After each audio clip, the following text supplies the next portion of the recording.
as the masses. And as for my wrath, it is reserved for the wicked.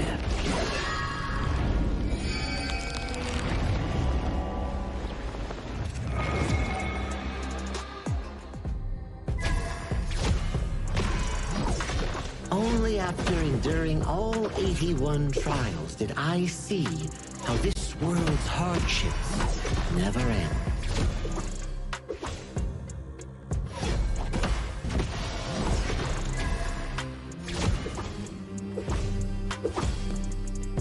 How does your head compare to the serpent sovereign?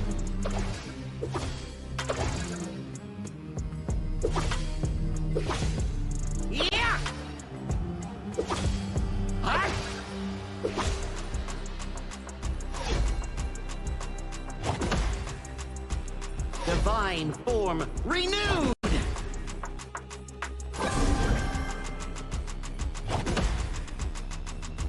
Evil, be gone!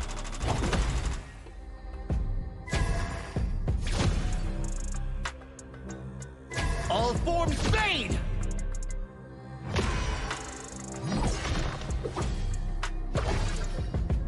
Before the Lotus Podium, all suffering ends!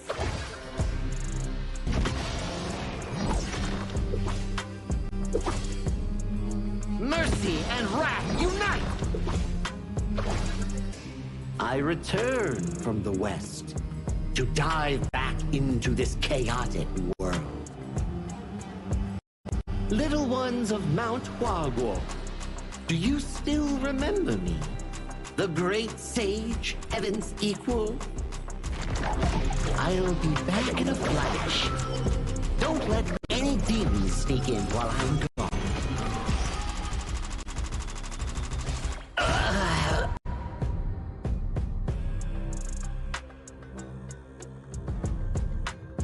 Time to leave the stone behind and see where fate takes me.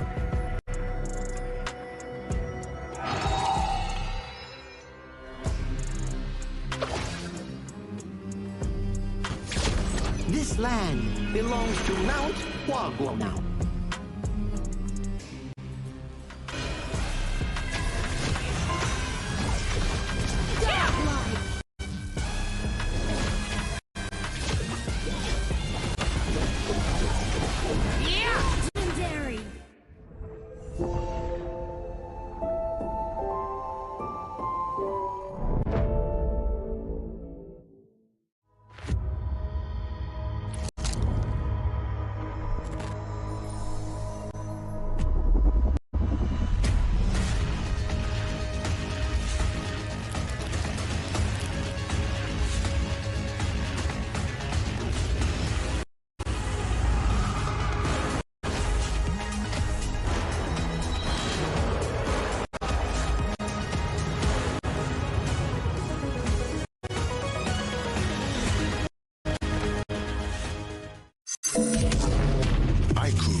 Contestants fight for the honor of their regions while we cheer them on from the stands. Double kill.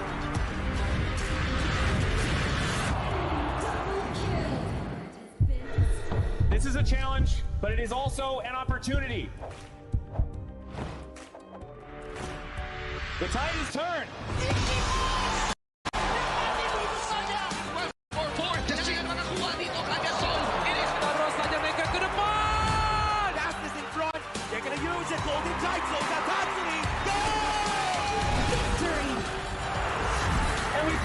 Together.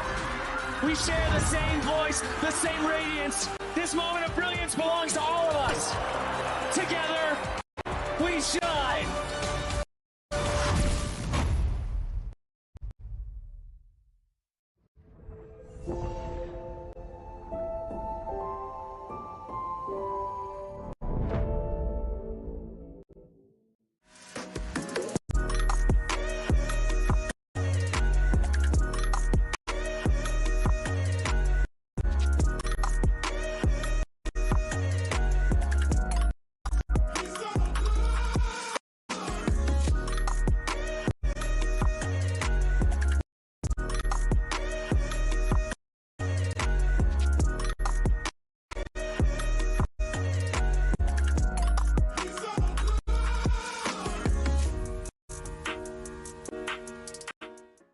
The new Honor of Kings version is here.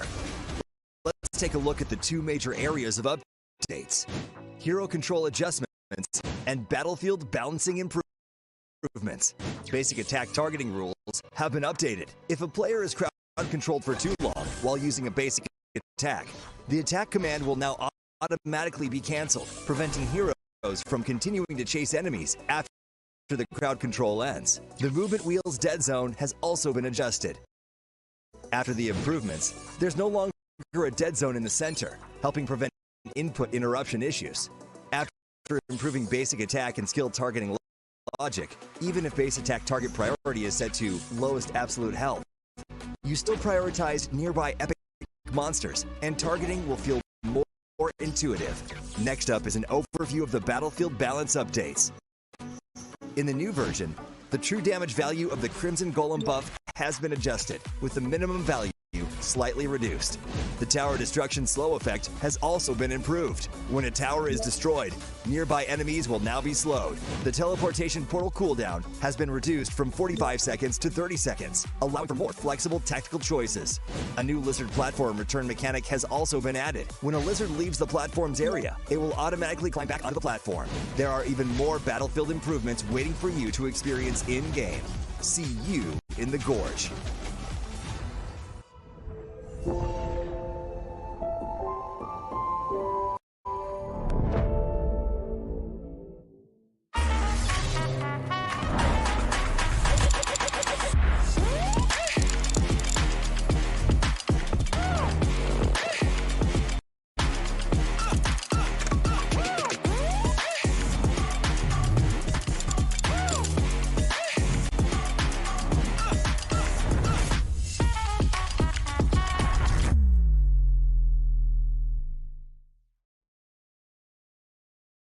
Azuria, the southern archipelago of Primera.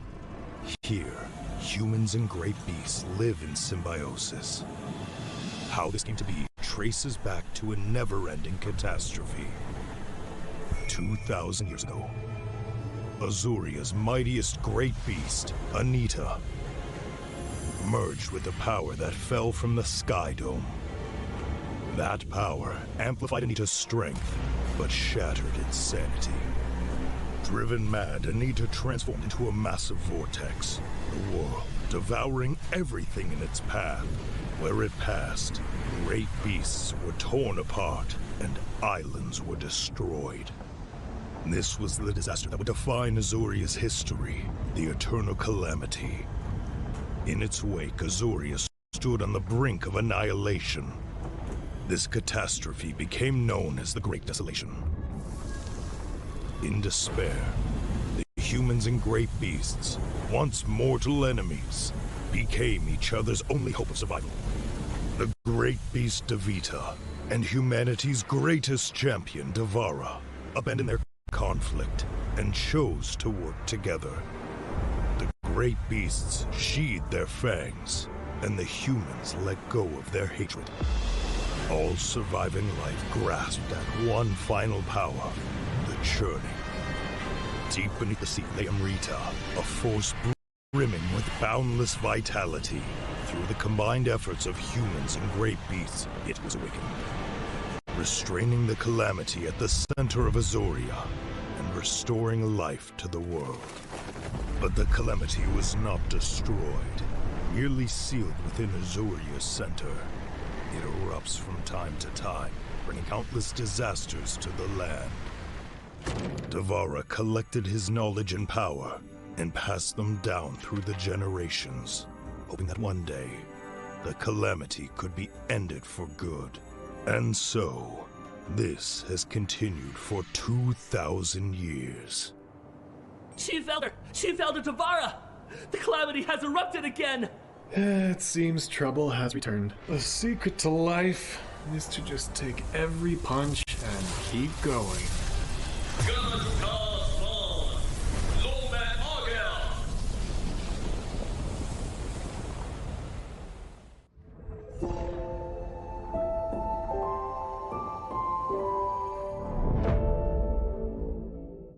Itu bukan track kita. Relax, bro. Phone aku! Jom kembali. Mountain View, angkatkan pengembaraan. Kau boleh. Tak mana ni? Maju terus. Kasih boost. Adventure. Dapat pun. Steady bro. Rancangkan kekuatan gengmu. He catches three. Can he finish the job? Jumping up here.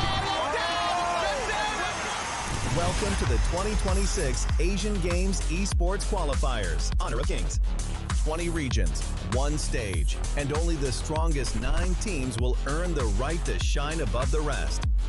Taking place in Malaysia, June 13th to 21st, 2026. Coming to Malaysia. This is the battleground where teams fight for the right to qualify for the Asian Games. 20 teams enter, but only 9 teams will move on. Apart from the 20 regions, there are 3 regions that have direct qualification. Here is the 2026 Asian Games Esports Qualifiers Honor of Kings format. First, the 20 teams will split into 4 groups of 5. In each group, every team faces every other team once in a single round robin, with every match played in a best-of-3 format. That means every match matters. Every game matters. Every single point matters. The point system is simple. Win the match, earn 1 point. Lose the match, earn none. At the end of the group stage, teams are ranked by the total points they've collected. And from there, the road begins to shine. The top 2 teams from each group qualify directly to the Asian Games main event. That gives us 8 teams advancing straight out of groups. But for those not through yet, the light isn't out. The teams that finish 3rd in each group still have 1 more shot. They move into the last chance stage. There, they battle through one final BO3 single elimination bracket until 2 teams remain. The 2 teams will then face off in a BO3 match to claim the one final qualification slot. So in total, 9 teams will make it through, 8 from the group stage and 1 through the last chance stage. That is the rule. Now it is time to see who can rise through it. From across the world, regions gather here in Malaysia. 20 teams, and only 9 will qualify. The path is set. The stakes are clear. Together, we shine. Stay tuned, and we'll see you at the stage.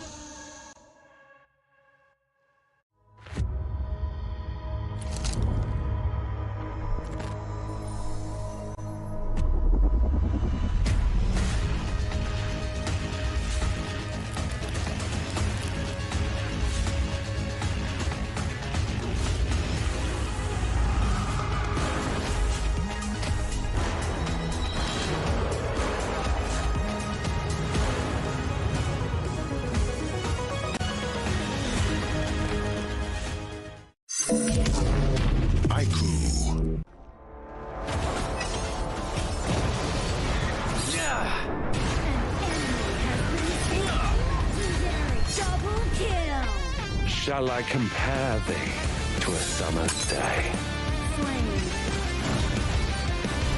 Don't engage. Don't crush us like insects. Defend our base. Our high ground tower is under attack. Amazing! Unbelievable! Ah, the fragrance of romance. An ally has been slain. Rampage. Double kill. Triple kill. Spectacular. Pentakill. Lady Fortune is on my side.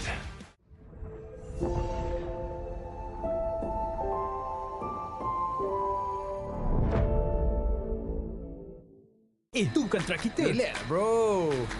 Phone aku! Jom kembali. Mountain View, angkatkan pengembaraan. Kau boleh. Kat mana pula ni? Maju terus. Kasih boost. Adventure.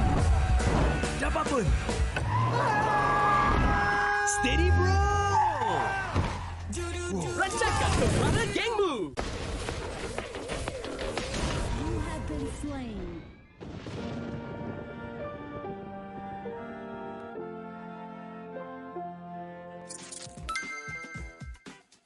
With the new consignment market feature, both new and veteran players can earn consignment items just by staying active. Sell them to earn tokens and purchase the items you've always wanted. Players can head to Dragon's Hoard to get tradable appearances, chests, and more.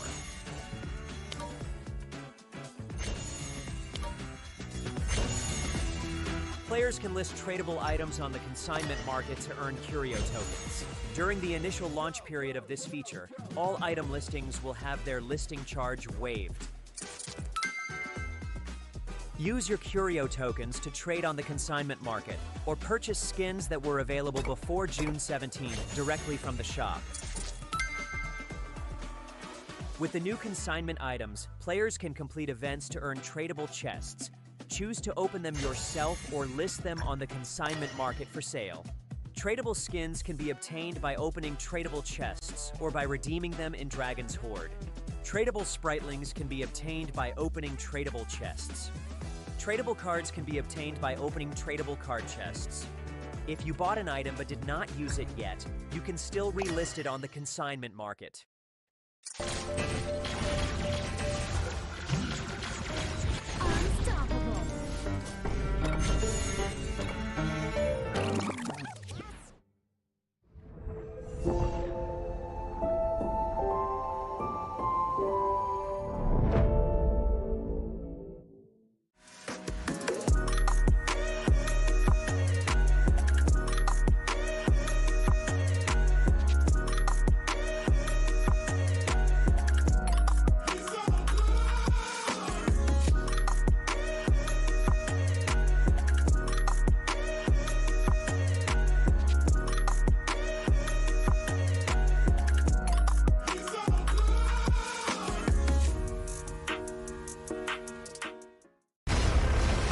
Not ready yet.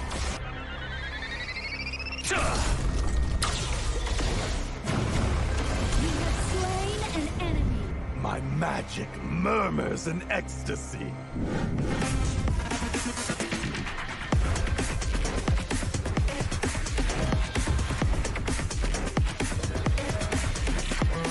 Amazing!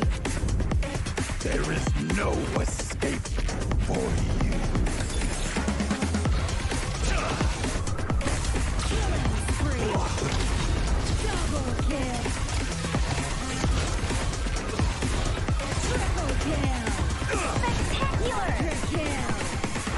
Don't worry. I'll be back for your life soon.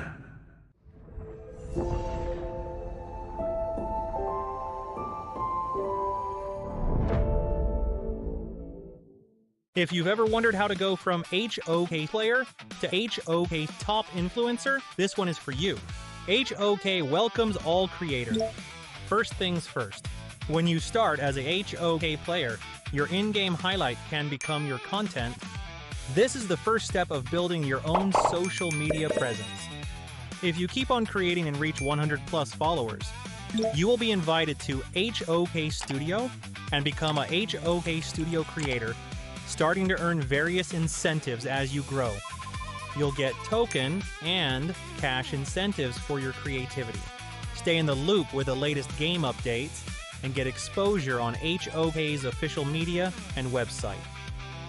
When you keep pushing and reach 10,000 plus followers, you will become a HOK Advanced Creator. Here's what comes with it: fixed quarterly contracts, steady cash coming in.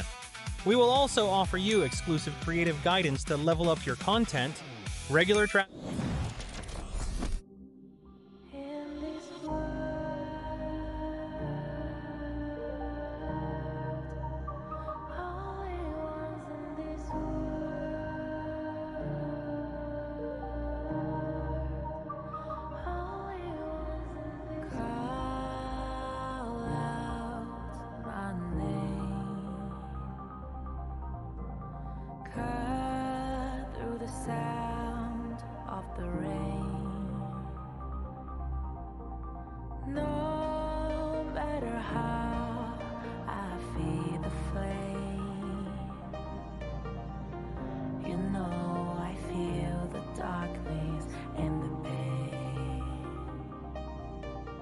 All of the way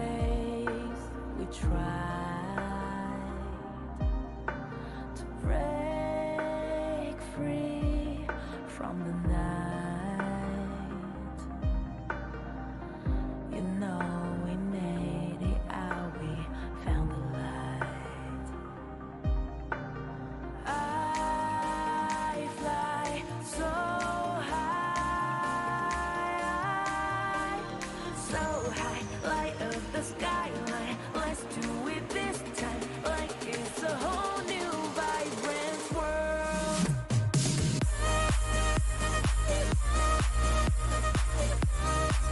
Like we're the only ones in this world. Like we're the only ones in this world. Now I see that I got everything I need. It's alright, I'm on fire, I'm alive, 'cause now I fly so high, so high, light up the skyline. Let's do it this time, like it's a whole new colorful world.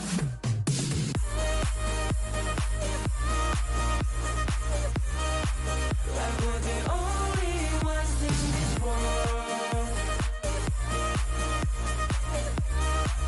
Like we're the only ones in this world. Never thought we'd get this far, burning like the stars. How we get this far, like we're the only ones in this world.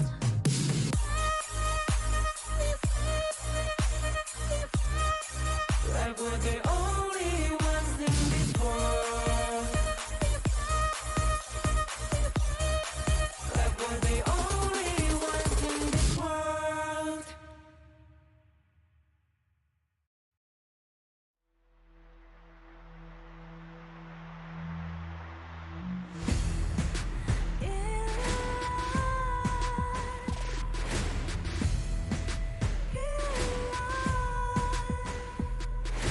What's a life without its worth?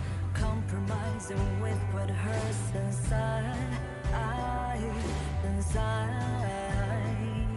When you let fear decide your fate, you don't choose which path to take in life. In life, I'm finally letting go of everything that still holds me. I'm against all odds, but I won't give up, 'cause it's my time to shine. Standing in the spotlight, and no one let me down. Destiny is calling high.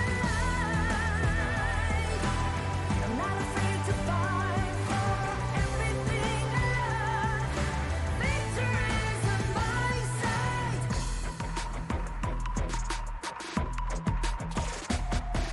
The more we lose, the more we gain. The more that nothing stays the same in time.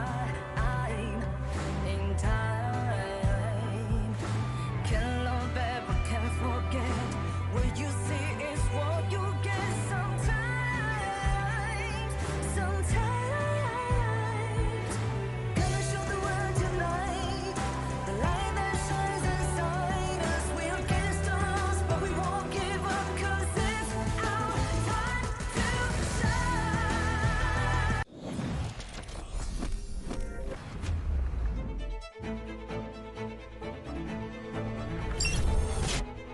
The road to the Asian Games has officially begun. As the first team stepped onto the stage, every match carried the opportunity to make an early statement in the race for qualification.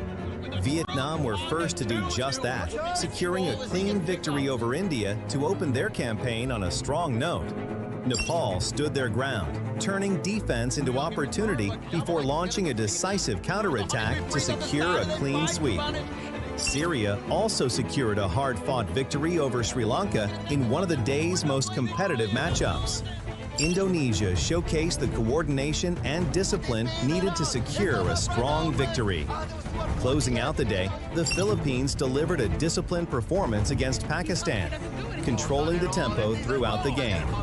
5 matches, 5 winners, 5 statements made. Day 1 has shown that every team has arrived with the same goal, earning the right to represent their nation on the Asian Games stage.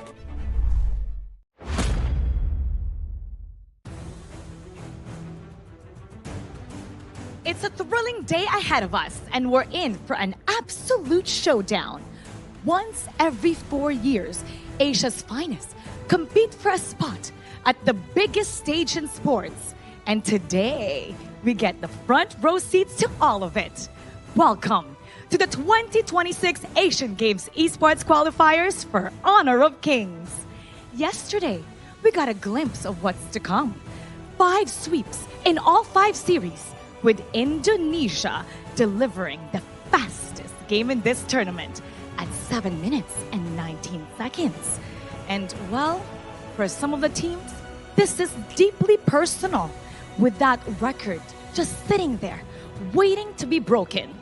For some, this is their first time on the international stage, their first time carrying the colors of the region in the world in front of everybody. And it's a chance to show why they belong here. And for the others, expectations are already high, and they know it. But regardless of where they come from or what they carry with them, they have their eyes set on one destination: the 2026 Asian Games. So the question is, will we see another record-breaking performance? Or will another nation carry themselves and rise to represent the region on this very stage? And now it's time to find out. This is what makes it more crucial, as the top 2 from each group advance. The third placer gets another chance, and the rest, their dream slips from their hands. It's time to start the day 2 of the 2026 Asian Games Esports Qualifiers Honor of Kings. Casters, lead the gorge.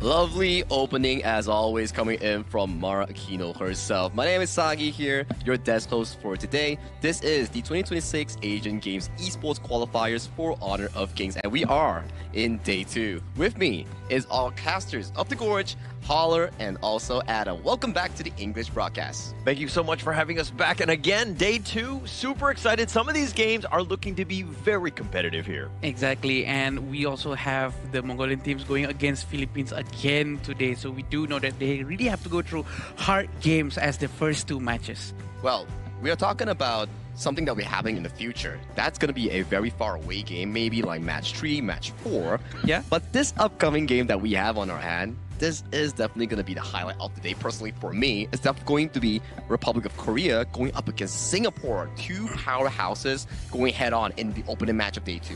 I think that this is probably going to be one of the more competitive games of the day, and we're starting off with that bit of a banger here. I mean, there's a lot of history. There's, both of these guys have squads from pro teams in the Honor of Kings scene, so this is going to be a fireworks of a game. And are we expecting more Tyrant for today? More Tempest, because yesterday we actually saw the Syrian and the Sri Lankan team actually went through a Tempest game, and can we expect from the same from Korea and Singapore? I think Syria had like what? They were losing in the first few moments in the game 1, and then Abdulaziz came in on the Angel Lock with the clutch Tempest Steal plus a Quadra Strike to make a great comeback and bring the momentum for Syria into that 2-0 clean sweep. So I think definitely making these important big plays brings a lot of momentum coming in, especially you are representing a region this first time. Yeah, and actually for like day 1, Abdulaziz being able to steal that Tempest Dragon, get the quadra kill to secure the win, but through that entire time though, he had been waiting in the wings for that moment. And this is why this Asian Games qualifier is so amazing, because you have that time. Are you going to be able to stand up and hit that moment when you need to? Exactly. You'll never know what's going to happen with these teams, especially with our first match today. Although we do have the standing coming up, Sagi. Yeah, we do have to check out what exactly went down after day 1. Who and what teams coming in from respective regions are sitting currently in their respective groups. As we can see in Group A, Indonesia and Philippines are sitting comfortably with a tight score both for first place, and Mongolia and Pakistan still looking for their first win to equalize out their score. Group B, Nepal is sitting at first place with Jordan, Myanmar, UAE still haven't yet played their first game. And Kyrgyzstan, they will have to find a comeback way to potentially find for that first win coming in for Group B. And Group C, we only had one series yesterday between Vietnam and also India. It was a fantastic match, and Vietnam definitely showcased that they are one of the strongest group contenders coming in from Group C. And finally in Group D, that's where Abdulaziz came in yesterday and stole the Tempest on the Angela, which sent Seria all the way to the top of the group.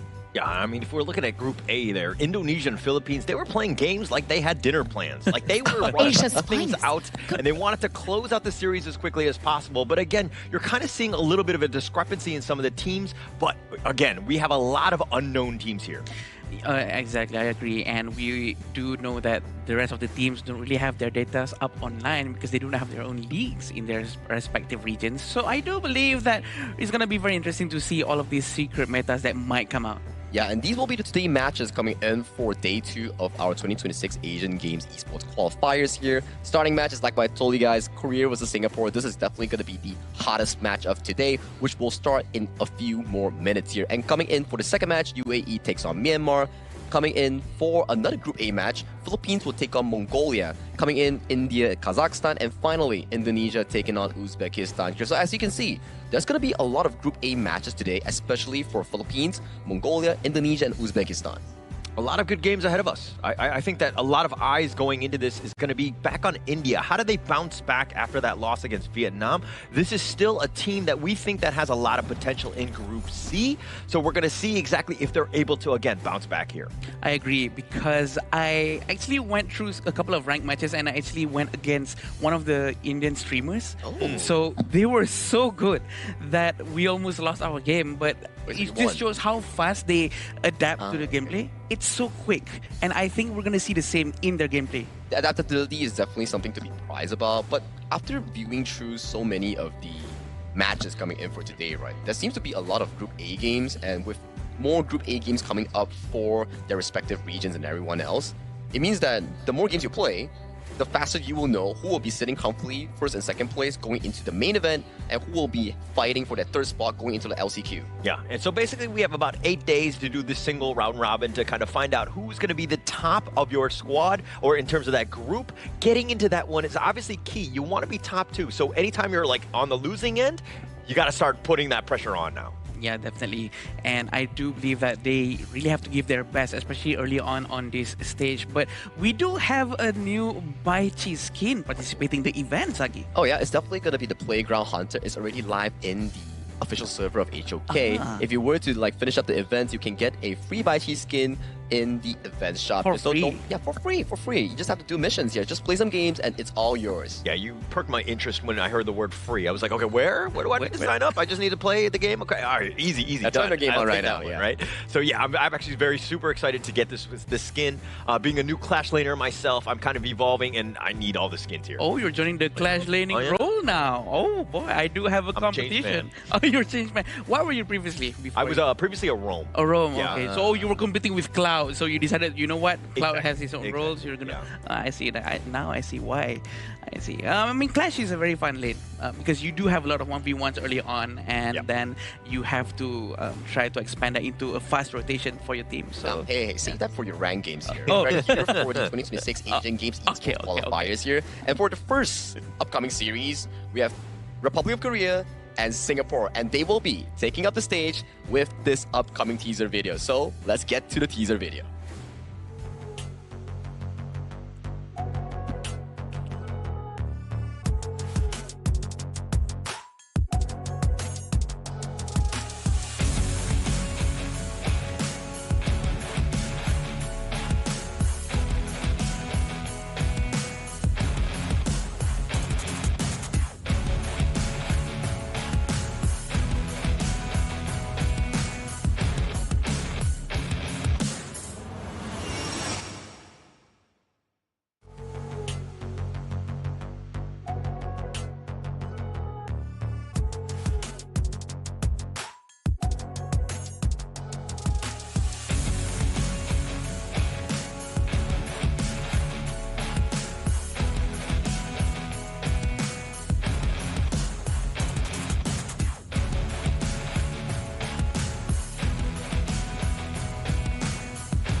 Forged through years of competitive excellence, every movement is calculated, every decision is deliberate.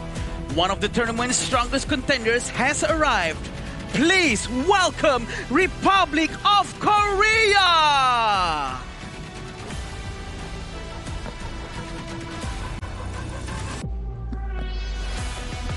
They may be the rising challengers, but they fear no opponents. With a roster built on teamwork, adaptation, and the courage to create their own legacy, the underdogs are here to shake the battlefield.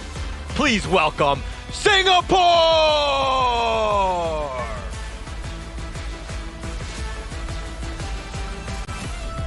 I'm actually super excited for this upcoming match because I do feel that we're going to definitely have a pretty 50-50 matchup between these two squads coming in from their respective regions here. Singapore, we know a few familiar places here.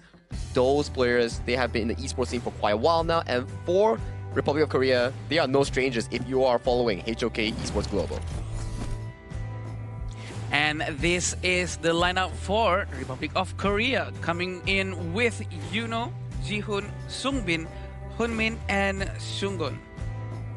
And this is a squad that's mainly residing from, obviously Republic of Korea, but it's going to be the Nongshim Red Force squad. A lot of familiarity with this team, and going into this, they've been playing well with one another. This has been the new roster, and I think that, seeing as they qualified for the EWC later in this year, this is definitely a roster that you need to fear here. Oh yeah, so much competitive experience this year. Every time you count them out, they somehow find a way to make it back into the main event and almost defeat everybody.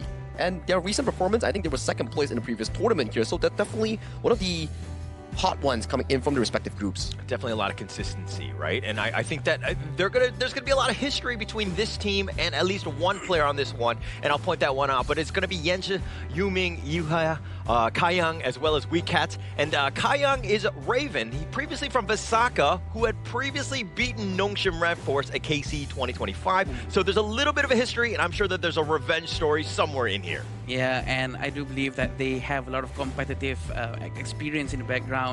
The team actually shows potential through coordination and adaptability.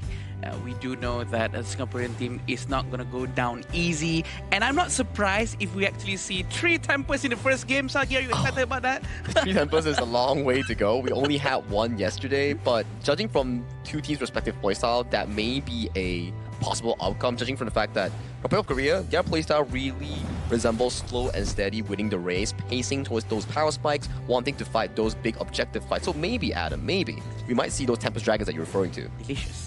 I don't know if you're going to will it to get the Tempest Dragon. Obviously, we want to see a lot of drama. I think that it could definitely be there. But, I mean, look, if we're going to look at the side of the Republic of Korea, Sungyup is definitely one of the guys that they want to kind of look into. Previously known, I mean, his alias IGN is going to be Haku. So yeah, he has a lot of history of being aggressive. He wants to take over the game.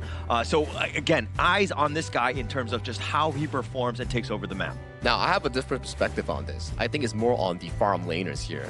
Kayang and also with the farm laner coming in from Korea, both of them have a very similar playstyle where if you give them their favorable picks, they can definitely scale up and put the weight on their shoulders to carry the team towards victory. Yeah. And the Korean teams, right, we do know that they have been playing together for quite a while, and the cohesion between the teams, the team bonding, well, they go eat together, they go to the cinemas together all this while, so we do know that it's going to be helping them quite a bit in terms of chemistry amongst the players.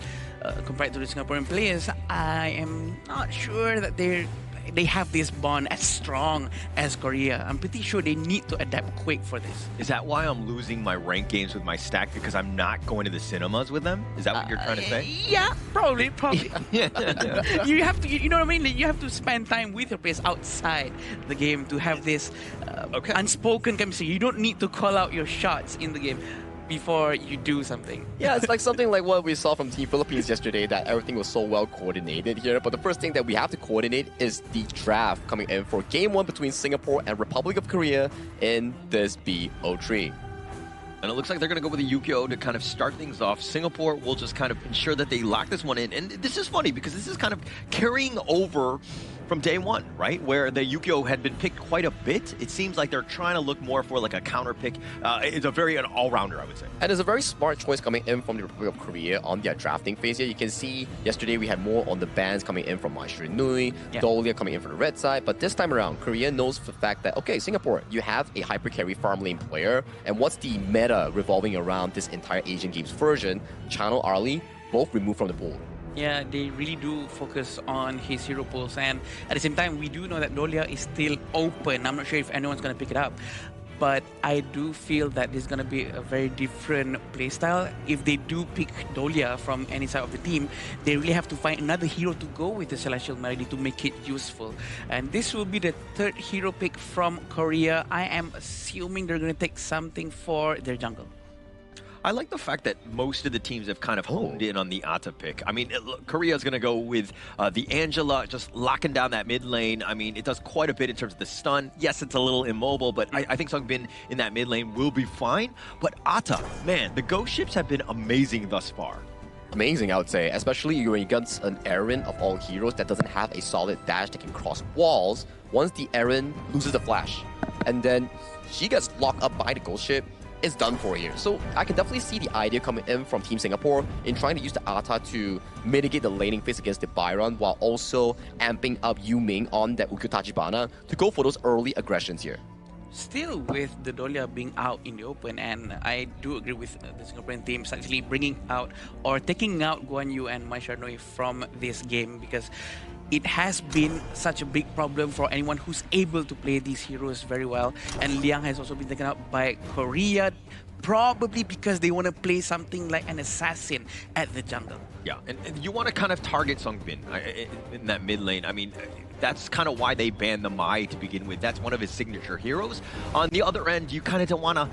I mean, I'm thinking that for Hyunmin, they're looking... Or sorry, for the Haku, they're looking for some sort of high-flying jungler to kind of lock him down, and banning the Liang is just kind of taking that away. High-flying jungler? High-flying jungle? Actually flies. Karuru here. He flies on a little bird that actually drops down on towards you. Coming from Team Singapore here, are they going for a much more traditional route on the Zhangfei Lapu Lapu? Are we going to see something like a Ming to amp up further on Kayang's damage here? I think that's definitely a possible approach that they want to visit to. Protect the president yes, sir. style. I think that would be a good one. There we go, Lapu Lapu.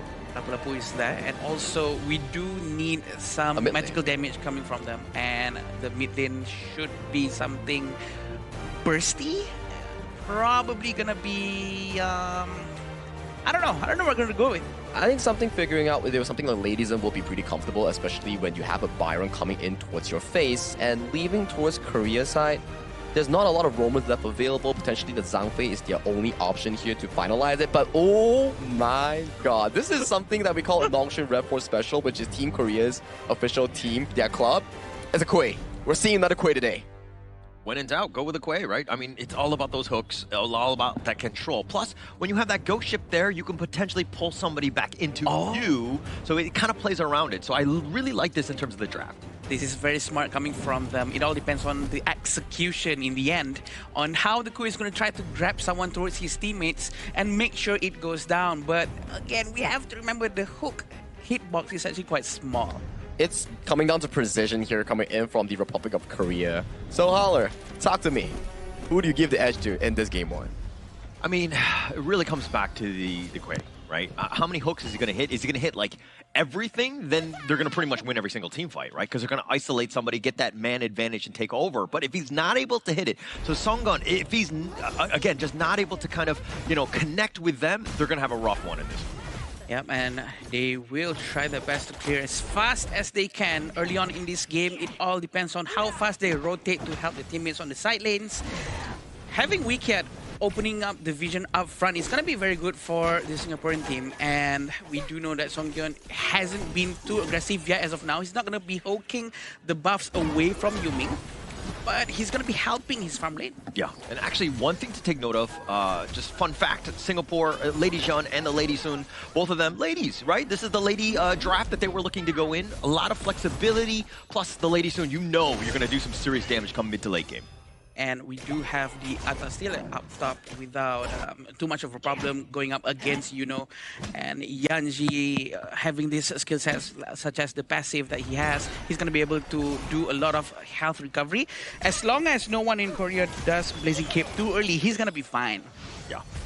I mean, until that moment, right? Yeah. But on the Korea side, it looks like they're doing the whole gold sharing, and at the same time, Singapore rotating. They want to kind of lock down that bottom lane, make sure that Hyunmin has a little bit of a rougher time being isolated by himself. Yeah, the gold sharing thing, right, Holler, I think it's very important for everyone to really understand this, even though it seems like, hey, you're taking away gold from your teammates, but actually, in total, you're actually getting more than you should, right?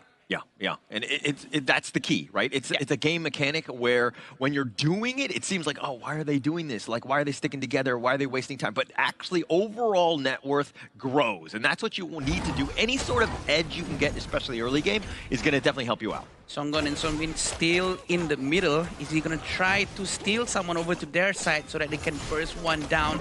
Still not yet. He's still keeping his hooks. I think it's much more dangerous for a Kui player to keep their hooks because it keeps presence. It keeps the zone available for them. Oh, he goes for the flash hook. He gets him right there, and he's going to do a little bit of damage, but he's going to flash away. And that was the first attempt on the Wicket. It all depends on Songbin. If Songbin is able to do some huge burst damage up early on, but we still have to remember they don't have their itemization just yet. And it seems like Angela is going to go with Scepter of Reverberation first as the first item. And nothing fancy so far. Still waiting for everyone to get their itemization done as soon as possible. But Singaporean team seems like they're trying to do the gold sharing technique right now. It doesn't seem like it's a lot, but look at the net worth. They're already up 1K. It's 3 minutes in. The amount of value that you're going as Songgun going into the void, pulling him back. The Blazing Brilliance doing a little bit of work on the Wicket, and he has no flash. He's going to go down and give it up first strike to Jihoon. Very unfortunate. Yu Ming did not manage to get sucked into the void. We do know that they did rotate it so quickly towards the mid lane, trying to help their teammates, but still managed to get Wicket. A good start for Korean team. Almost 1,000 plus gold for them. I think this is going to give them a bit of an edge. Kai Yang still alone. Oh, another hook hung up with yet another Kai Yang. He's trying to flash away. He rolls on a out, but Hyunmin trying to go in. He gets the outplay and he limps away. Wow, what a hook. This is... another hook. Songgun setting it up. Would you say that Songgun is a good hooker? He is. He is. In this context. And yeah, I do believe that he's been doing it very well. Flashing twice and both actually hits. Who can expect that? He's too quick, Holler. Yeah, actually just the way he does it from the bushes, right? And able to kind of ensure that he gets the surprise factor. I mean, every single time you have to be kind of scared. It's one thing for him to be there, but then that hook, it repositions, it changes the dynamic of the fight. Yeah, I do believe that he has to be quite careful here. Lady Jen is quite vulnerable to the hooks as well. Songgon might be waiting for his flash to come back from cooling down. And I do feel that he's gonna get... He's like 100% with that Blazing Brilliance. Wicket is just like, oh, and he's gonna get sucked into the void as he gets picked off. Songgun taking that one down. Disgusting gameplay. This is working for them too well. And it's quite surprising. 3,000 gold in front, but the skills has been missing for Songbin. He's trying to run away from Lady Jen. Oh, they take the bottom T1. Now they're going to look to turn another hook yet again by Songgun. And he has to use the passive just to stay alive, but he's in a bad spot. Yuhei is going to go down, and Songbin taking him down. But Hyunmin on the other side of the ghost ship, dancing around, somehow still alive. And Yunho coming from downtown all the way in. Jihoon is going to show up as well, and they've got Nyanzu. Oh my lord, he hasn't missed any hooks so far. Having that in mind, that's gonna be very scary. The zone control with just his presence is gonna be so strong at this point. Yeah, how many hooks are you gonna hit, Songgun? Yes. Yeah, I mean, he's taken everything. I think that he's been flawless. I mean, this is a very different game. He's looking to set up yet another one. He walks around. Oh, that's the first one he missed, but I blame you because I think you jinxed him, and now he's gonna go down. I'm sorry. Adam, how dare you? I didn't mean to. But that seems like he's very, used to this hooking thing. And he does know how to predict their movements from to make sure that everything hits. And with the flash, he's just so scary. I'm not surprised if he's the MVP, even though this is a bit too early for us to talk about. But the tempo, all of the value that he's getting, right? He's had such an impact. I mean, it's only 6 minutes. We don't want to declare an MVP already, it's looking that way because of how much of the tempo, and now Singapore on the defensive side, everything is going their way because of those hooks. And remember on how Hanmin actually managed to survive from the bottom lane? It seems like they're going to try to hook one here. Now, he gets yet another hook into the void. He goes for the two-man stop, the Ocean of Tears, breaking that up. Weecat is going to be fine, but he's going to get storm-struck for that. The ghost shift, and it looks like Yunho's on the wrong side of this, but here comes Jihoon. He's looking for the revenge. Yunho getting a little bit low. He doesn't have enough for the shield. He will fall. A very quick help coming from Jihoon, but it's not enough to save Yunho. He did try his best, but Yuming is going to try to take Jihoon, but Jihoon manages to survive the fight. He's just doing just enough, but Songbin, I feel like he's just on the edge. He hasn't been able to get the true Chaos Cinder, Blazing Brilliance, the full burn experience, if you will. Who wants a full burn experience? Is he gonna hook? No, he's not. He's still keeping his skill sets. We do know that Hamin's still gonna try to get as much itemization as possible before joining the next wall. And now he's just like on the prowl. Like they know he's nearby. This is scary, right? Because you know that at any moment you might get hooked. You got to be super careful and playing a little more timidly than you normally might. And Kayang also trying to get as much itemization as he can. And we do know that the Korean team is grouping up. They're trying to get a lot of the objectives up here and make sure all the resources is stolen from their side. Yeah, now the fight for the Azure Golem. It looks like the smite is going to be used. Jihoon taking that one away. Sunggun needs to be a little bit careful. He uses Into the Void. They've got to block down, and Weecat is going to be down. He doesn't care if you're a tank or not. He will just pull you away, make sure that you go down as soon as possible in a distance where no one can put a stun. Yet another hook. Kayang flashing away. He's going to rolling right back to safety, but it's basically anywhere you go, you are not safe. Yunho is going to just limp away from that one, but they didn't get any pick off there. What are we witnessing, Holler? The amount of sharp hooks that actually hits, it all connects. That is just so scary. If some fine day we could have a stat popping up showing how much hook that is hitting on, it will be very great. Yeah, we need like a counter. Yeah, like how many times he's hit versus the miss. Yeah, I think that his hit rate is definitely much higher in this one. 80% for sure. Yeah, for sure at this point. He's done so much, and now again, just waiting. Goes for the hook, gets the Crimson. That's going to be great for them because they're going to take that one away. And now they have almost all of the buffs on their side. Cheeky, very cheeky. 5,000 gold in front for the Korean team, and they will try to suppress at the bottom area. We still have our eyes on Seonggun where he is, and he's going to pull everyone towards him, and maybe they're going to burst down anyone. Anyone he gets, even if you are a tank, you are going to be melted with the presence of Songbin, with the Angela.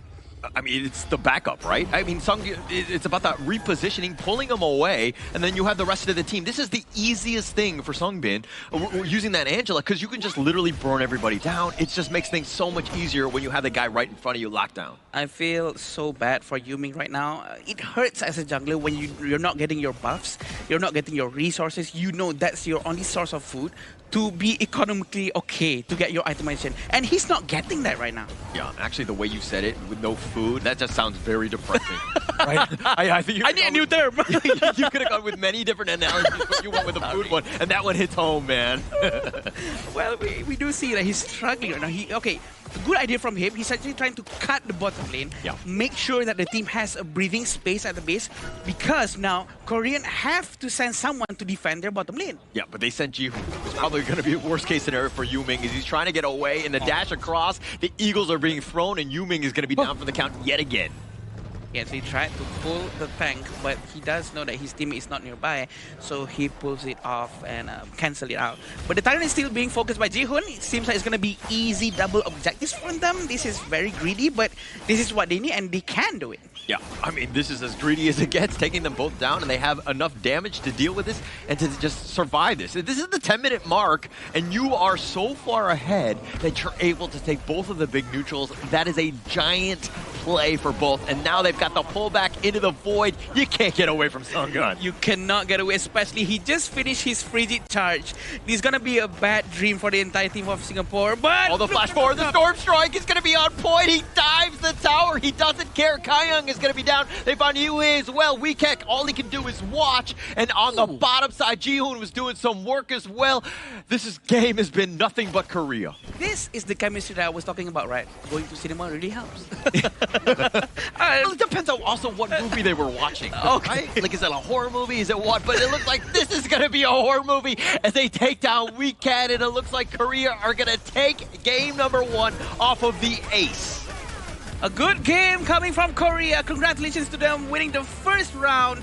And I'm pretty sure they're going to be continuing this momentum. That was a very, very scary way coming in from Seonggun.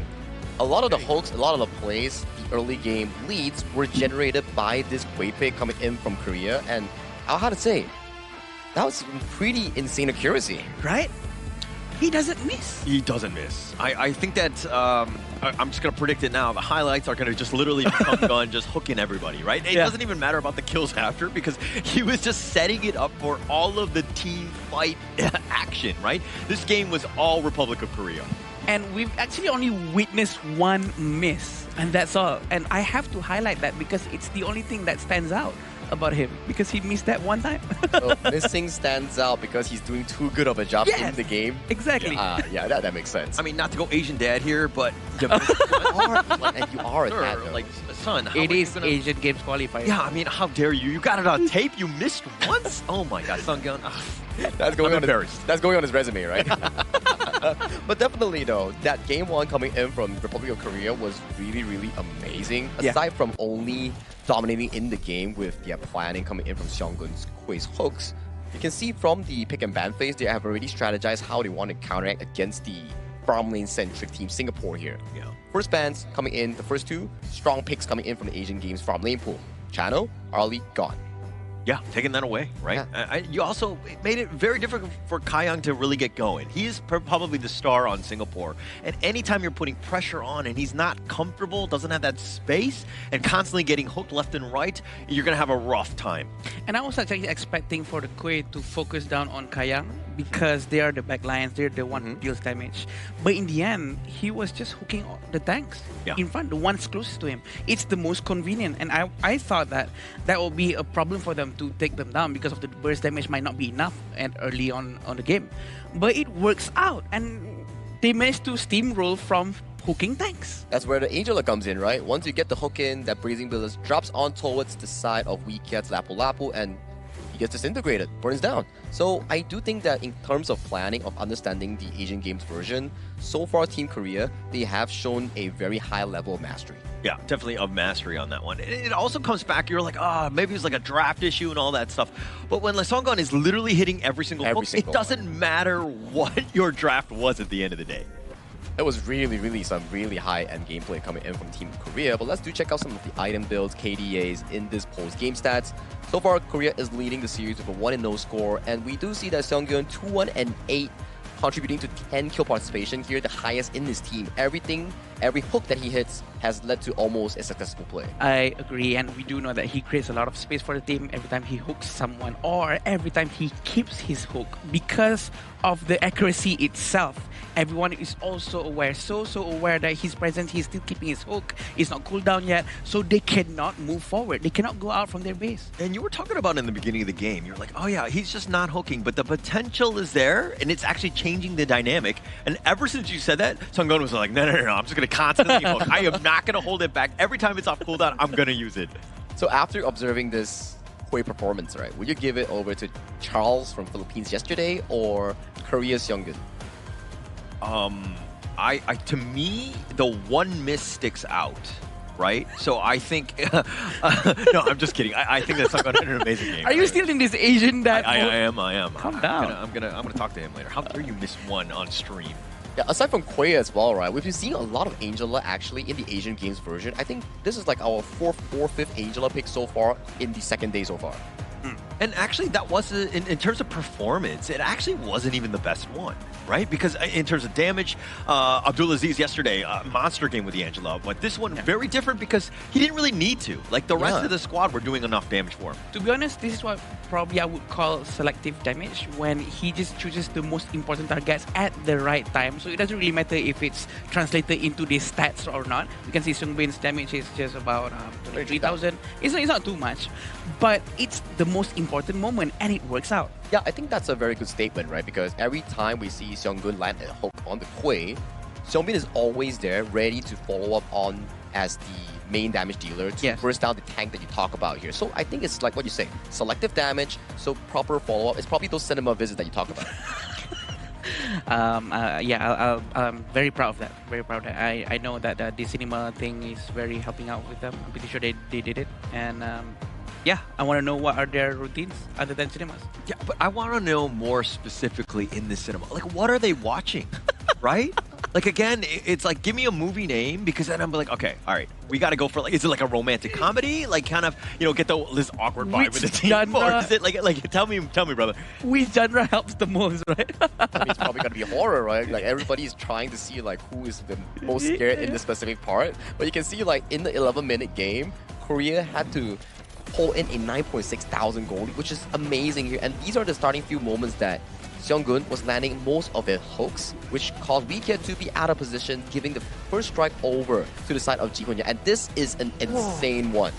He mind-gamed Kayang into walking into the hook direction, and then even if Kayang were to burn the flash, Hyunmin was really fast in following up with the play to capture off for that solo kill on towards the farm lane 1v1. And this is also another one, like you say, highlight reels? No, this is the Seonggun reel. Yeah, he needs to put this on his LinkedIn, right? I think that just how much impact he had. Like, every single, like, he's walking in, he's in the center stage. Like, you dare go near him, he's got a potential another hook. There we go. Just every single highlight is based around Seonggun. It's sharp. It's definitely sharp, and we know he's not gonna miss. I'm not surprised if Singaporean team actually bans Kui after this. I know it makes no sense, but it's too scary at this point. This momentum might scare them out all the way to the next game, but every hook matters, and it's so good that they managed to steamroll non-stop. Every single highlight reel is crowd control into a hook, or hook into a crowd control. Very beautiful, I would say, teamwork coming in from the Korea squad, which really allows them to make such great plays in pulling the goal gap into almost 10,000 at a bare 11 minutes. Yeah, just the last highlight was one where Seonggun just missed the hook. Hey, I think everybody needs to kind of point that one out, because everything else was great, but that one miss. But Seonggun is going to be your clear MVP here. We got to remove this Asian dad from this seat right now. Get him off the casting table. 218 and 13% damage.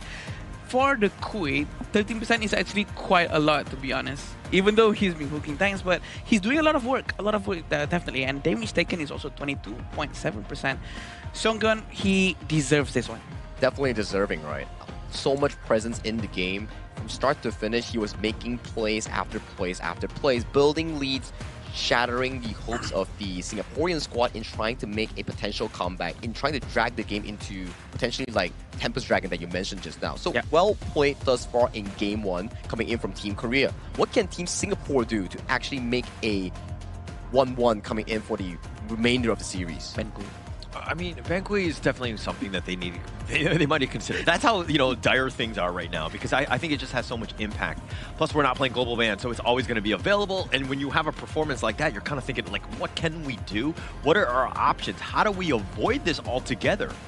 In terms of picking maybe different heroes to deal with Kui, that might work. Maybe heroes with more mobility, hero with a lot of dashes. But Sagi, I do think that banning Kui might be the right decision. There's no shame in this, okay? There's no shame in this. There's definitely no shame in banning a hero that you actually cannot handle here, but it's a very small sample size so far coming in for Team Singapore to actually execute on the ban. For me, if you're banning Kui, you're essentially losing out another ban slot here. Are you trying to remove the Guan Yu? Are you trying to remove the Mai Shiranui? All these are still top tier picks thus far in this Asian Games version tournament. So for them to actually ban Kui in the first round, it's going to be very inconsistent going into the second game. I don't think you ban it. And the reason, because I think that there are definitely other meta heroes that have more of an impact. You kind of probably want to just play around that, and you just kind of think he's going to miss at some point, right? He's hitting all his shots now, but that hot streak will eventually go away, hopefully. Okay, hopefully. The Asian dad mode is gone now. But we do know that Kui is going to be a big of a problem, but I agree with Holler. There might be other heroes that's going to be a lot more problem, giving a lot more problems to the Singaporean team. Yeah, I do have to agree here. But Adam, I just got to ask you, right? Where are we actually playing, and where are the players staying in this event? we are actually playing at Petaling Jaya Marriott Hotel official venue and the hotel partner of 2026 Asian Games Esports Qualifiers for Honor of Kings. This is such a good venue and everyone is loving it. Everyone is going to breakfast together in the morning, eating all the national dishes such as this morning we have ayam rendang. We have ayam rendang. Yeah, and I met Iqbal because we Malaysians and Indonesians have this who owns the rendang thing. Who owns rendang? Yeah, but he was trying the Malaysian rendang, which is different from Indonesian ones. Yeah, we definitely have to interview him here to say whose rendang is better. Don't do that. Don't do that.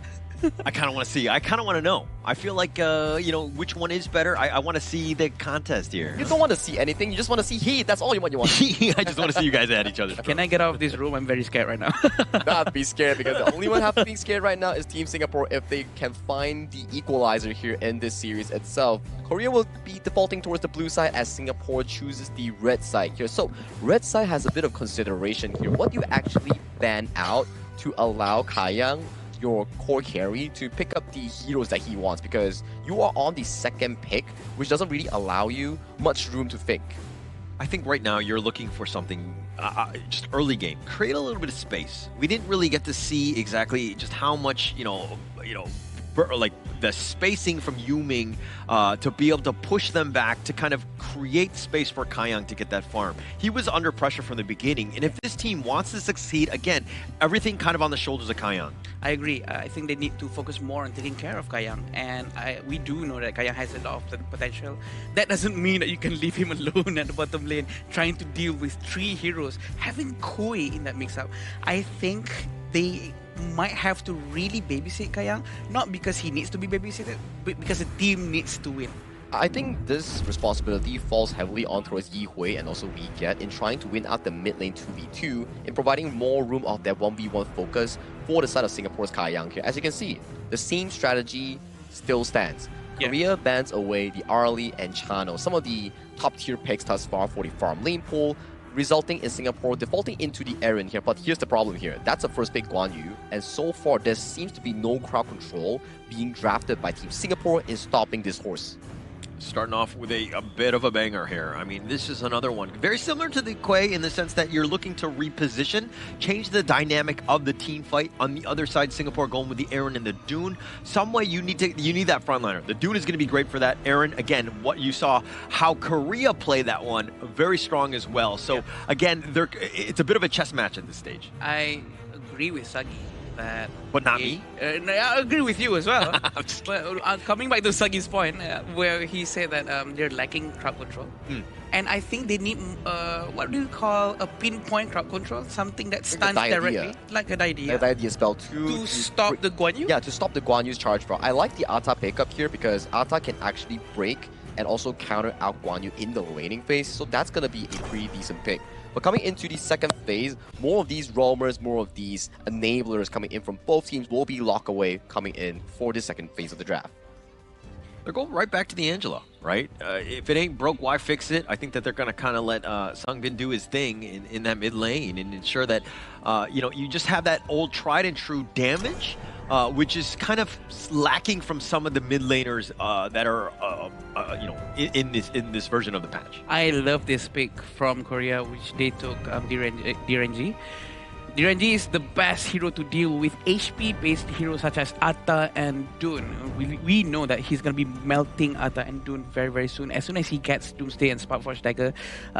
Great job coming from the coach of Korean team. I feel that they are not going to have a problem with these tanks. I think so as well, especially when DRNG, when you land the ultimate, the golden token, you do remove almost 50% of the magical and physical defense, which makes the enemy tanks take more damage. So the accuracy coming in from Hyunin is going to be really important for Team Korea to actually tear down big tanks like the Ata, big tanks like the Dun. That's probably going to go into the hands of Yuming.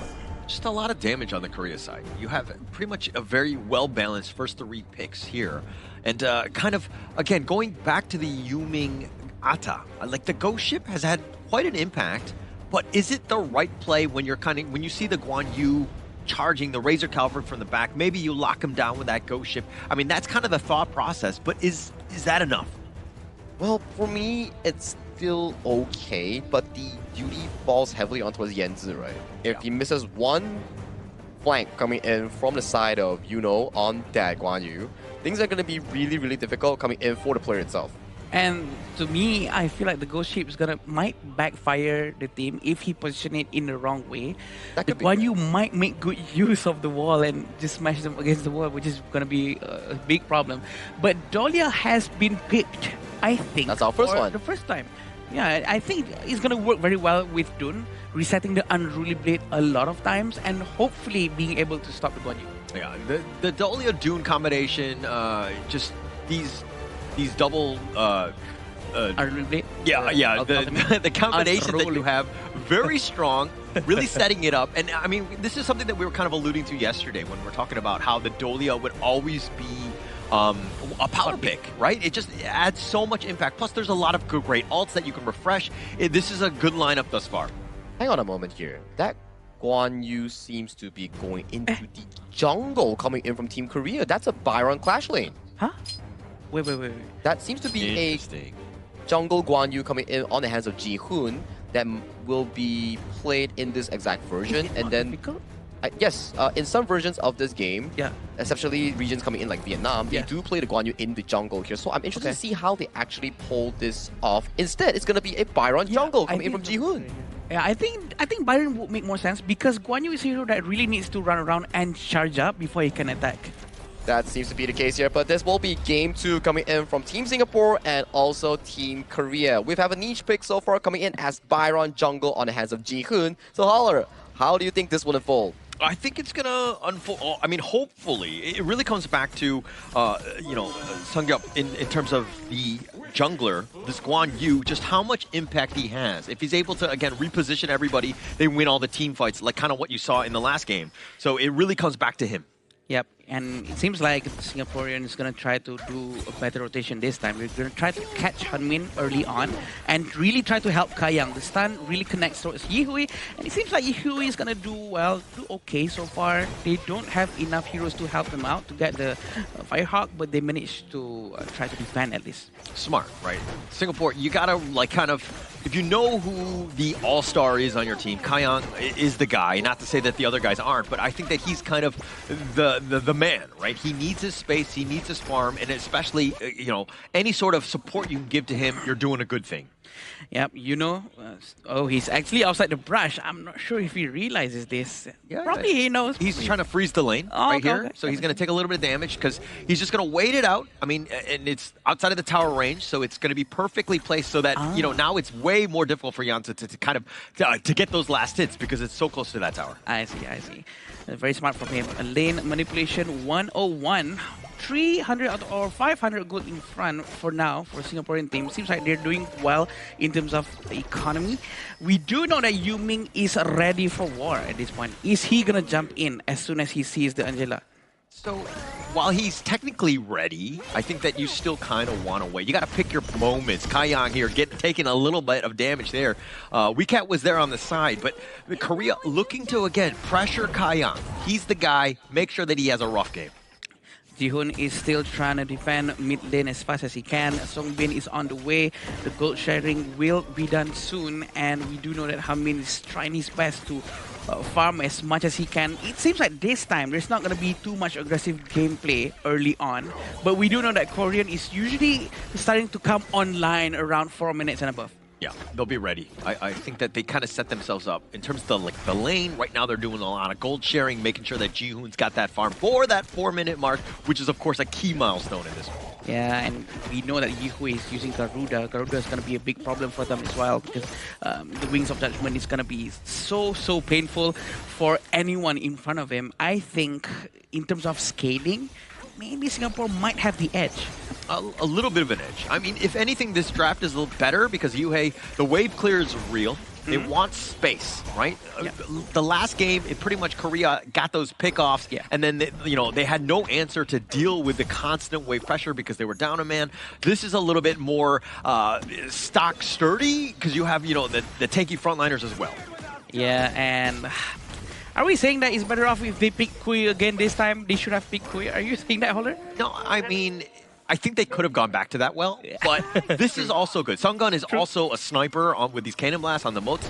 He's definitely going to have an impact in almost the same way. Yeah. But one thing I've noticed about Korea when they were playing with, Nongshim Red Force, the KML, they have a really deep hero pool. They are not scared, to kind of, see what else is out there because, again, they're able to play everything. Oh, Wings of Judgment, they're really trying to find the damage, but Angela is protected from the hits because of the minions in front of her. Yeah, no real chance there. And plus the Blazing Brilliance, the Peacebringer just knocking 3 members back. He's going to do a little bit of work, and he gets a little bit low, but Ewing Unruly Blades on out. Kayang is meeting up with Hanmin at the bottom lane, but he will be safe. They're gonna get it tighter without any problem whatsoever. Yuno's gonna rotate back towards mid lane once more. It's quite scary seeing Guan Yu and Byron in the same team.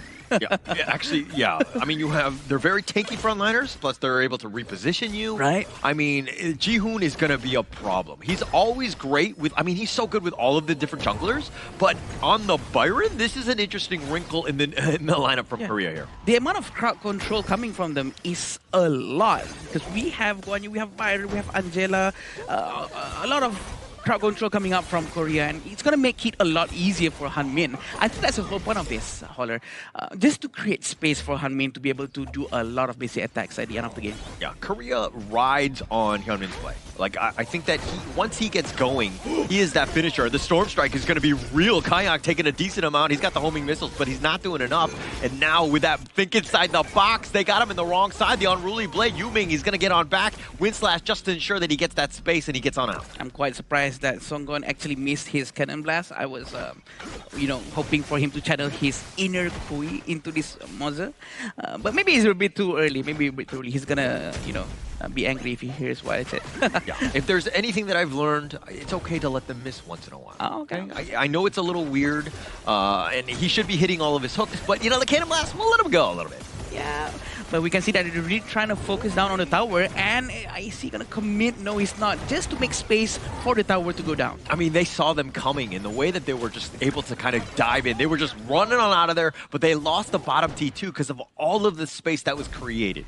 Yuming is still up front, opening up vision for his entire teammate. He is committing into this without the help of his teammate. They has just arrived, and they're going to do it now. Yeah, now with that Wings of Judgment, but how much damage can they do? Jihoon looking to fight 1 versus 5. He gets Wind Slash, but he's continuing on. He needs to be a little bit careful. Songbin is going to be down as well as Jihoon, and it looks like Hyunmin, he tried to go in, get it onto top of Weecat, but that might not have been the right play. Double strike going the way of Kayang before he gets taken out. A very good fight. Yuno has just arrived from the top lane. He wasn't inside the team fight just now. I think that they're going to try to play around him next time. They really need his presence because he just used his ultimate down at the bottom lane, tier 3.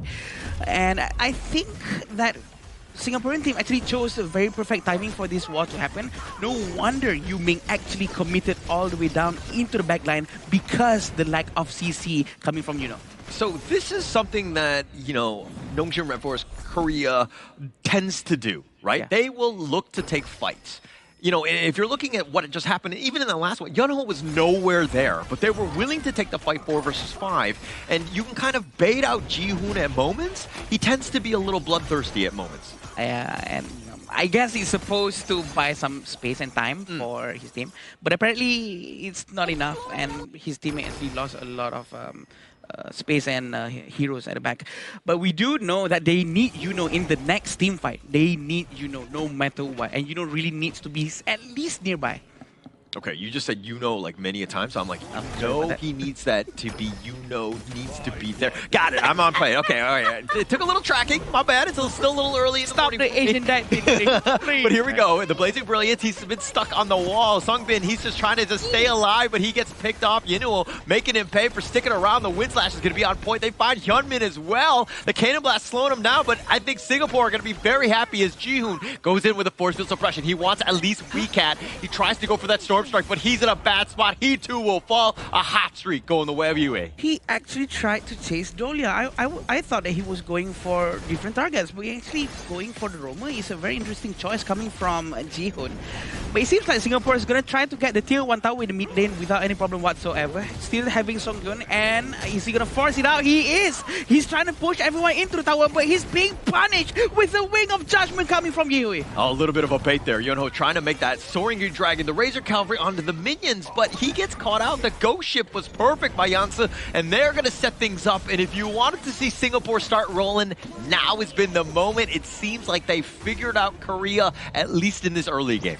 And Tyrant's gonna be theirs right now. It's gonna be going into 9 minutes. It's gonna give them a little bit more movement speed. They're gonna really try the tier 1 tower, but the entire team from Korea is here, ready to defend the most important tower in the entire match. Yeah, Korea though, with enough wave clear to kind of limit at least some of that damage.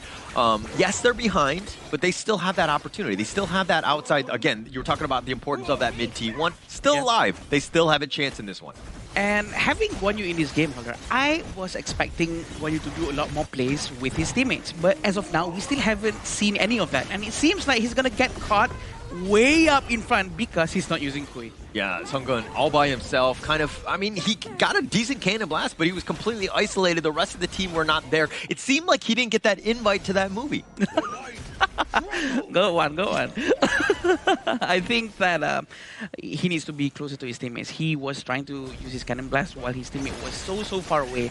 I'm not sure where he's getting at just now, but seems like Singapore is going to try to force this one more time with the Wings of Judgment. Yeah, and this is going to be a much better push. But again, they can't really get too close. Songbin with just enough with like that Blazing Brilliance, it just clears the wave so quickly. But Hyunmin was trying to be a little bit sneaky and taking the Tyrant here. They need to be a little bit careful with how they proceed, because it looks like Yanzi and the rest of the squad are there. They've got the Wind Slash. The Tyrant is actually going to be leashed. Soaring Green Dragon coming from the side. Yunho, he's getting pulled around, but he dashes away. They find Weak Cat, and it looks like Yanzi is getting very low himself. Sungun with the Cannon Blast, and do they have enough? And yes, they do. The Heroic Strike is going to be enough, but Yunho sacrificing his life because he wants to go for the team kill on this one. Yehu running as well as he able to flash away, and he does, but 4 members down from Singapore. A very good kiting fight coming from Korea. They really forced out Singapore to actually be a little bit overextended just now, but the force coming from Yuno was so good that he actually managed to force them to go down one after one. And this is what happened just now. They're trying to get the Tyrant, but look at him. Yuno was so ready at the back. He actually went in, knocked them out, and he keeps on pressing in, even though his HP was actually quite low. This is where they need to stick to. Like, this is the composition. It revolves around the Guan Yu. It was the first pick for them, right? Yeah. He needs to set things up. Every team fight thus far that they lost was because he was never there. So now that they know the play, hey, we got to stick together. We need to ensure that Yuno is being the initiator. Yeah, this is going to be very interesting to see how Singapore is going to start to deal with this problem. Are they going to start to use the Ghost Ship? But look at how Yuming got melted so quickly under his own tower. They're going to try to dive into the tier 2 tower, Holler. Yeah, Jihoon not scared whatsoever. They're going for the side. Yunho just trying to push him back. They find Yue, and it looks like Yansu just trying to run away. But again, just set up properly. Jihoon is an absolute monster on this Byron here. He quickly rotated to the bottom lane. He's going to be pushing that lane, and he's going to try to pressure them into the tier 3 tower at the bottom lane. 2,000 gold in front. It's not too much, but it's enough for them to start pressing in. 2 members down. No way to defend on this one, right? Yuming will be up. Yue in just about a couple more seconds after him. But this is a tough situation. Korea now looking to flank, taking the mid T3. Jihoon needs to get on back. He's a little bit low on the side, able to get away. And now the Blazing Brilliance says, hey, you want to come for my buddy? Come through this first. A very good zone control usage of that ultimate from the Songbin. They're going to start to pull back just a little bit. 2,000 gold in front. And it seems like Singapore is trying to press them away because they know Jihoon has no HP. So they are lacking tankiness. And Yuno is not really okay with his HP as well. Oh, the Blazing Brilliance. They find Yuming, and he's in a bad spot. He gets completely decimated. Yunho is on the side. He's just trying to bait them off, but the Razor Cavalry is going to be used with that heroic charge. They're pushing him back. Yue, he's getting knocked around like a pinball, and he gets taken down as well. Weekat is getting a little bit low himself. Hyunmin finding him out. Yunho does fall in the end, but I think he did his damage as 4 members down yet again for Singapore. Hyunmin actually managed to flank the entire team from the back using a DRNG, which is very, very crazy because of the help of his teammates. teammates. Look at how they're diving into the tier 3 tower. They know it's only one hit left, and they're going to try to end this right now. Yeah, the Blazing Brilliant. Jansu is just going all in. Think inside the box is going to be on the side. And it looks like Korea are opening it up. They take the ace. Yuming just trying to hold it down, but the crystal in half, and he too will fall, and Korea will take the series and the sweep. Another amazing win coming from Korea. 2-0. Is that convincing, Sagi? I would say it's very, very convincing here coming in from Team of Korea. This is exactly what we expected coming in from start of the day here. But Game 2, Singapore actually fought back really well up until the 10th minute mark. But Yuno coming in with the Razor Cavalry on that Guan Yu, found the first attempt, soak up all damage, kited away to the right side, and then found the finishing blow on towards the backline. That's what exactly set up the pace for Team Korea to find that comeback in the mid-game. It seemed like Yunho was the guy, the reason why they were losing, and then also the reason why they won. Because once he started getting in those team fights, the dynamic of the entire game shifted. I agree, and I was expecting them to do the same from the beginning of the game, to use Guan Yu to actually try to flank everyone from the back early on, but apparently, probably he was trying to get his itemization first, trying to get all the minions, trying to get all the golds ready for him to do enough damage, but yeah, he actually managed to pull it off 10 minutes forward. I think the early game was very well played by Singapore, especially you see that Yanzi on the Ata was like successfully blocking the flanks, marking down the Guan Yu's attempts, which we saw in the mid lane before 10 minutes. Yuno was actually having a really difficult time in accessing those teamfight angles that we talk about. But coming into the late game, where objective is like your main approach in the Shadow Tyrant, it starts to see that the focus coming Team Singapore started to waver. They didn't really put a mark on towards Yuno's Guan Yu, which allowed him to go in, disrupt the battlefield, escape for a while, and find another flank angle, which successfully brought Team Korea back from the brink of a comeback. Yeah, this is a game where if you're Singapore, you're not so discouraged. You definitely had that chance. You had a great opportunity at the start of the game, as you rightly pointed out, Sagi. And going into this one, I think they need to continue that momentum. It was the mid-game where Yunho started to get online and they weren't able to tag him. And then that was kind of when he was able to kind of turn this game on its head. I think the biggest problem for them is to continue that momentum, trying to find how do we maintain this consistency, this pressure. I feel that the answer has been cut off just because the Guan Yu has started to come online and he's going so aggressive throughout the entire map. And aside from praising Yuno on his Guan Yu, on how much flanks that he actually did, I want to put our focus to Seongbin on that Angel, because in the later stages of those fights, he was successfully taken down Yu Ming, who has been having a fantastic early game with the double of Luli Blade Dolia doing combo. But this Angela successfully found those opportunities when Yu Ming was starting the objective, when he was crossing a river and taking down the primary front line, which is that Dun. And actually, it's funny that you point out Yuming, because you would see him and he would just constantly get burned down, right? And he was not really tanky enough, and this net worth speaks volumes here. Well, he was 4th place in terms of his own team's net worth. There's a reason why he, again, was not tanky enough to survive as that frontliner. But to be honest, early on, he actually managed to get like a couple of kills alone at the back because his team was so busy handling Jihoon in the mid lane. But afterwards, he couldn't continue that momentum again because of the lack of damage coming from the entire team, and he cannot find that chance. I think it was more of an opportunity that Seongbin actually found out, that they bursted down Yuming in removing a 5v5 in up front.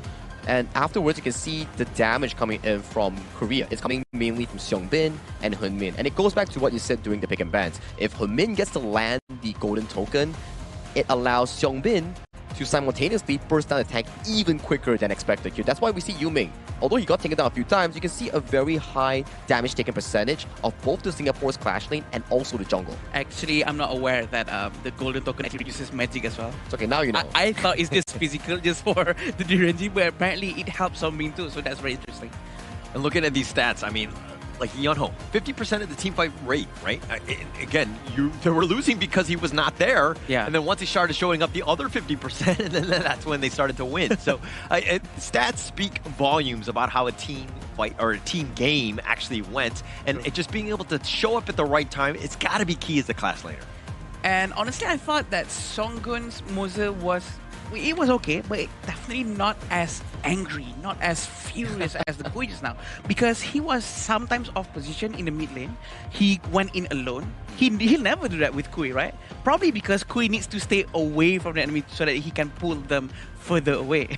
I think it's also because that in this game itself, we do see Singapore finding more opportunities to fight back, which really decimated Seonggun's occasional bad positioning, which we saw that there's like a difference between there. But you also can see like Seonggun, he tanked 70,000 and he also did 69,000 here. So he was actually doing a lot on this Mozi compared to what he did on a Kui. Kui, yes, he did land all those amazing hooks, but on this game itself, he's also a pseudo damage dealer on that roam pick. Yeah, and also because, you know, the Mozi has the Peacebringer, so he has a little bit of more mobility. He would probably, you know, just be a little bit further ahead as opposed to the Kui, who's a little bit more static, where you know when you're going for the hip, you need somebody to back you up.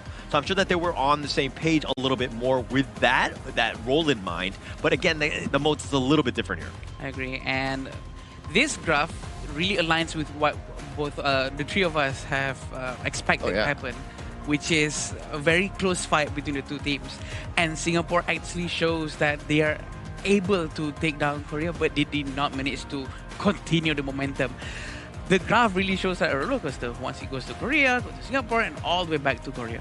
Yeah, it's about consistency in team fights and their decisions at those big few moments, right? You can see this graph early to mid game before the 10th minute mark. It's really back and forth, almost a 1,000 to 2,000 goal lead between the two teams. And afterwards, at the 10th minute mark, is where we saw Yuno and Seonggun start to find those amazing crowd control in the team fights, which led to the demise of Team Singapore in this game too. Yeah, and you're watching this one, you're thinking, Korea just completely blew them out. It's like, no, actually not so much. It was very competitive.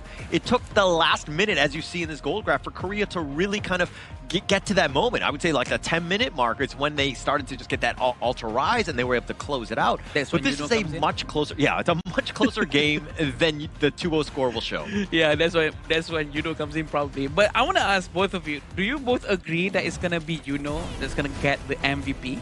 Ooh, I think Seongbin or Hyunmin actually played really well too. Yeah, I agree. Yeah, I don't think Yuno will. Okay. Because again, it's the first 50%. Like it's because he's late. It's the entire average, right, of how you played in the game. If you just show up for the fourth quarter, it's a very different ball game in that sense. But you know, I think that going in, it's going to be a much tougher decision to see who's going to be the actual MVP from production. Good help. I think we'll find out later real soon. And as of now, you can see in these highlights here, the first 10 minutes actually went super duper well coming in from Team Singapore, isolating their targets here, picking off those key moments, building that goal lead into a steady even here. But take a look at this upcoming 10-minute fight here. This is exactly where we saw the 50% that Harlem mentioned here. Jumps in, Bridget charge, pops it, everybody takes the crowd control coming from Ji-hoon, and then re-enters the team fight to capitalize on the escaping Yan Ziyang. As of this point, Kaiyang is already too far forward, gets caught by the golden token flash coming from Hyunmin's Yoonjae, and that's all it wrote. And these are the moments. Yumin getting knocked up by the Overlord, getting chunked down by Seongbin's Angela, and then it's a 4v5, and it leads to the destruction of Team Singapore in this game too. And this is where Hyunmin actually comes from the back. Exactly. Which is not expected, by the way. He actually rotated so far trying to catch them. And such a nice game being played by both sides of the region. Yeah. And we want to see a little bit more, but we're going to find out who the MVP is actually going to be in this one. I think it's going to be a close one, but it looks like Seongbin from the mid lane off of the Angela. Your thoughts on that one? I called it. Definitely. This is a very good performance coming in from Seongbin. He was really connecting the damage, the crowd control well, and this is back-to-back Angela game. And so far in this tournament, in the Asian Games qualifier, Angela seems to be a pretty popular pick. Yeah, I agree. I was just about to say that because even Abdulaziz managed to get the MVP yesterday. So we do know that it's really working well for most of the teams. And I thought it's going to be only working and effective only for the teams that, don't have their own leagues. But apparently even Korea are showing up with a very good Angela gameplay and managed to get the MVP. I think it just adds a lot. I mean, it has a stun, it has a lot of damage, it's sustaining, right? And if you want to just stand and fight, where a lot of the other side, if we're looking at junglers, they tend to be tanky, right? Yeah. So the Angela just burns through it, right? So it's like the perfect counter, and so it's just playing into the meta more than anything else. And then in the early game as well, Angela is one of the rare mid laners in this Asian Games version that allows you to clear the wave fast with like 2 spell ones. 2 spell ones, wave is done, and then you immediately rotate to the side lane to assist your teammates here. So definitely well done coming in from Republic of Korea, getting a clean 2-0 to start their journey here in Group D. One of the most difficult groups that we actually have in the Asian Games qualifiers here. The most important thing to me is hands down the best Kui gameplay today. And or not just today, for the entire qualifiers for now. Or are we gonna see a lot more Kui gameplay like this afterwards? We don't know, but hopefully there is, because he has been proven on how Kui can be so effective today. And hopefully there's more Kui, because I love Kuis. Yeah, I love it. But I also think that there's only Sungun is 1-1, right? Yeah. Let's be very honest. I think that the way he was today, he was all right. I'm gonna tell Charles after this. Yeah, please. Oh, tell okay, him that Boba Blam was telling him that. Yeah, it is definitely a very good gameplay from everyone today, and we want to see what's coming up next. But after this, I do believe that we're gonna have a bit of an interview. Oh yeah, we're gonna be having Mara. Interesting. Lovely Mara that's gonna be interviewing one of the representatives coming in from Team Korea to find out how they feel after that match. It's their first match in the Asian Games qualifiers here, so it's definitely always good to start on a right step coming in for Team of Korea. So without further ado, let's pass it over to the Mara so she can actually check out the interview and review with them what exactly happened. So take it away, Mara. Team Korea opens the day with a 2-0 sweep. Congratulations, MVP in game number 1 with Kui. In fact, that Kui Angela combo was so effective, with Angela finding ways to initiate and Kui with that crucial follow-up. How did you manage, and what makes this both pairing, what makes it so powerful, the Kui-Angela combo? 우선 너무 축하드립니다. 그래서 오늘 첫 승에 엔젤라랑 쿠이 이 조합이 선택한 이유, 굉장한 좋은 조합이라고 생각하는데요. 그래서 이 조합을 선택한 이유이 무엇인지 말씀해 주세요. 지금 메타에서 안젤라가 미드 중에 굉장히 영향력이 큰 미드 캐릭 중에 하나이고, 안젤라를 썼을 때 또 종규와의 조합이 생각보다 괜찮다고 생각해서 안젤라랑 종규를 같이 픽하게 됐습니다. So I think that this is, I'm so happy that this combination worked out, and then because after we have used this combination of Angela and Kui before, and then due to the experience, and then we choose this combination again for this first win. And well done, MVP in game number 1. And what we also notice is that your team has an answer to your opponent's every single move. Your placement was great, and you seem to predict what's going to happen next. So how has Team Korea developed this coordination and this map awareness? How was the communication like with your team earlier? 오늘 상대팀 싱가포르 팀을 만났는데요. 그래서 완전 완벽한 조직력을 보여주셨는데요. 그래서 어떤 비결인지 말씀해 주세요. 연습 때 이제 다른 팀들 그리고 싱가포르 팀들도 그렇고 되게 강팀이라고 생각을 해서 연습 과정에서 굉장히 준비를 단단히 하고 왔고, 그 연습의 결과라고 생각합니다. So we know that Singapore is a very strong opponent to us. So during practice and training, we've been very focused and do a lot of practice against this team. So I think that's the effect from our training. And that's such great respect to your opponent. And for sure, they're respecting Team Korea after what you've shown today. The world is watching, and so is Korea. What would you like to say to everybody? 그래서 우리 지금 대한민국 팬분들도 전 세계는 보고 있는데요. 그래서 대한민국 우리 팬분들께 한 말씀. 저희 대한민국 아너 오브 킹즈 팀 응원해 주셔서 감사하고 앞으로도 더 좋은 경기 많이 해서 꼭 메달 딸 수 있게 잘 준비해 보겠습니다. So thank you for supporting us, and then I hope that we can secure a medal, and thank you. Once again, congratulations. Strong performance, and we're looking forward to the next. You heard it from Team Korea, and now we're going to be talking about that a little bit more with the casters. Lead the gorge.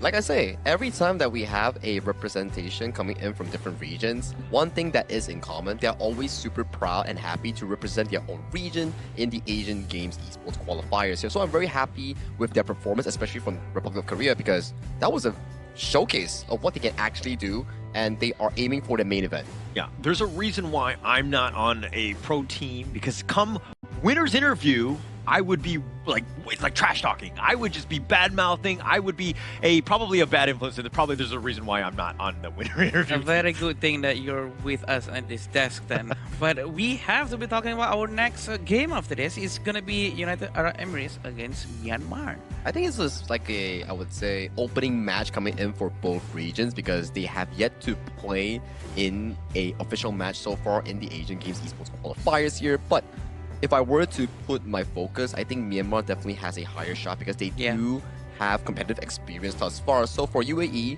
they're more like a challenger coming in to prove themselves that they can actually take this one. I think Myanmar is a very good region as well, because I have went up against them. I've seen their plays as well, and their picks are more leaning towards support play, a lot of crowd controls, a lot of annoying heroes that they pick out, and that's just how they are. Again, I think it's also related to cultural thinking, maybe with a lot more crowd control is gonna deal a lot more problems to the enemy. Like a Quay. Like a Quay. Fine, okay. I mean, I mean, just set it up. I think it makes a lot of sense, right? Anytime you can win games off of your roam, I think that you're doing a phenomenal job, right? I think that going in, it's also interesting to see exactly where UAE want to go, because of the fact that, again, we don't have as much data. We don't really know what sort of heroes they like. They too might be white players themselves, huh? And I think to be a better Quay player, I think what do we need? It's going to be a proper device. The best device for being a good Quay player, like all the pro players on the stage. What would it be, Sagi? So if you're interested in the device that we are using currently in the 2026 Asian Games esports qualifiers for Honor of Kings, is going to be iQOO 15R. 120 FPS. Ultra graphics, high quality, good cooling, because if you play out in the sun or when you're out with your friends, if the phone overheats, it's not going to be a fun time, because it throttles, like it, like goes black. So iQOO helps you with that. Get an iQOO if you want like better gaming experience. Is this why I'm missing all my hooks? Because I don't have an iQOO phone. Exactly. No, that's a skill. Are you going to do that thing again? Are you going to do that thing again to call you? Yeah. Hello, iQOO? Yeah, no, iQOO, let me know. You can just, I think you need to snail mail me. I don't know how they would respond, because I don't have a phone, right? So I need to figure out a way to get access to an iQOO phone. I would say phone lines are open, but that's a lie, right? Because again, you have a pen over there and I have paper here. Yeah, I do. The old write it down. Style, write a letter. I'm going to draw an iQOO phone. I'm going to draw an iQOO phone, and this is what it's going to look like. So I have to just manifest it, I would say. Yeah, but you don't manifest it, just like what Mara always says, right? You manifest it until you actually get it here. But the main idea coming in from the next game here, UAE, the unknown, fighting Myanmar for a shot in their group. Everybody wants to go to the main event, so it's definitely going to be a very important one, because it's still the first game coming in for respective regions. So, well, that will eventually happen after this short break, because we are currently needing of one after so many of the Quay games here. So do bear with us. We will head to a short break before we come back for more HOK action.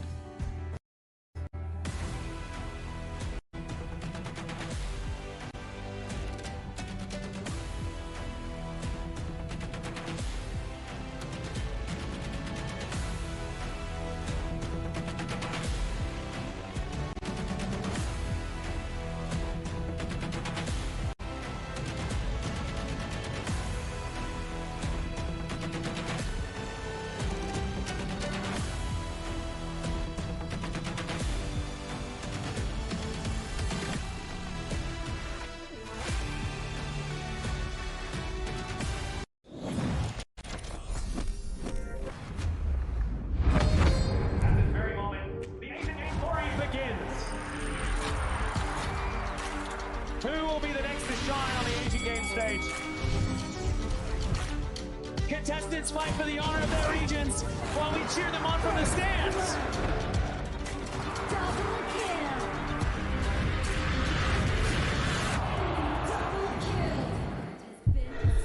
This is a challenge, but it is also an opportunity. The tide is turned.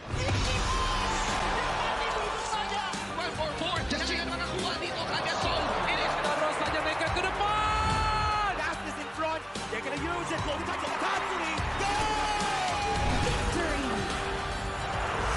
And we pull it all together. We share the same voice, the same radiance. This moment of brilliance belongs to all of us. Together, we shine.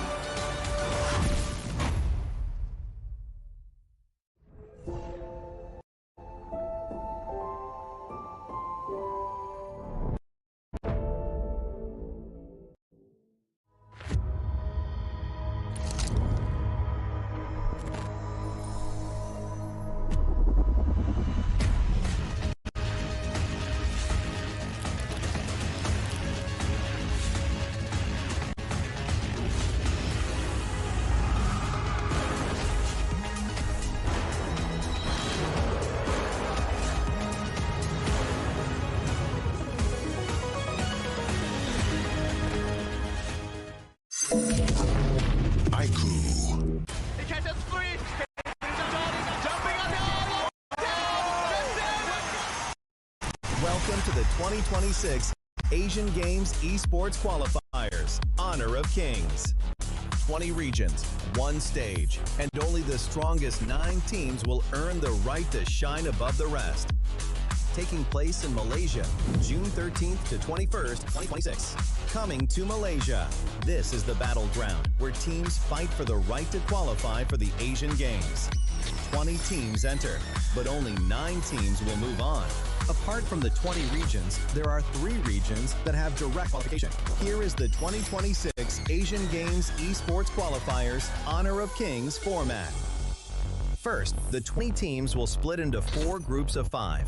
In each group, every team faces every other team once in a single round robin, with every match played in a best-of-3 format.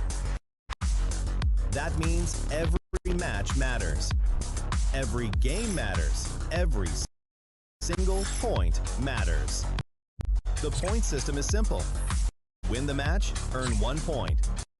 Lose the match, earn none. At the end of the group stage, teams are ranked by the total points they've collected. And from there, the road begins to shine. The top 2 teams from each group qualify directly to the Asian Games main event.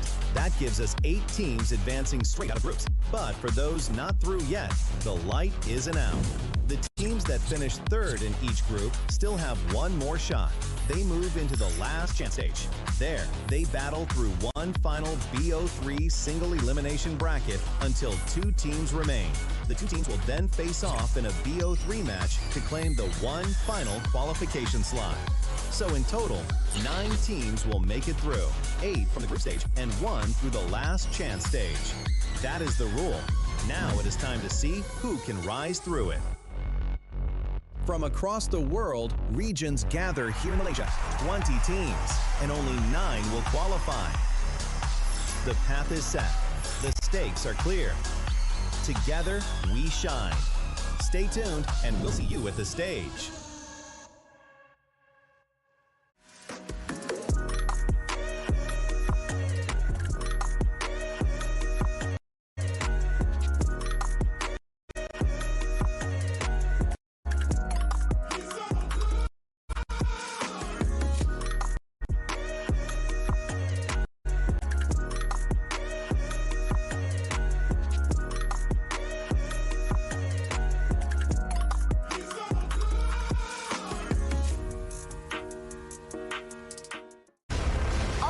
Not ready yet.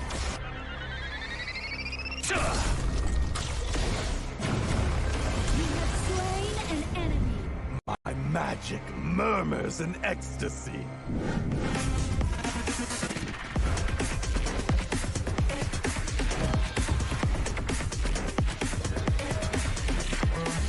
Amazing!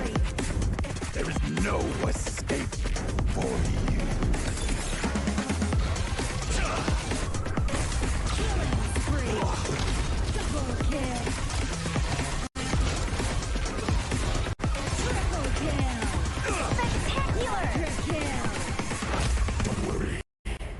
I'll be back for your life soon.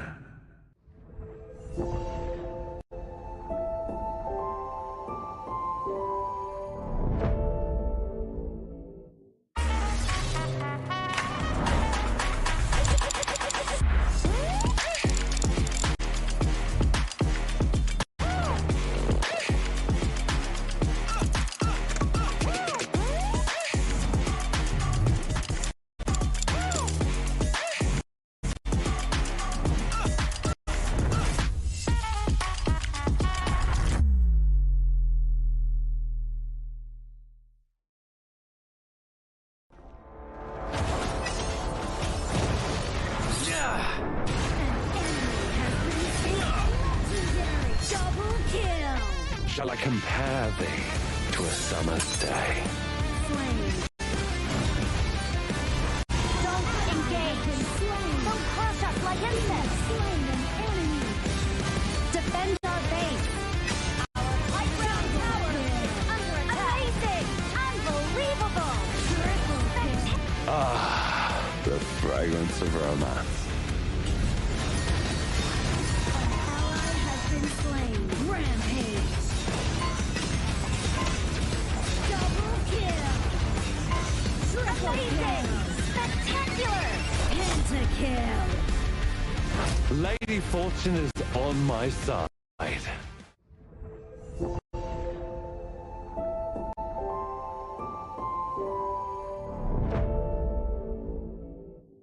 Itu kan track kita. Relax, bro.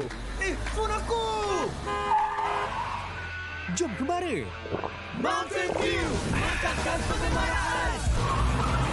Kau boleh! Kat mana pula ni? Water Trust! Kasih boost! Adventure!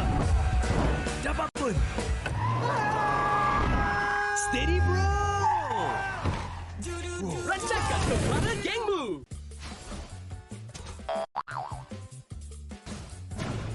They tried.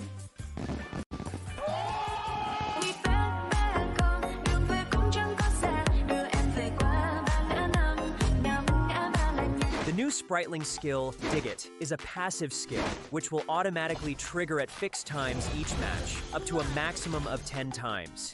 The skill grants guaranteed standard rewards like gold, XP, shield, health recovery, and more. There's also a small chance to uncover mysterious grand prize effects during the match. Dig It may also produce tradable high-value treasures. Detailed information about acquired treasures will be shown after the match ends. Each treasure has its own rarity and storage size, and obtained treasures will be automatically stored in your warehouse. If you want more high-quality treasures, make good use of the Treasure Fusion feature. You can also copy and share your code so friends can help speed things up. Treasures in your warehouse can be sold for event currency, which can be used to redeem skins, items, and other rewards on the event page. You'll even have a chance to win physical prizes like smartphones and cash. You can also spend event currency to bid on high-value rewards. The auction uses a hidden bidding system, where you can submit 2 bids for the same reward. The highest bidder wins, giving you even more ways to obtain rewards.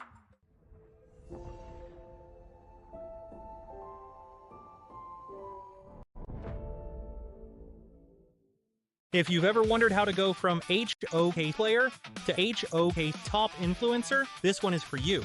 HOK welcomes all creators. First things first. When you start as a HOK player, your in-game highlight can become your content. This is the first step of building your own social media presence. If you keep on creating and reach 100 plus followers, you will be invited to HOK Studio and become a HOK Studio creator, starting to earn various incentives as you grow. You'll get token and cash incentives for your creativity. Stay in the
Now I see that I got everything I need. It's alright, I'm on fire, I'm alive, 'cause now I fly so high, so high, light up the skyline. Let's do it this time, like it's a whole new colorful world.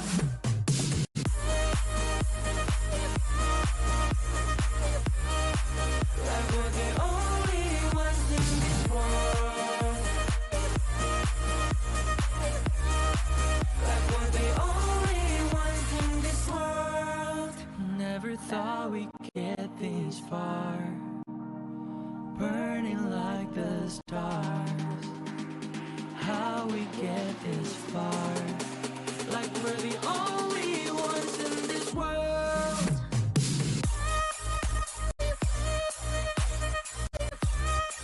Like we're the only ones in this world. Like we're the only ones in this world.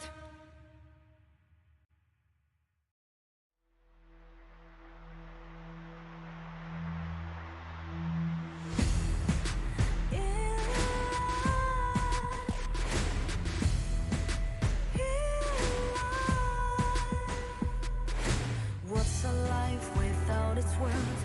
Compromising with what hurts inside, inside. When you let fear decide your fate, you don't choose which path to take in life. In life, I'm finally letting go of everything that still holds me. I'm against all odds, but I won't give up, 'cause it's my time to shine. Standing in the starlight, can no one let me down. Destiny is calling high. I'm not afraid to fight for everything I love. Victory's in my sight.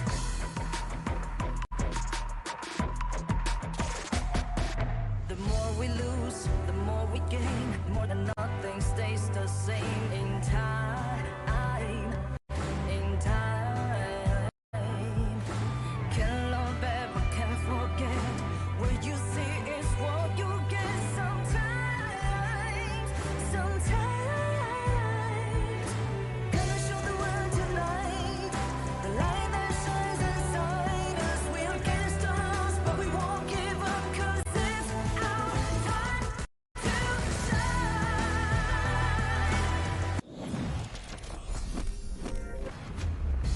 Welcome back to the 2026 Asian Games Esport Qualifiers for Honor of Kings. This is day 2, and we have witnessed just now Republic of Korea taking down Team Singapore in a quick 2-0 fashion here. So Holler and Adam, what do we have for this upcoming series? I think we're going to see a lot of drama, right? UAE and Myanmar, you can hear some of the players in the background, right? They are ready to go, and I think that they're fired up because, again, this is the first time they've been on stage at the Asian Games qualifier today. This is going to be very interesting because Myanmar has a lot of experience in this as well, and you know, they often use these unorthodox heroes that we rarely see being used in our league sometimes. And I think it's going to be very interesting for us too, because it's going to be very refreshing for sure. I do have to agree with you, especially if you were following the previous edition of the KML region or the WKS region. Myanmar has always been a strong force to be reckoned with, and right now representing their region as the regional team, I do think that Myanmar might have what it takes to actually be one of the group leaders coming in towards their group. Definitely one of the favorites. Correct. I mean, it's just that more that we've seen them on the international stage. I think UAE on the other side, you're kind of like, oh, how good are they? It was like, well, we haven't really seen too many games, so we can't really judge in that sense. But I think that it's still, you know, to their favor, right? They could be a dark horse. They could pop out some picks that we haven't seen thus far. It could be very interesting as we move forward. I agree. United Arab Emirates with their picks is going to be fun for us to watch. And will they use Kui again? I don't know. It's going to be a lot of Kuis today maybe, because we love seeing that hooks when it connects, when it never misses like this now, it's gonna be the hottest topic today. Adam, that's just because you like a good hooker, right? Yes, I do. In this context, yeah, of course. What would you think? Anyways, yeah, I do think that it's very important for them, but they're kind of it's all about the latest patch that will be coming out on June 17th. It's going to be called the Grand Venture. This is a huge update that will be on across all of the global platform. This is going to be an interesting one here. It's the biggest one that's going to be coming this year. 4 new heroes, many new modes, Super Brawl full Spriteling modes, and then you can also get like treasures with your Spriteling digging it. So definitely, if you're interested in the upcoming new heroes, new updates, make sure to check out June 17th update here. But let's go back to our discussion there just now on UAE and also Myanmar. Like you mentioned here, there's very little information on the UAE squad, so maybe they're like this dark horse or like this underdog here that can actually make it happen in their group. Because if we revisit back to the format of this tournament, first place, second place, directly qualifying to the main event. But if you're 4th and 5th, you're out of contention. But 3rd place, you still have a shot to actually go into the last chance qualifiers. Exactly, yeah. Yeah, I think it's going to be fun for us to see, because we don't want that number 3 slot, because you're going to have to play a lot more games than you're supposed to, because you could have rested so way earlier if you get number 1 and number 2. That's correct here, but let's put our focus back into this exact matchup here between United Arab Emirates and also Team Myanmar. So let's start with a teaser video.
A force wrapped in mystery, stepping onto the field with no expectations to hold them back.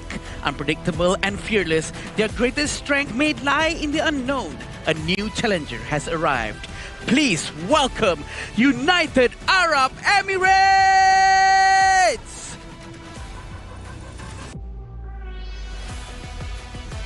Carrying the pride of their region, they enter the arena with confidence and a style built around taking the initiative.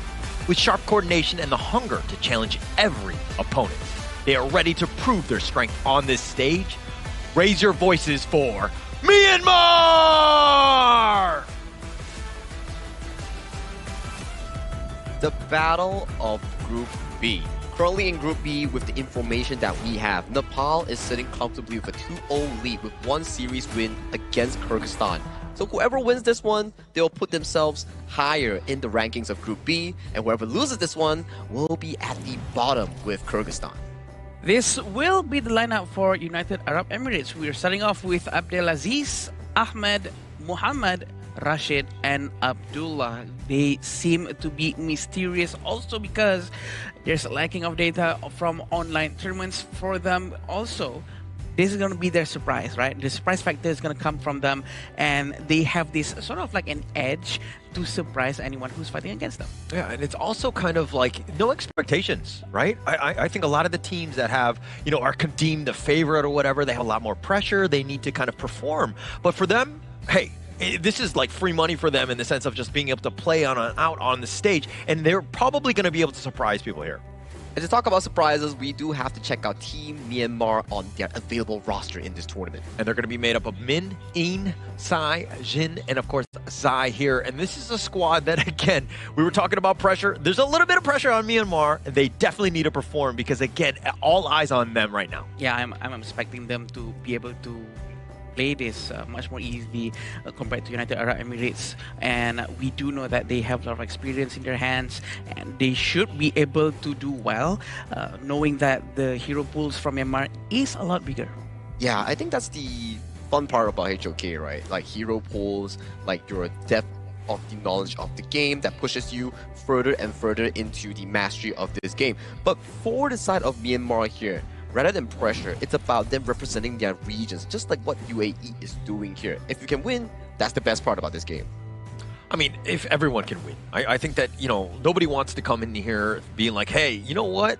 I just want some lessons. I just want to, you know, learn from them. Everybody's looking for that win, right? Everybody wants to kind of move on to the main event. Obviously, only 9 teams can out of the 20. So I think that going in, yes, of course, you want to win, but you got to do it. And this game is not easy for some of these teams to kind of overcome some of the obstacles that they might have.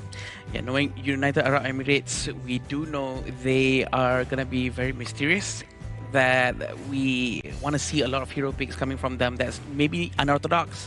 That's something that we're not used to seeing all this while. We have a lot of heroes still untouched comparing to what we've seen yesterday. We've been rotating around more or less the same heroes because we're not using global bans. Exactly, right? Like, we're not using global bans, so whatever that you find being useful or worked out for you in Game 1 or Game 2, you can always repeat the usage of that specific hero compared to our usual HOK Esports global tournaments. And there's kind of a little bit more expectations in terms of the draft as well, because this is where you've got a set template, right? You pick your best 5 and go. Yeah, some of them might be banned or whatever, but at least you have an idea. I think that, you know, it's kind of a faster pace because in terms of the draft pool, you don't need as many heroes readily available. I agree, and it looks like Myanmar decided to take out Guan Yu and Dolia, while UAE decided to take Arlie and Mai Sharnui. Both are very annoying heroes. And starting off with Ukyo Tachibana, you cannot go wrong with this hero. It's versatile, it has sustainability from his ultimate. And he's also really aggressive in the early game here. Given a minch, and he will take a mile towards you and take all your camps if you do falter here. A very strong snowball hero that has been picked up. Us, the first pick coming in from Team Myanmar. And for UAE, a classic mid-roam duo here. Xiao Qiao and also the Lian Po has been locked in. Just a lot of control, at least from the side of UAE, right? The Xiao Qiao and the Lian Po really setting it up. The Zhang Fei in return, very similar to the Lian Po in that sense of just having that big ult at the right moment. Plus now you're rounding it out with the Fatih. Myanmar's lineup, at least to me, looks a little bit more balanced in his first phase. And to be fair, both sides of the team does have a very tanky hero, such as Lian Po and Zhang Fei. So we can expect that both teams will not be taking a lot more tanky heroes after this, unless if they want more team fights. So UAE does have the choice to take Atta if they want, because they do have the Renji in their hands, assuming that Myanmar will not have any heroes that's going to be using Doomsday, but they already have Fateh to deal with any heroes which is HP based. It's a really good late game pick, right, Fatih? One of the strong Clash lane picks here that is really good in excelling in those mid to late game team fights here. As you can see, coming into the second phase is about banning what's not been picked by both teams here. For Myanmar, they have yet to pick a mage here. That's why you can see UAE, they're putting a lot of focus on towards the side of Sai, especially in the mid lane pool. You want to target him as much as possible. I mean, you got the Zachao. You're looking for more of just like the wave clear, then to go and rotate to the other lanes, potentially getting a pick off. But the D-Renje for me is one that you kind of need to look into. I think that it's all tried and true. It's a very balanced hero. True. It's not the flashiest, but it will get the job done for you. The damage is a lot, especially if he already has his Sparkforge dagger and Doomsday. That's gonna be melting any tanks in front of him. But I think slightly the downside of Sparkforge and Doomsday is that it's not built to fight against fragile heroes, squishy heroes. It's built for tankiness. Yeah, I think it's more on doing mixed damage so that the tanks cannot really itemize against you. Percentage health damage from Doomsday, which does physical damage, and then Sparkforge, which does magical damage here. So it's more difficult for a tank to actually deal against like mixed damage output here. But fortunately, coming in for the side of UAE, they do have the Atta, as you mentioned, locked in here. This Atta is a very smart pick. It can either go Clash or jungle depending on the situation that arises. I think meta-wise, the Atta has been like 100%, like almost in every single series. It has just so much impact, a lot of the flexibility that you're talking about, even in terms of role. It just provides so much, and it can be very disruptive. But the UAE side, yes, they have a lot of crowd control, they have a lot of, stuns and all that, but it seems like they really need a little bit more damage for me to be really comfortable with this lineup. I agree. They do need a lot more damage than this right now. Still waiting for what their jungler is going to pick. But for Myanmar, they chose to go with Zia and Chano. Zia is going to be very interesting because it's a long-range mid laner and he can sanctify anyone to give extra EXP and levels. Oh yeah, you can break the level 15 cap for both Zia and also the target that he looks to put his sanctification on. I like the balance coming in from Myanmar, right? You have strong laners coming in from both Fatih and also the Channel, and then Ukyo Tachibana facilitates that early game. But when late game hits, that's where both the side lane plus the mid lane starts coming online. For UAE, we're waiting for the last pick here. It won't be a lane. I think this is the first lane that we have in this tournament. Haven't seen it. Yeah, I think that this is going to be the first time. Has that potential. It definitely jumps to the back line, makes it very easy. So the Chano needs to be a little bit careful in terms of his positioning. The Zia also potentially get jumped on. So that's the thought process, at least for that one. Ooh, this is a very aggressive pick from UAE for sure. It's going to be a very early game meta for them. The fact that Atta has been picked and he is going to be playing jungle with Atta. So I do believe that there's going to be a slight bit of advantage right there for early game especially, but they have to end game early, Saki. Well, it's for them to actually perform in the game because this is the second match of day 2 in the Asian Games qualifiers here. Blue team, we have Myanmar, and red team, we have United Arab Emirates duking it out for a spot in Group B. Thank you so much, Sagi, as we go into this one. Second series of the day, game number 1. And I think that Myanmar, and it looks like both of them are like, hey, we're going to just kind of, prioritize the mid lane as much as possible. Let's put the pressure on and just kind of rotate around, use the gold sharing to our advantage. But again, we want to be aggressive, especially early. Yeah, the rotations are very important from early game to make sure that they have an advantage before the war at the Tyrant, because the teamfight is going to be happening at the Tyrant. It's so important for them to get the advantage for movement speed, for the extra damage. Usually that's what most teams are going to be doing.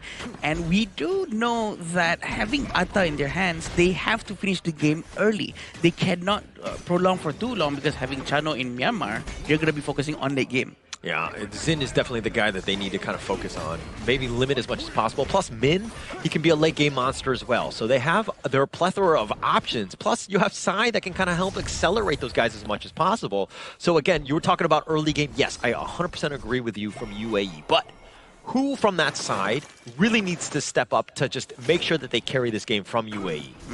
I think it's supposed to be Abdullah and Abdelaziz. Both of them have to initiate fights, dive into towers non-stop. It seems like Abdelaziz is going to go down first, but he managed to run away just in the nick of time. Yeah, just a sliver of life. That's all you need, right? I mean, it was very close, right? But you were calling him out. You're like, he's got to have a great game, and then he just gets gone on. So, okay, yeah, like hold it on him. Like let the guys play him out, right? It's not even 2 minutes in. Well, yeah, he meets his death from above. His level 4 is still not there yet because of the pressure coming in from the jungler of Myanmar. It seems like Rashid and Abdullah is going to be sticking together for a while, and seems like Abdullah is not going to be rotating with his mid lane, so he's going to be missing out a little bit on the gold sharing thing. Yeah, and now the mid lane, this is kind of be the priority from Myanmar, right? I think that this is a smart play. Let Sai and, just kind of rotate around, ensuring that they do, I mean, they're going to do a universal law, potentially stealing. Any sort of steal that you can get is going to be gravy. Yeah, he managed to steal it quite easily, I might add. 900 gold in front of UAE is going to be a little bit of a problem for UAE. They really need to stick more and try to clear the jungler together and then be ready for the next team fight that might happen down here. Knowing that Sai already has his ultimate, Umbrella Upper is going to be a big problem for them. Yeah, Abdullah taking a decent amount of damage. Did not expect Ian to kind of make that rotation. So they're going to be taking a decent amount. In Myanmar right now, I like the way that they're playing. They're playing aggressively, putting the pressure on, and they've got a 1K lead because of that. And it seems like Abdelaziz is going to be focusing on his laning phase first. He's not going to be rotating too early. But look at this. This is very helpful for Aeon because Min is going to start to reduce the HP of the jungle and then let Aeon just come by and just smite. Yeah, Min doing a great job. I mean, he's got the level advantage over Abdelaziz. He's been helping Ian as well as just farming. So just a lot of value. It's the little things in the early game of ensuring that you're coming out slightly ahead. it's going to be benefiting them in the long run. So all these small little things really matters a lot. And UAE is going to start to group up around the top area. Are they going to be able to maybe get some eliminations before they rotate down to the Tyrant? Seems like they're going to be playing much more safer for Myanmar because they're going to be focusing on the objective. You don't need to play super aggressive as Myanmar. I mean, as long as the lanes are being pushed out, you've gotten tremendous value. You're up about 2k at this point. The Tyrant is going to be the first target. They smite that one out. They get that for essentially for free. Yeah. And they're going to look to contest. Abdullah just trying to deal with that spike tail, but he just dodges it. He barely stays alive. The Tremor Smash is not going to really hit anything but those wolves, so not a lot of value as Abdullah is getting targeted here. Needs to be dodging the Universal Law as well. Yeah, but they're still trying to steal this Azure Golem as fast as they can, but it seems like Min is a little bit overextended. He managed to use Flash to run away, and we do know that the 2,000 gold lead is going to be helping them a lot in the long run. As long as they don't overextend too much, they will be doing fine. But the existence of Sai itself in the game playing Zia is just so annoying. Abdullah has been having a lot of problems trying to run away from him. Yeah, the Zia, for me, I mean, it's a hero where when you're, ahead, it's great, right? But when you're behind, that's kind of when you see the weaknesses of the hero. It doesn't have as much value, but this burst ramp doing a decent amount. Min is going to be on the tower, the Death at Sunset, everything in the kitchen thing being thrown at him, and he just eventually falls, but it looks like it's going to be first strike. But at what cost? They've lost 2 members as well. The Revenge Tour was making their way to the top lane. The punishment trying to help him out really benefits Myanmar right now. Ahmed and Abdullah is going to go down, but it seems like they're going to get one more. I thought that team fight was over, but they managed to just get one more elimination. Yeah, they actually had to hunt him down. Abdelaziz thought he was safe as well, but under the tower, Ian with a double strike, taking him down. And this is why Myanmar are so scary. What damage was that? That was insane. That was a lot of damage, and he actually managed to sustain his HP quite a bit. We're still waiting for Sai to collect his madness to get this Umbrella Outburst very soon before maybe they could try to get the Overlord after this. Yeah, I mean, I think that's definitely on the target list, but they've already got the mid-T1, everything going the way of Myanmar. They've just been very aggressive. The way that they've been able to kind of, again, punish the top lane is like, yeah, you gave up first strike, but we'll take the next 4 kills. Seems like they're going to try to focus down on Sai for the moment. But the Umbrella Opus is still being kept by him. Is he going to try to force a fight here? That's what we want to see. Also, the Scepter Reverberation has been done by Xiao Chao. It's going to be a bit of a problem for Myanmar because the damage is going to be very, very high from Xiao Chao, especially when Abdullah is tanking the damage up front, and he's going to be free hitting from far. Yeah, and I like it how Min is just split pushing. He doesn't need to be in the team fights at all time. He needs his own farm, so any sort of space that he's getting is going to be great. And now UAE, all of them are grouping. This means it's less value across the map. You're not able to secure as much, and now they're on the run because they're getting a little bit outnumbered on this one. But the value that Myanmar are getting, because they're okay, now they get the burst off, Abdullah down. Wow, what a damage coming from Ukyo. Ian is very comfortable right now, but they're still going to try to dive into the tower. A very great bright outburst. Yeah, Min just going on the side. That Sunset, maybe he stays alive. Rashid, he's going to be picked off as well, but now with the knock-up on that meteor kill, but not enough. Abdelaziz will survive, but 3 members down from UAE. Ian's going to be focusing down on the T2 mid lane, and he's going to be rotating towards the top. Ahmed has still not been able to find a space for him to farm, and they're all going to go down on him to make sure that there's no more jungler in the UAE. So he got the buff, and then he just gave up the buff because he just got picked off.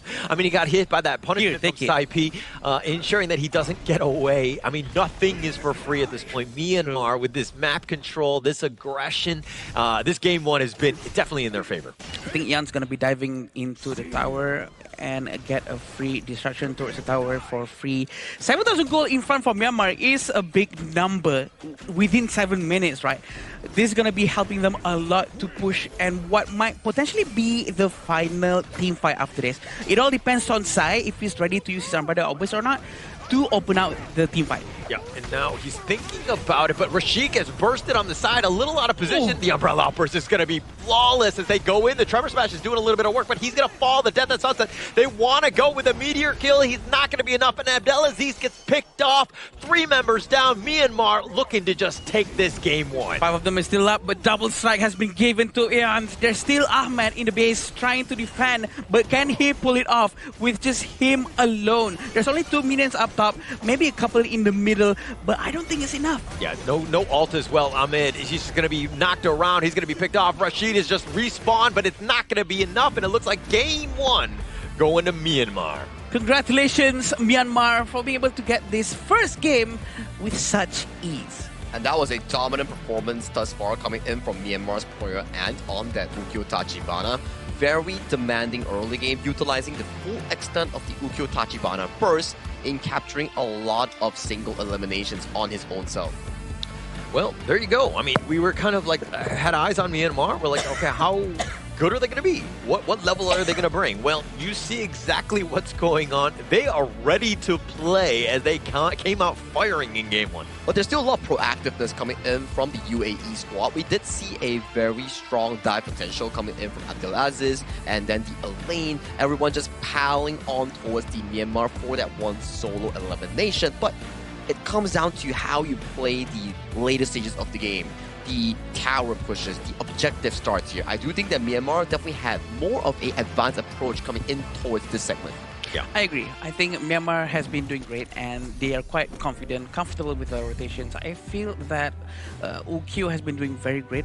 Usually Ukyo really have to be safe, right? Because he's an assassin, his HP can really go down quite quick. But it seems like he's extremely comfortable using his Sabertooth, making sure that all of the sustainability skill sets has been maxed out. Yeah, and that's kind of what, I mean, they first picked it, right? So they had to have been comfortable. They wanted this because they were going to set the tone. I think that that's the biggest thing. Whenever you pick first, that is the #1 hero. He's going to have the most impact. That's why they wanted it. Exactly, right? That's why, like, Ukyo Tachibana in this Asian Games version has so much priority in the sense.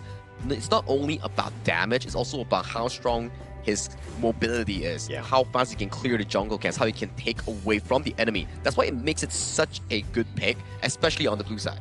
I was actually hoping for Atta to be much more aggressive early on because Atta is one of the few heroes that doesn't have any mana. He doesn't really use mana and it all depends on the cooldown. So if the skill set hits, he will do a lot of sustainability. Any sort of damage from basic attack, ultimate, first skill, second skill will replenish his HP. Yeah, if you're looking at the draft, you're thinking, oh, they've got a lot of good ults, but it's kind of like they were staggered a bit, like they weren't really kind of helping one another. Sure. And so that's kind of where they kind of struggled because, again, they weren't able to kind of have that wombo combo to really isolate anybody. Yeah, they just didn't really have the chance to pull off a great team fight coming in from the UAE side because Myanmar was just finding so much opportunities in those river fights, in those solo pickoffs, in allowing the strength of Ant on that Ukyo Tachibana to fully bloom into fruition here. I gotta say, 704 on that Ukyo Tachibana, almost 8.45k gold in a sub-10 minute game is actually a really fantastic performance coming in from the Myanmar jungle.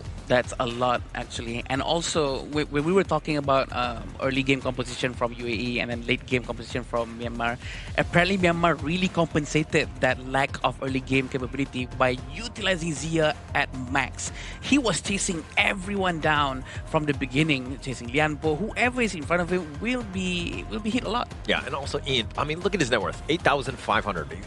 Like double, literally almost everybody on the UAE side. I think he had a great game. Was a 704. He's got to be the clear MVP in this one. Yeah, fantastic performance coming in from Myanmar in game one itself. And I like how you brought up the fact of the Zia because looking at the fact that UAE had like 2.5 tanks, including the Elaine, Zia, when you land the burn effect on the enemy, you also reduce their armor and magic resist.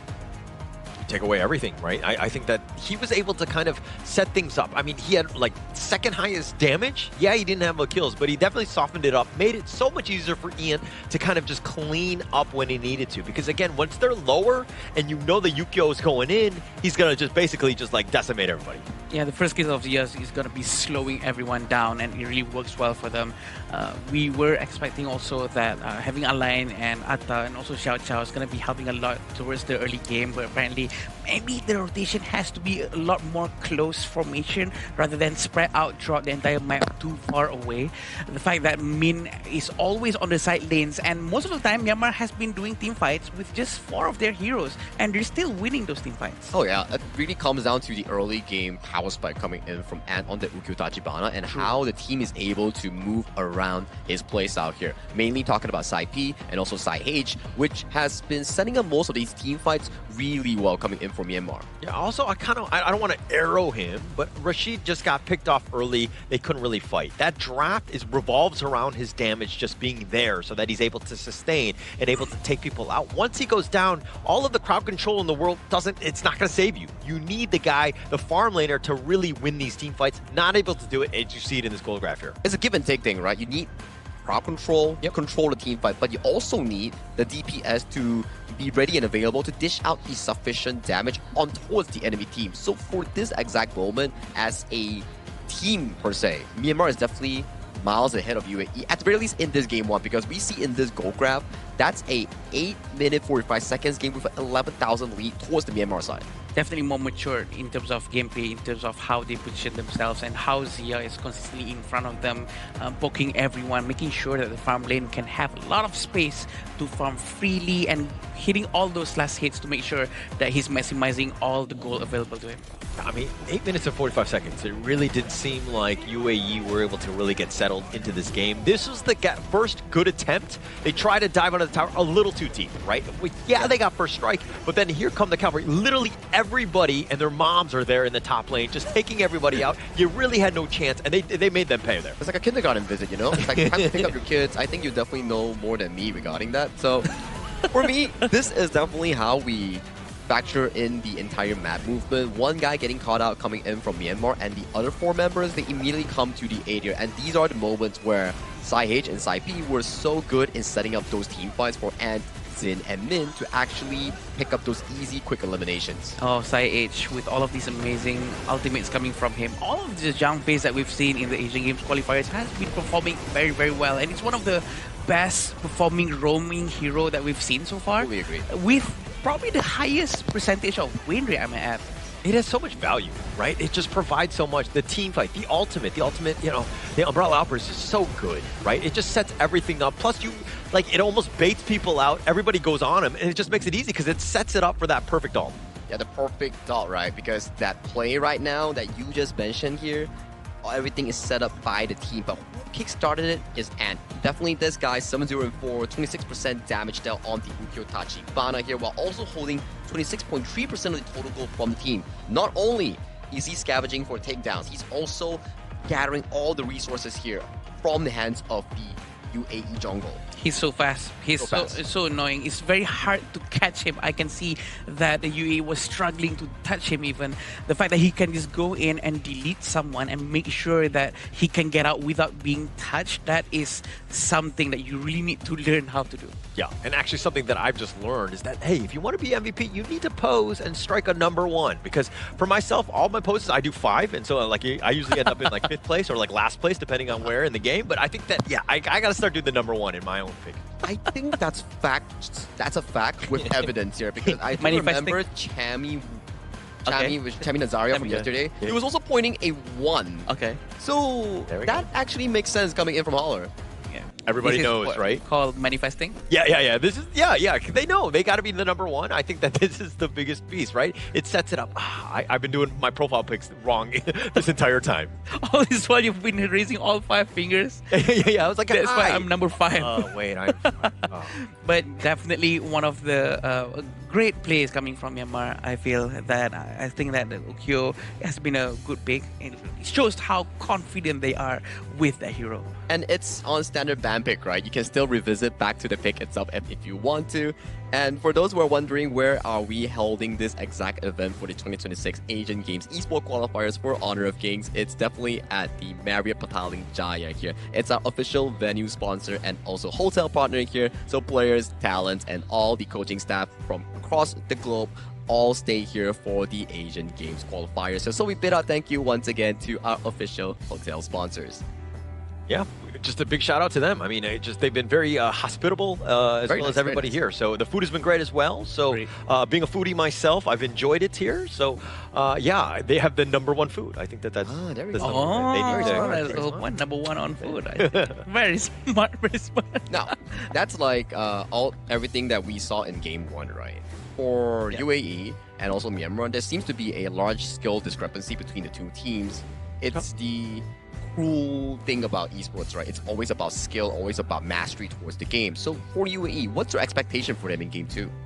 I think that's a little bit of shell-shocked game. right? I think that they were like, okay, now we're on the stage. Whoa, like Myanmar came at them. They seemed angry almost. UAE, now they need to just calm down. They need to play their game. I think that though, come draft, they got to give a little bit more support. Like they need a little bit more in terms of the damage dealing and less, I would say, in terms of the crowd control. Because again, they were really lacking that in game 1. I think the most important thing for UAE right now is to also rotate better. They need to group up better, move together as a team. And there's no harm done if you actually rotate with your jungler, clear the jungles together with the mid lane, with the roamer, trying to maximize the gold trading technique as much as possible. Also, being forever ready for what's coming up, because there might be team fights anywhere. Someone might be hiding in a brush and whatnot, but that also translates in a very good rotation if they can do it very quickly. It's a two-way thing, right? You need the teammates to respect the jungle camps available, let the jungle full clear first, and then let him pick up the minion for the gold sharing that you mentioned, and then you look for plays on towards the crossback. When the minions meet, then maybe you look for a side lane play. Something like that. It's what we call priority. You shove first, then look for a play elsewhere. Finally. For UAE, they did pretty well in game 1. They found the first blood, first strike coming in from Clash lane, but it took them too long and too many spells far deep into the tower range. Yeah, and also going into this one, it seemed like when you're looking at that gold graph, what is that point when they were like, I think it was they were up like 1K at like the 4-minute mark or something. That is really rough. You're really behind in the early game. It's going to make your mid-game much tougher to get into, right? So you got to get yourself a little bit more of a chance. How you react, again, I think it comes back to the draft. You need early game heroes to fight so that you have a fighting chance, especially early. And I think they were on the right track. They actually went with early game heroes early on, and I think they could do the same thing here. Just maybe change the way they execute things might be a good thing too. Having Princess Frost as their first pick is also good. That they can do a lot more crowd control and zoning the area. I think it's okay, but it still doesn't solve the idea that they need early game heroes, potentially like the Byron, Ata, to actually suppress against Ant's performance on the Uku Tachibana. And we saw what a Guan Yu can actually do in just now's game when Yuno was playing the Guan Yu, or yesterday when we had Iqbal playing the Guan Yu. This is a very destructive pick, and we do have the Princess Frost and Liang. For me, that's a very difficult combo to actually execute, and you're against a Guan Yu, one of the premier counters of this combo. Yeah, actually, you walked right into the trap, I would say. I mean, if anyone gets locked in, the Razor Cavalry is coming, just going to disrupt all of that. Yes, you have that Winter is here, that zoning, if you will, but this is something, even with the Lapu Lapu, the Raging Sea, it locks down, or it completely blocks us out. And plus, when Liang isn't able to get going, he falls off completely in the mid to late game. I have faith. I think UAE might be able to pull it off, because it seems to me like maybe Liang is the only answer to fight against Guan Yu, or maybe even the Ukyo, because he can capture and can be frozen by the frigid prison coming from Princess Frost also. I think it's going to be good. Yeah, but with the Liang's control, who are you going to lock down, right? Everybody's somewhat tanky. Nobody's like that squishy that is really easy to burst, so it makes it even tougher. And this is why Myanmar's draft is looking to just counterpick everything properly here. Which is the benefit of the red side, right? Yeah. You do see the Princess Frost, you're expecting a Liang coming out from UAE, and then here's the thing that we can simulate right now. You see the Liang ulting either of the front lines or anyone. The moment that the ult the Lapu Lapu, the Guan Yu comes charging from the back line. The moment they ult the Guan Yu, the Lapu Lapu uses a long range engage to disengage for the team. So it's I would say, draft difference as of this point, at the very least for the first 3 picks. True, and everything goes down to execution. Having Heino in their team, trying to make sure that he can poke everyone from far, if he maintains in the range mode, is going to be helping them to deal a lot of damage coming from the Myanmar. But how is UAE going to respond to this? All 4 heroes has been shown. They have to pick the last 2 heroes. I think they need someone tanky in front. It has to be a tanky jungle. Whenever drafts happen, you're always looking for a bit of an edge. Usually it's like a 55-45%, like a slight edge. It's not that much. But from what I've seen this far, with the Heino as well, I mean, you fate rewind everything. They don't have enough burst. This UAE lineup is incredibly, deficient in moments, and the Myanmar counters it quite a bit. That's a DMway. Yeah. That's, I think, one of our first few DMways that we have on the stage right now, and UAE has been bringing it up. It's one of those good heroes if you want to use it to cleanse of crowd control, and Myanmar finalizing their draft with a Marco Polo. So far, if we do view through the draft coming in from both teams, I would definitely favor Myanmar's draft more. More flexibility, more creativity on the engages here. But are we counting out UAE? No. If they can actually build that momentum with that Liang pick in the early game, find those catches after level 4 and onwards, then maybe UAE can push it to a game 3. It all goes down to execution and having Jadual in their team. For those who don't know, this is a hero that can actually cleanse himself from any crowd control with any skills that he's going to be using. So it might be the best going up against Guan Yu. A decent amount of control from the side of Myanmar. I think that going into this one, I mean, I like what I see from this lineup. They have a lot of control, many different ways and avenues, and mobility to kind of get outside of the Princess Frost Winter is here. You have a lot of options, which makes it much tougher for UAE. If they want to win this game, it's right when Abdullah hits level 4 and they start ganking right away. I agree. They need to somehow pump Abdullah to get the level as much as he can. And Abdulaziz is going to be facing against Min. He's not the best hero to go up against Guan Yu, but he can try his very best. Although looking at the bottom lane, Abdullah is going to be helping Rashid going up against Zin in the Marco Polo, which is going to be quite annoying because Marco Polo has a lot of mobility himself. Okay, so one thing that UAE did well was they shored up some of their weakness. They didn't go all in on this early game Liang Princess Frost type of combo. They have the Lady Soon, the Dian Wei also can be monstrous heroes come late game, right? Yep. So I think that they just need to kind of weather the storm. Maybe they get a bit of an advantage, start things off, get some pickoffs, give themselves a chance. And then Myanmar also, like, you know, if they kind of falter in that sense, then Rashid and Ahmed will be able to clean house. I agree. And what's very important is for Rashid to get all of his itemizations because Lady Sun is considered as one of the latest heroes in late game, I mean, where he can get all of his critical damage in, and it's going to be really problematic for Sai, for Min. No one can touch Lady Stone if he gets his itemization. It all depends on what they're going to be doing during the early game. Yeah, and I mean, they have the Guan Yu, the Lapu Lapu on the side of Myanmar, right? So they have a decent amount, but Ahmed is in a bad spot. It's not going to be able to survive, and he is one of the win conditions. Him going down first right there, absolute travesty to start this one. I agree. Abdullah haven't have his ultimate yet, so he's going to try pushing Muhammad towards the team, and it seems like he's going to go down just like that. Yeah, no chance. These heroic charges. Look at Min. The Fever Barrage is going to be used as well. Abdullah running for his life. He's going to run back to the library. We just got glasses. He's reading a book. Okay, anyway. Okay, I get it. You don't have to explain. You know, because it seemed like there was an awkward pause, like ha ha ha, pity laugh. How am I gonna go through the entire day with you, Hunter? It's gonna be a long day. It's gonna be a long day. It's very fun, very fun. 1,000 goal in front from Myanmar already. With just 2 minutes and 35 seconds in, trying to steal with the Tachibana again, Azure Golem is going to be his. Yeah, and a two-man stun right there, just kind of going with the Raging Sea, just like a going-away presence, and it looks like they didn't really take anything at this point. Myanmar exerting their dominance, dare I say, in this game early. And Rashid is doing the right thing. He's going to be rotating with the Frost and also the Liang. I think it's going to be much more safer for him. And now they're going to go and clear up the minion and bottom lane together.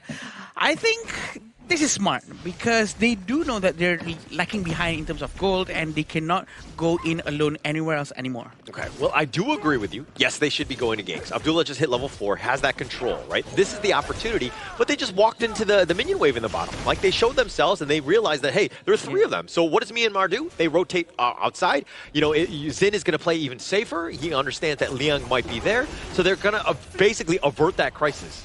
I agree. Showing their faces in the bottom lanes might cause Abdulaziz to be the collateral in this situation, but it seems like both sides of the team is trying to peek and see where everyone is. Yeah, I mean, they kind of knew Abdullah is going to show himself. He goes right for the control, but the Burst Ram and the Razor Cavalry on top of that, and just like that, everything negated. But it looks like Min went a little too far. They're too low, but the Fever Barrage on the side! Oh, he's doing it, and it looks like they're going to tear it up as they take 4 members down from UAE. Tremendous amount of damage coming from the Myanmar. Is so ready to respond to any movement that has been made by UAE. Actually, they started very well from Min, pushing them one after the other, but they did manage to get Min down. Look at this. trying to stack them up all into one place, helping out Sai to just keep on throwing his spears, but this help coming from Zin from far using the favorite barrage is so effective. That was like straight out of a movie. Like the three criminals are running away, Slow quote unquote, motion. and then they're going, and then Zin coming out of the side like a superhero he is, ensuring that he clears them up, right? Just what a great play by Zin. I think that's the movie that they watched from the Korean team. Oh, that makes sense. They learn from Myanmar. Oh, I see. Sorry. It's a foreign film. It was.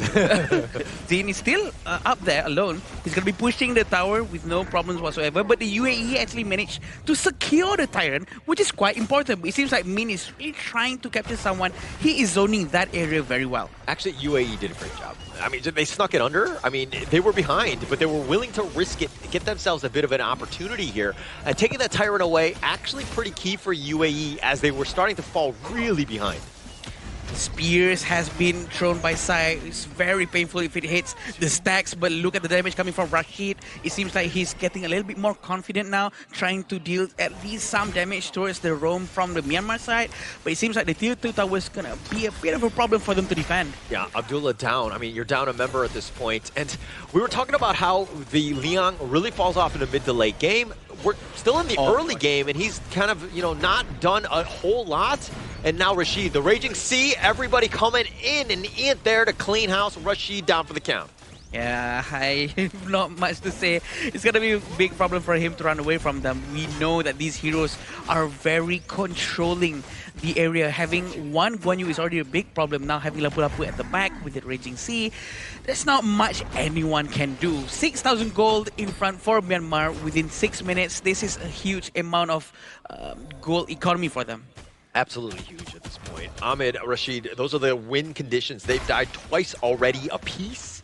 It's only 6 minutes in. They need to be farming, right? They want to be left untouched and just constantly just getting themselves a chance. But Myanmar has not given any space. Look at Min with his massive damage at the top of the list. This is actually very rare to see a Clash Lane hero having the most damage out of everyone, because he actually managed to use his ultimate towards everyone, and all of his skills and basic attack enhance actually worked.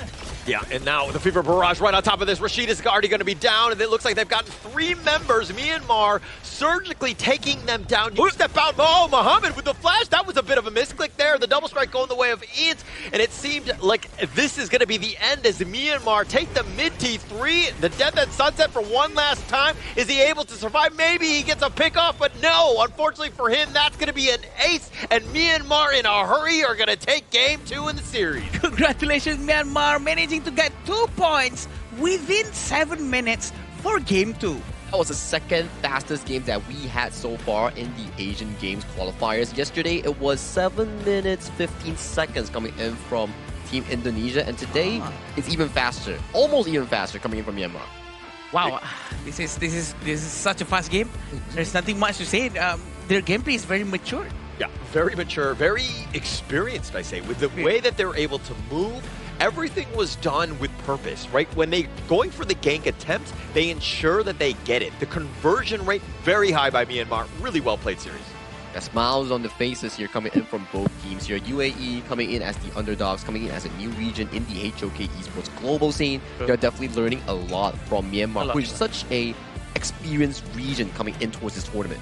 Yes, and I think it's going to be very helpful for them going down into more of these group games, because each game they're going to be learning, and for sure they'll be watching the rest of the matches that's going to be happening throughout the day, throughout the rest of the week. I mean, look at them. They're so jubilant right there with their win. Clearly well-deserved. Understanding what the assignment and what they needed to do. They closed this one out in a hurry. Second fastest game. Props to this team. They were really well prepared. I'm gonna have to check back my facts here. Was it 7 minutes and 19 seconds for Indonesia? Because for Myanmar, that was 7 minutes 16 seconds here. Oh. It's either my memory. Yes, might be fastest here. So I have to fact check myself real quickly later on. But it's very interesting, right? How do they play this now? The way they rotate together, the way they make sure all the crowd control really hits. It's really hard to react from what has been doing by Myanmar. Yeah, just really well played. I was kind of, I mean, when you're in a bit of a hurry, apparently you want to go to lunch or whatever it is, you just got to get your job done and just kind of move on. It's like what you say, they probably have some lunch plans that they have to rushing towards to, and they definitely showed a dominating performance against UAE to back the 2-0 win. And right now, if I'm not mistaken here, they are currently in the grouping alongside with, hang on a moment, Group B. So with a 2-0, they're tied currently first place with Nepal. Myanmar and Nepal tied first place. Yeah, it's going to be hard to pick between Nepal and Myanmar. Both teams are showing very good performance. And I think that there's a lot to be learned from these two teams. Yeah. I think that one is going to be a very competitive series. I think that both of those squads are going to be up to the task. But as we go into the post game here, I mean, Myanmar right now, there's a lot of, I mean, a single death from Min. How dare you, right? In a flawless game, how dare you, you get eliminated, Min? I guess the Asian dad is back. we can see definitely an amazing gameplay coming from Min. Min shows up. Everyone goes to chaos from the side of UAE. There's nothing that they can do, even though probably we were expecting for the power word to be used by Liang towards Guan Yu, but it did not happen that way. You can see the priority coming in from Myanmar's first phase draft. You have the Guan Yu, you have the Lapu Lapu, and also Ukyo Tachibana. All these three heroes did an amazing job in setting up team fights for Xin and also Sai P in those upcoming few moments here. Like the first few fights that we actually saw was Min flanking with the heroic charge, finding multiple members, and then Xin coming in with the Marco Polo with the Fever Barrage and picking up the few eliminations that he got. I think it was a triple strike in the bottom red side. Yeah, and it comes back to just like how you deal with like a Guan Yu, right? You need to space yourself, you need to get that vision, understand where he's going to be. It seemed like UAE were just diving or trying to go for gank attempts without the proper vision. They didn't know the numbers, they didn't know where Min was at times, and they got caught out. And this is a lesson that they're going to learn apparently the hard way. Also, as what Hodder mentioned earlier on, the fact that they show their faces into the map in front of the minions actually helped Myanmar to rotate away from them, which sort of backfired the whole idea of moving together.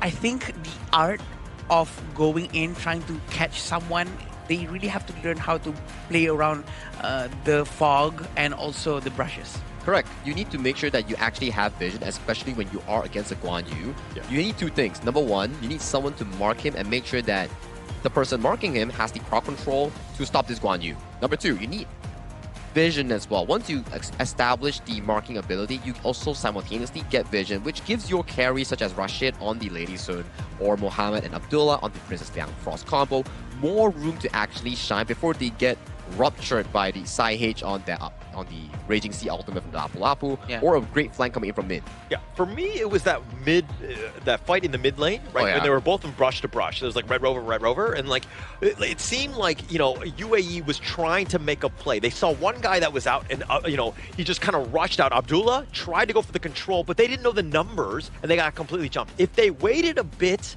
they would have had a much better time. That was very difficult by them because that goes back to the drafting phase, right? That we say like, okay, Princess Frost Liang, very decent combo, but once you meet it into a tank roam with engaged capabilities like Liang Po, Lapu Lapu, Zhang Fei, with a Guan Yu, the moment you actually power control someone with the Liang ultimate, the immediate disengage comes through by the other person. So it's a really difficult game for UAE from draft to finish. Yeah, I think the lack of tankiness from their team really affects their vision a lot because they have no one to be sent out forward to check from brush to brush.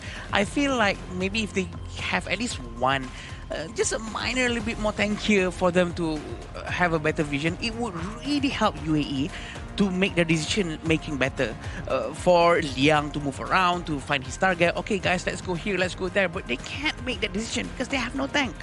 And also, it just back to the draft, right? The Guan Yu was picked first, second and third in the entire draft. Yeah. And then you pick the Liang on top of that because you go at the Princess Frost. You were all in at that point, right? And going in with the Liang to kind of set that up, it's like, hey, that's the counter pick. You should not be going into this. It's a trap. And we can see exactly what went down, right? Like you can see in the early game, it's 3v3 towards the mid lane. Here, the first damage coming from Ant Ukitachibana in capitalizing Ahmed. And this exact play led to this moment where Min was hyper mobile. And this was the moment you mentioned, power control on towards the Hano, and the immediate disengage coming in from Ant SciH, and also Min in finding the beautiful moment here. And once again, Zin comes up, swoops of a triple strike, easy peasy coming in from Myanmar in this game too. This is exactly like a movie. The way they all come in one by one, doing their job, making sure that they contribute something into the team fight is phenomenal. And the way somehow Russia has been left alone down here is very unfortunate for him. There's nothing he can do. Oh, just look at that engage coming in from both the Lapu Lapu and also Min here. Just finding the perfect angle in disrupting the backline coming in from UAE. Just a completely dominant game by Myanmar. I think that they were able to just outplay it. I mean, the draft definitely gave them the edge, but then going into this game, you were thinking like, oh, how could they do it? And Myanmar was flawless. I mean, I jokingly said that Min was, he died once, but he's going to be the MVP here. And the way he did it, the one time he did die, he set it up for Zin to make that Fever Barrage play. And that's what we call a sacrifice, making sure that his team can really benefit from whatever he's doing. 23% damage and 29% damage taken. Yeah, I only like sacrifices when it's the other people on my team. Like, you like to be the one receiving the benefits of the sacrifice. Exactly. You don't want to be the one that, goes down and you can't be part of the team. Let me explain on this. He came as a roamer at first, then he converted to a Clash lane. Okay. So he got tired of sacrificing for his team. For the record, we honor the person that gets sacrificed, okay? It's not like we just we don't write songs about him. So that's why you switch roles, because you want to be sung. Okay. We have to find some cape to put behind our friend right here. Exactly. But you can definitely give props towards to Min on this Guan Yu pick. He didn't get any takedowns, but the most important part of his presence in the game is never about getting the eliminations, but more on setting up the team fight coming in for the remaining members here. So what if he actually gets taken down in that one attempt? But the commitment that he did, the presence that he had in those team fights, that was just really amazing coming in from Min. The control. Correct. Right? He caught them off guard so many times. The Razor Cavalry is shepherding 3 people at a time, just in a bad spot. The repositioning is key. And what you were talking about the first series about the Quay, right? Yeah. Just how amazing it was. Repositioning. Same idea with the Guan Yu, but he's able to do it with multiple heroes. It's, again, just UAE got caught out multiple times in this one. Not repositioning one person, but the entire team, which is a lot more devastating, to be honest. True. And I think the way they're doing it is immensely great. I think that they should keep doing what they're doing. They know how to really make good use of the Guan Yu. I'm not surprised if any other region going up against them is going to take Guan Yu out. Yeah, I think Guan Yu has been a really hard tournament pick thus far, and I really want to see who Mara has on the interview stand to see the fantastic performance that Myanmar had actually delivered us. So Mara, if you may, please show us who you have on the interview desk. Record-breaking performance from Team Myanmar. Fastest game so far. You beat yesterday's record and you finished the game 7 minutes 16 seconds. How do you feel about beating the record yesterday? Bro, many record 9 minutes 16 seconds break လိုက်တာ bro ဘယ်လိုခံစားရလဲ ပြောပါကိုယ့်ရဲ့ပထမဆုံး international first time offline tournament မှာတင်record ပါ break နိုင်နေဆိုတော့မမေ့နိုင်တဲ့ tournament တစ်ခုဖြစ်သွားပါ So he said he's happy. This is his first time international offline tournament, and then he break the record, and he's very happy and he's very proud of it. You know, a lot of people are talking about your Ukyo Tachibana's performance. You were MVP in game number 1. In fact, lots of impressive solo kills. What gives you the confidence to commit to those one-on-one opportunities?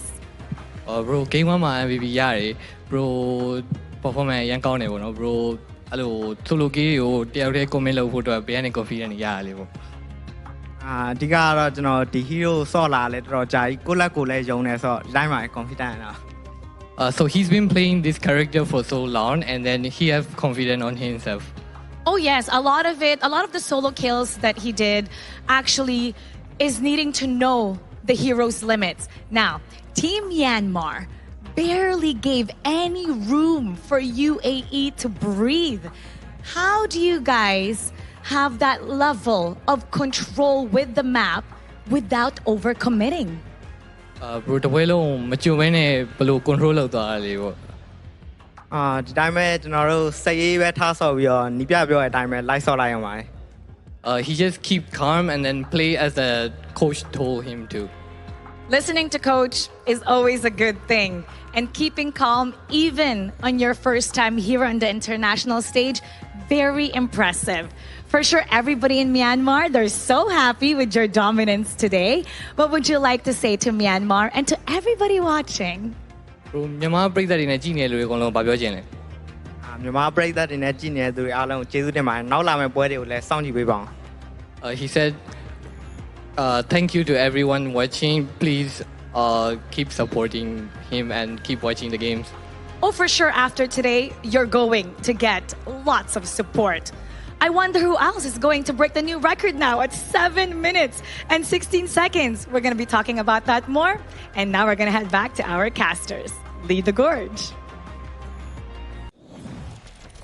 Well, I don't know, Mara. So far, that was the fastest game that we actually had at 7 minutes, 16 seconds here, beating Indonesia record by 2 seconds here. So that was the fastest game that we ever had so far in day 2 of the 2026 Asian Games Esports Qualifiers for Honor of Kings.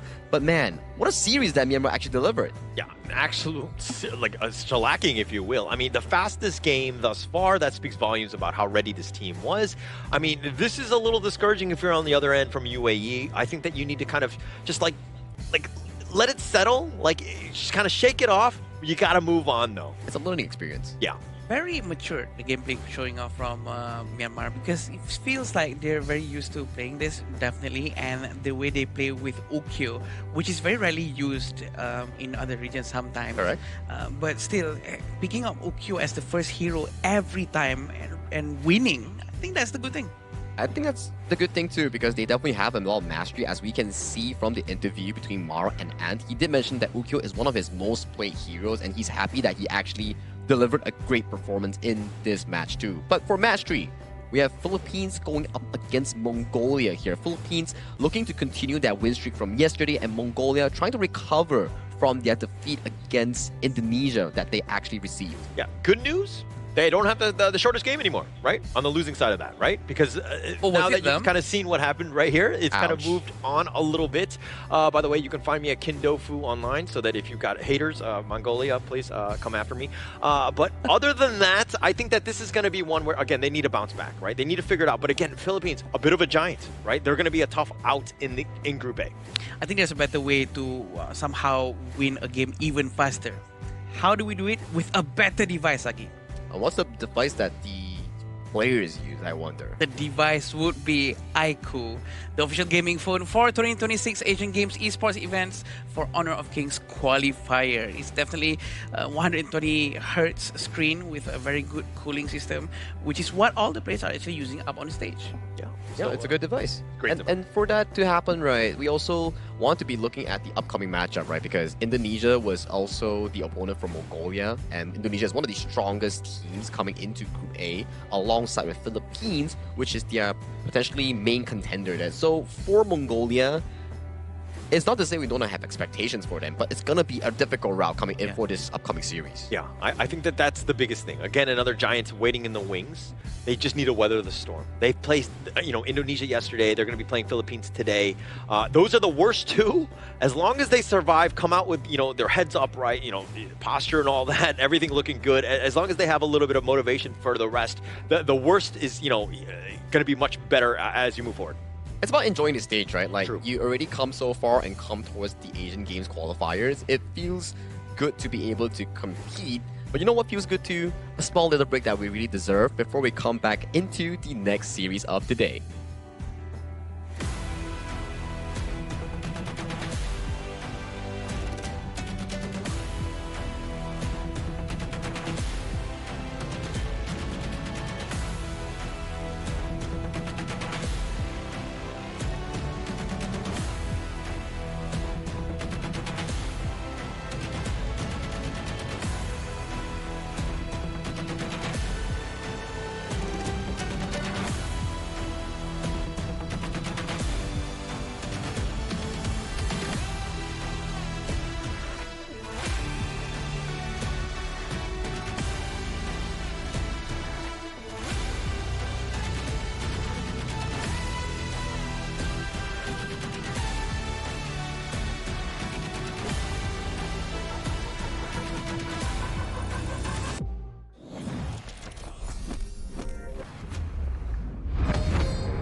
stage. Contestants fight for the honor of their regions while we cheer them on from the stands. Double kill.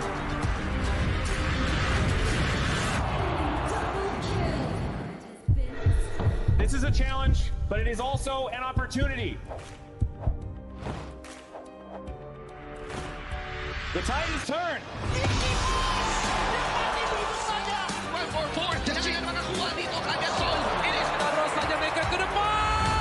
Ashes in front. They're going to use it. Golden Tide slows that passing. Victory. And we pulled it off together. We share the same voice, the same radiance. This moment of brilliance belongs to all of us. Together, we shine.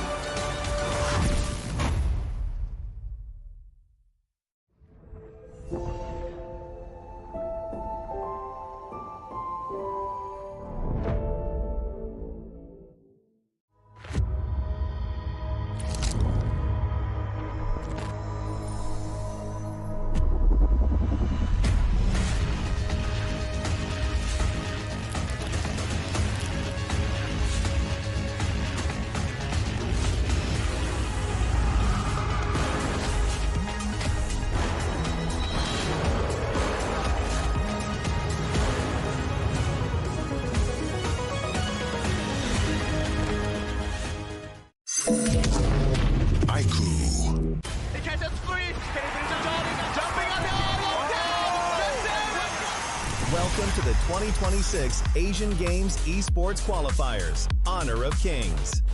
20 regions, one stage, and only the strongest 9 teams will earn the right to shine above the rest. Taking place in Malaysia, June 13th to 21st, 2026. Coming to Malaysia, this is the battleground where teams fight for the right to qualify for the Asian Games. 20 teams enter, but only 9 teams will move on. Apart from the 20 regions, there are 3 regions that have direct qualification. Here is the 2026 Asian Games Esports Qualifiers Honor of Kings format. First, the 20 teams will split into 4 groups of 5. In each group, every team faces every other team once in a single round robin, with every match played in a best-of-3 format. That means every match matters. Every game matters. Every single point matters. The point system is simple. Win the match, earn 1 point. Lose the match, earn none. At the end of the group stage, teams are ranked by the total points they've collected. And from there, the road begins to shine. The top 2 teams from each group qualify directly to the Asian Games main event. That gives us 8 teams advancing straight out of groups. But for those not through yet, the light isn't out. The teams that finish 3rd in each group still have 1 more shot. They move into the last chance stage. There, they battle through one final BO3 single elimination bracket until 2 teams remain. The 2 teams will then face off in a BO3 match to claim the one final qualification slot. So in total, 9 teams will make it through, 8 from the group stage and 1 through the last chance stage. That is the rule.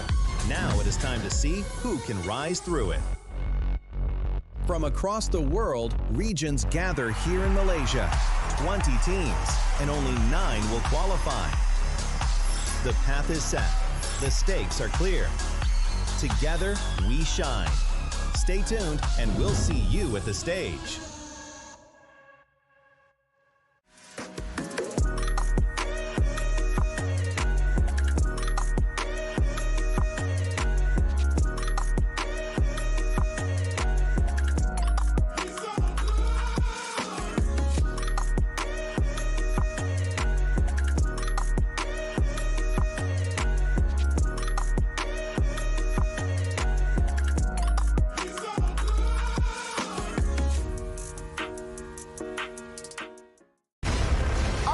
Not ready yet.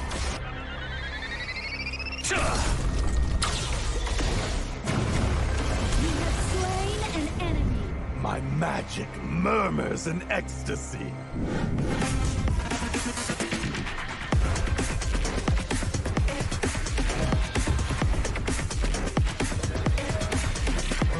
Legendary. There is no escape for you.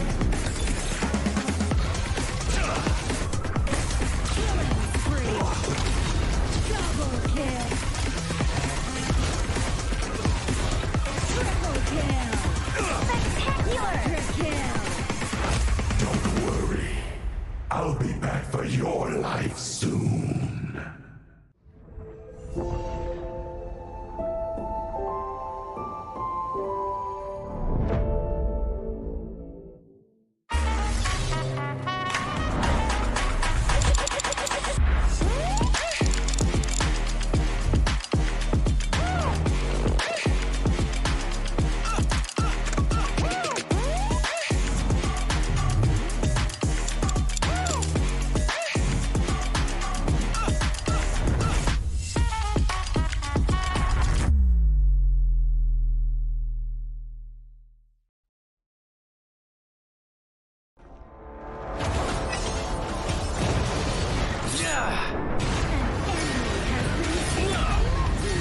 Double kill. Shall I compare thee to a summer's day? Slain. Don't engage. Don't crush us like insects. Slain an enemy. Defend our base. Our high ground tower is under attack. Amazing. Unbelievable. Triple kill. Ah, the fragrance of romance. Ally has been slain. Rampage. Double kill. Triple kill. Spectacular. Pentakill. Lady Fortune is on my side.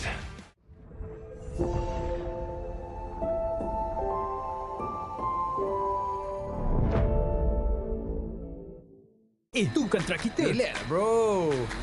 Phone aku! Jom kembali.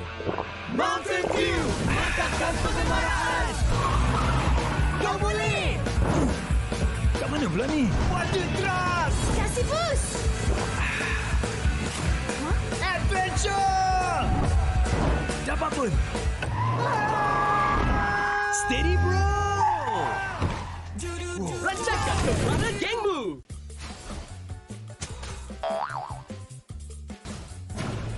They tried.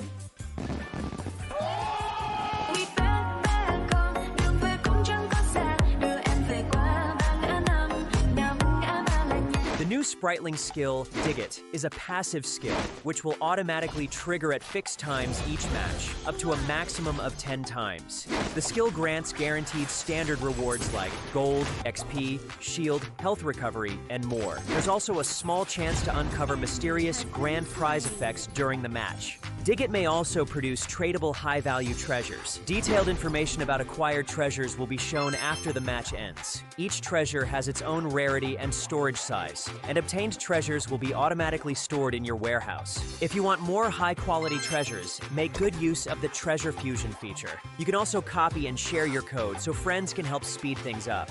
Treasures in your warehouse can be sold for event currency, which can be used to redeem skins, items, and other rewards on the event page. You'll even have a chance to win physical prizes like smartphones and cash. You can also spend event currency to bid on high-value rewards. The auction uses a hidden bidding system, where you can submit 2 bids for the same reward. The highest bidder wins, giving you even more ways to obtain rewards.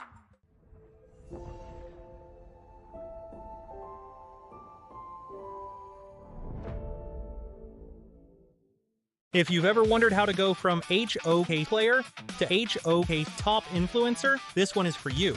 HOK welcomes all creators. First things first. When you start as a HOK player, your in-game highlight can become your content. This is the first step of building your own social media presence. If you keep on creating and reach 100 plus followers, you will be invited to HOK Studio and become a HOK Studio creator, starting to earn various incentives as you grow.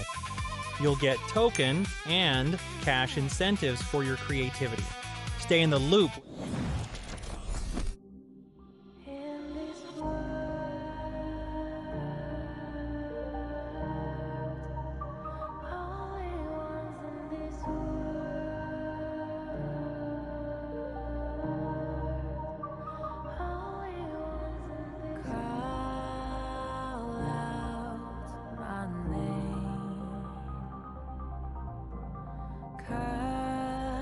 the sound of the rain.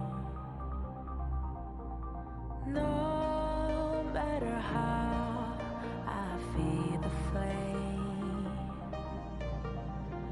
you know I feel the darkness and the pain.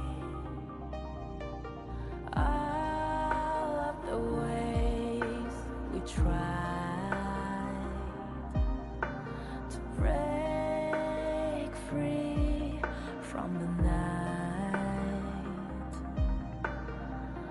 you know we made it out, we found the light.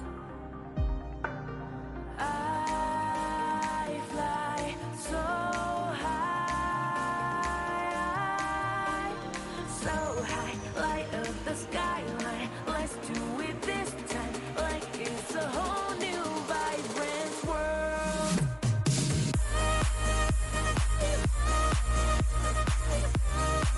Like we're the only ones in this world. Like we're the only ones in this world. Now I see that I got everything I need. It's alright, I'm on fire, I'm alive, 'cause now I fly so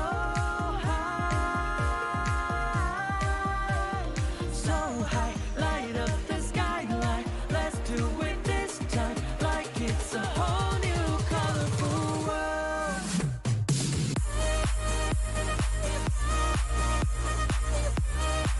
Like we're the only ones in this world.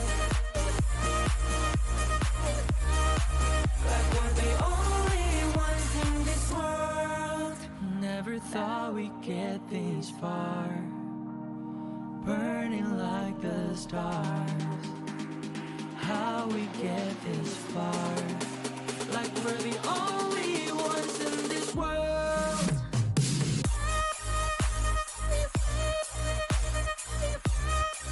Like we're the only ones in this world. Like we're the only ones in this world.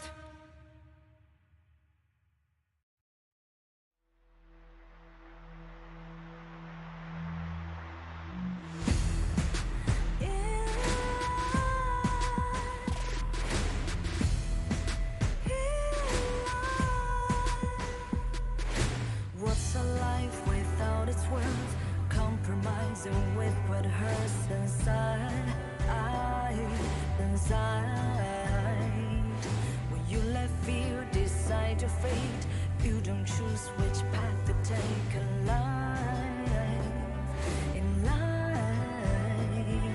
I'm finally letting go of everything that still holds me. I'm against all odds, but I won't give up, 'cause it's my time to shine.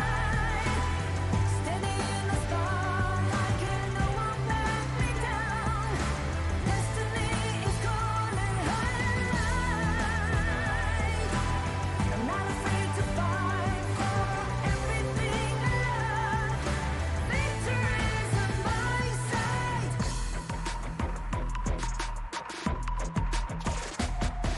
The more we lose, the more we gain. The more that nothing stays the same in time. Can't love ever, can't forget. What you see is what you get sometimes.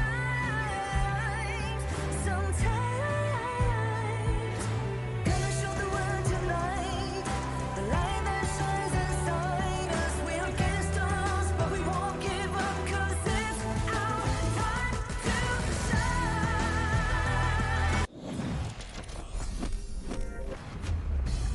It was a pretty good break, and welcome back to the 2026 Asian Games Esport Qualifiers for Honor of Kings. My name is Sagi, your desk host for today, and with me are the casters of the Gorge, Holler, and also Adam here. And Adam, Holler, so far this has been a magnificent day so far, and we have had very dominant games coming in from back-to-back series. I mean, I think we've kind of had that throughout. A lot of 2-0s. We haven't really seen the most competitive of, that game 3 that we've been looking for, right? That elusive one, if you will. But I think it's just that most of the teams are ready to go, right? I think that getting that second game when you're behind has been very difficult for all of the teams here. Yeah, and that's most likely going to happen. The same thing for our next match after this between the Philippines and Mongolia. It's going to be very interesting for Mongolia because they have went through all the hardest matches, because the first one they went through is with Indonesia and right now it's with the Philippines. But as Holder have said, it's probably better like that for them to go through the hardest match first and then go through the easy ones. You start with hard things and then you end with sweet things, right? That's what the ending that you actually want. Talking about sweet things, we are also having 4 new heroes coming in with our June 17 update here. If you're looking to try new heroes in Honor of Kings or in Heroes Gorge, do try out Davara, Lorian, Annette, and also Florentino that will be coming in from the AOV version here. So do log in on June 17 if you want to try out new heroes. I'm actually very excited about that because it's the new heroes for me is like the biggest interest, right? It keeps everything fresh. The meta changes. They tend to spam them in my ranked games and they are on my team and we end up losing even more, but I think it's a lot more fun that way. I agree, and there's not only Devara, there's 3 other heroes as well. Especially going to be a very interesting one because everyone's going to be trying all these heroes in multiple different lanes, and we do know it's going to be a very good addition to our future tournaments. Yeah, we've been viewing some of the hero teaser videos on their skill previews and everything else. I do think that out of the 4 heroes coming out, the priority definitely falls on Devara in the Clash or Farm lane and also Annette in the roam and mid pole here. So definitely a few heroes that may be adding more essence into the Honor of Kings esports scene. Yeah, I'm actually super excited, right? Because they tend to be, when they're released, they're good to go. And then teams just have to kind of like pivot on the spot. Is like, oh, do we pick this up? Do we learn this? Have we had enough time to really put it so that it's at a level of competitive play? And it makes, again, very interesting here. Yeah, and that's going to be a bit more advantageous for people who have been in AOV before. But sure, getting back into Philippines and Mongolia right after this, it's going to be a fun one to watch. Philippines being one of the most anticipated champion right here because they're quite strong. Well, they are aiming for the top tier team coming into the group itself against Indonesia here, but today they are facing against Mongolia. Both Philippines and Mongolia will take the stage with this teaser video.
They move as one, they strike as one, they win as one. With exceptional ice-cold execution, they will turn the smallest advantage into total control. A team built not only to compete, but to dominate. Make some noise for Philippines!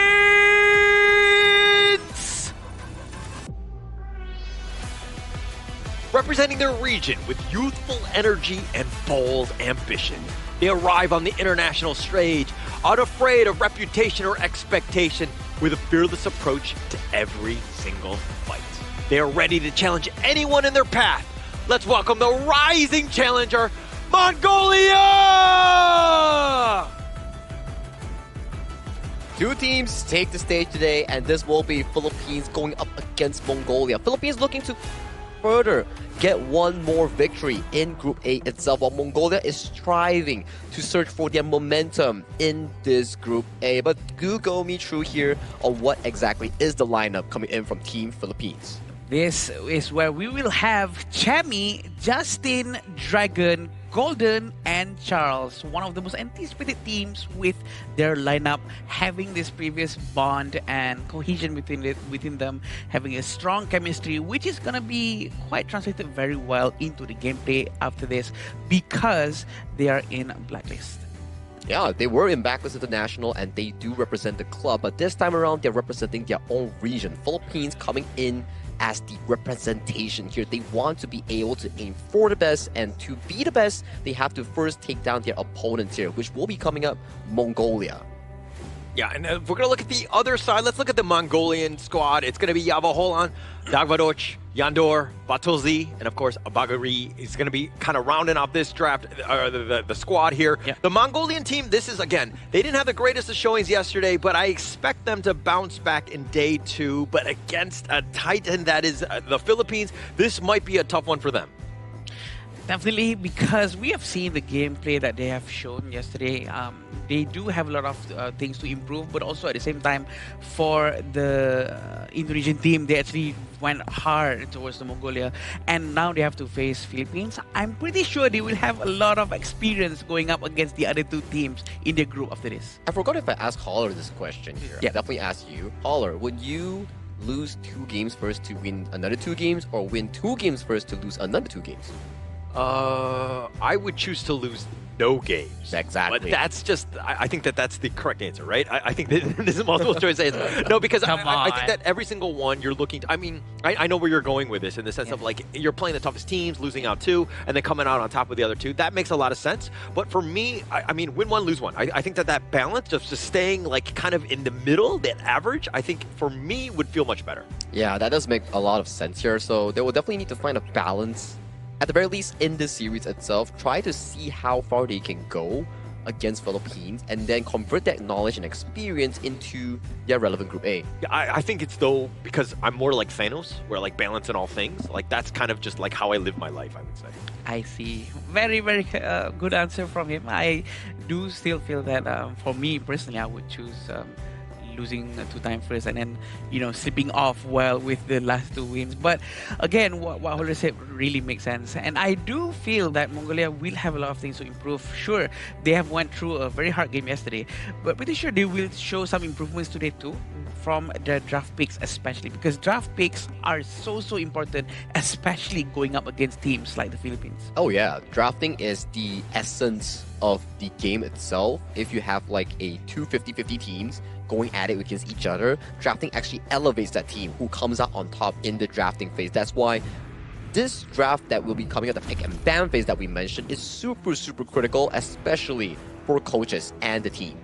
I have no issues with Gerald TG with the draft. I think that we've learned to just get really accustomed to the way he likes to draft. He tends to put his players in a prime position to just always be able to be successful. Yeah, and this is going to be picked by Philippines, which is very interesting. It's the Fang and the Liu Shan. Okay. A hero with a lot of crowd control. Also, being able to silence the tower is an amazing advantage. I am looking at the Philippines draft in their direction here. They want to look to end the game as fast as possible, because these 2 heroes, they are extremely good at tower destruction, and the Milady also adds the flavor towards it. So you can see the direction coming from the Philippines. It's about pushing towers, it's about snowballing the game so out of control that they can actually make it happen. I actually think it's a little disrespectful, right? They're looking to just mow down towers and just take it over. Basically, they win 1 team fight. Maybe you get a pick off. Literally, 2 towers are going to be taken down. So they're looking to maybe go for the record there, I say. So you can see from the ban itself, Princess Frost and also Haino, those are extremely good wave clears that can actually combat against tower push, because Haino, you can reset the tower damage back to, I think, 3 to 4 seconds ago, and then the Haino is extremely good in jabbing down all the Milady little minion robots here. So they definitely have like a strategy planned out before this game commences. I was half expecting for the Mongolian team to actually take Zia or Philippines to ban Zia, but then again, they already picked up Mai and also Monza. I feel that they lost a lot of potential right there. Also because very smart from the Philippine coach to actually choose Milady in the 3rd slot, which leaves no room for the Mongolians to give any response. This is like my rank games, right? The Philippine, the squad, the Milady, the Yushan, and the Fang. Like, this is like literally my rank games where they're like, oh, we just want to push. We just want to end games. If we're not able to end the game, fine, we lose. We just move on. But this is very similar to that. Again, I find it very funny that Gerald would bring this out, especially in a game 1 here. I mean, it's trying to assert dominance, right? They want to be able to match what Indonesia did yesterday and trying to prove a point to their eventual opponents in Group A. So for them in this game itself, they're trying to see whether or not they can actually end the game in the clean fashion while simultaneously going for as much tower damage as possible. Yeah, going in with the foods, I think this is really going to be a very fast match if they manage to pull it off. Because we have to remember, there's a lot of other possibilities here from the Mongolian teams because they are using Mai, Monster, Atta, and Direnje. I feel that if things goes wrong with the Philippines, they might get backfired. And that's another thing where you're kind of like, as Mongolia, you're like, oh, we have like so many games of Blacklist International or the Philippine team here, and we were able to kind of do our research and scout them out. But if you're looking at this roster, they're like, oh, this is actually none of the normal picks that they go with. This is, again, a very push-heavy, end the game as quickly as possible lineup. I would say it's a very high-risk matchup here. The Fang goes over to the jungle here as in the hands of Justine, and then we have the last pick flexing back the Fang to the jungle. Hence, we need a farm lane coming in from Golden here. It will be a very strong laning opponent into Batulzi on that Direnje. It will be the Luban number 7. Yeah, it's going to be very interesting to watch Luban number 7, and we do know that Luban has the capability to push really, really hard, especially with the Liu Shan in front of him, trying to silence the tower to make sure that no tower will be able to hit the farm laners and the tank himself. Yeah, I would just say, ladies and gentlemen, if you're watching this game, please don't take any notes of this Philippine lineup. I think that this is, these are the pros that are playing this one, and do not do this in your ranked game and just basically sabotage your own games potentially. It's definitely going to be a very destructive game at the very least for the towers here coming in for the Mongolian squad here, but they do have a very, very strong team fight lineup here. But this is game 1 between Mongolia going up against Philippines, finding their first win in this match number 3. Yeah, it's very exciting to see how the Philippines are going to try to do their rotations, having Milady in the mid lane and going up against Monse and Maishirano at the same time early on. It's going to be a bit of a problem, but it's still very early. It's going to be quite difficult for Mai to do her rotations as well, because we have to remember, Milady can just simply dive into the tower with her robots. Yeah, so it comes back to Yandu in terms of just able to kind of potentially get some ganks. And then, you know, because you got to move quickly at the same time, because every time he leaves the lane, Dragon is going to potentially just be able to push it down, right? So you're giving up a little bit, and you're basically locking him down to that mid lane to ensure that those creeps are not just destroying his tower right away. Speaking of which, we're going to see a lot of robots and the minions moving together into the tower, forcing Yondu to maintain his presence in the mid lane. But for the first time, it seems like Batgirl and Yondu is doing the rotations right now towards bottom lane, but Luban is going to be safe, and there's no minions coming out for now. Yeah, so that Shark Cannon is going to be a bit of a problem. He's going to just throw that from wherever, you know, whenever he needs.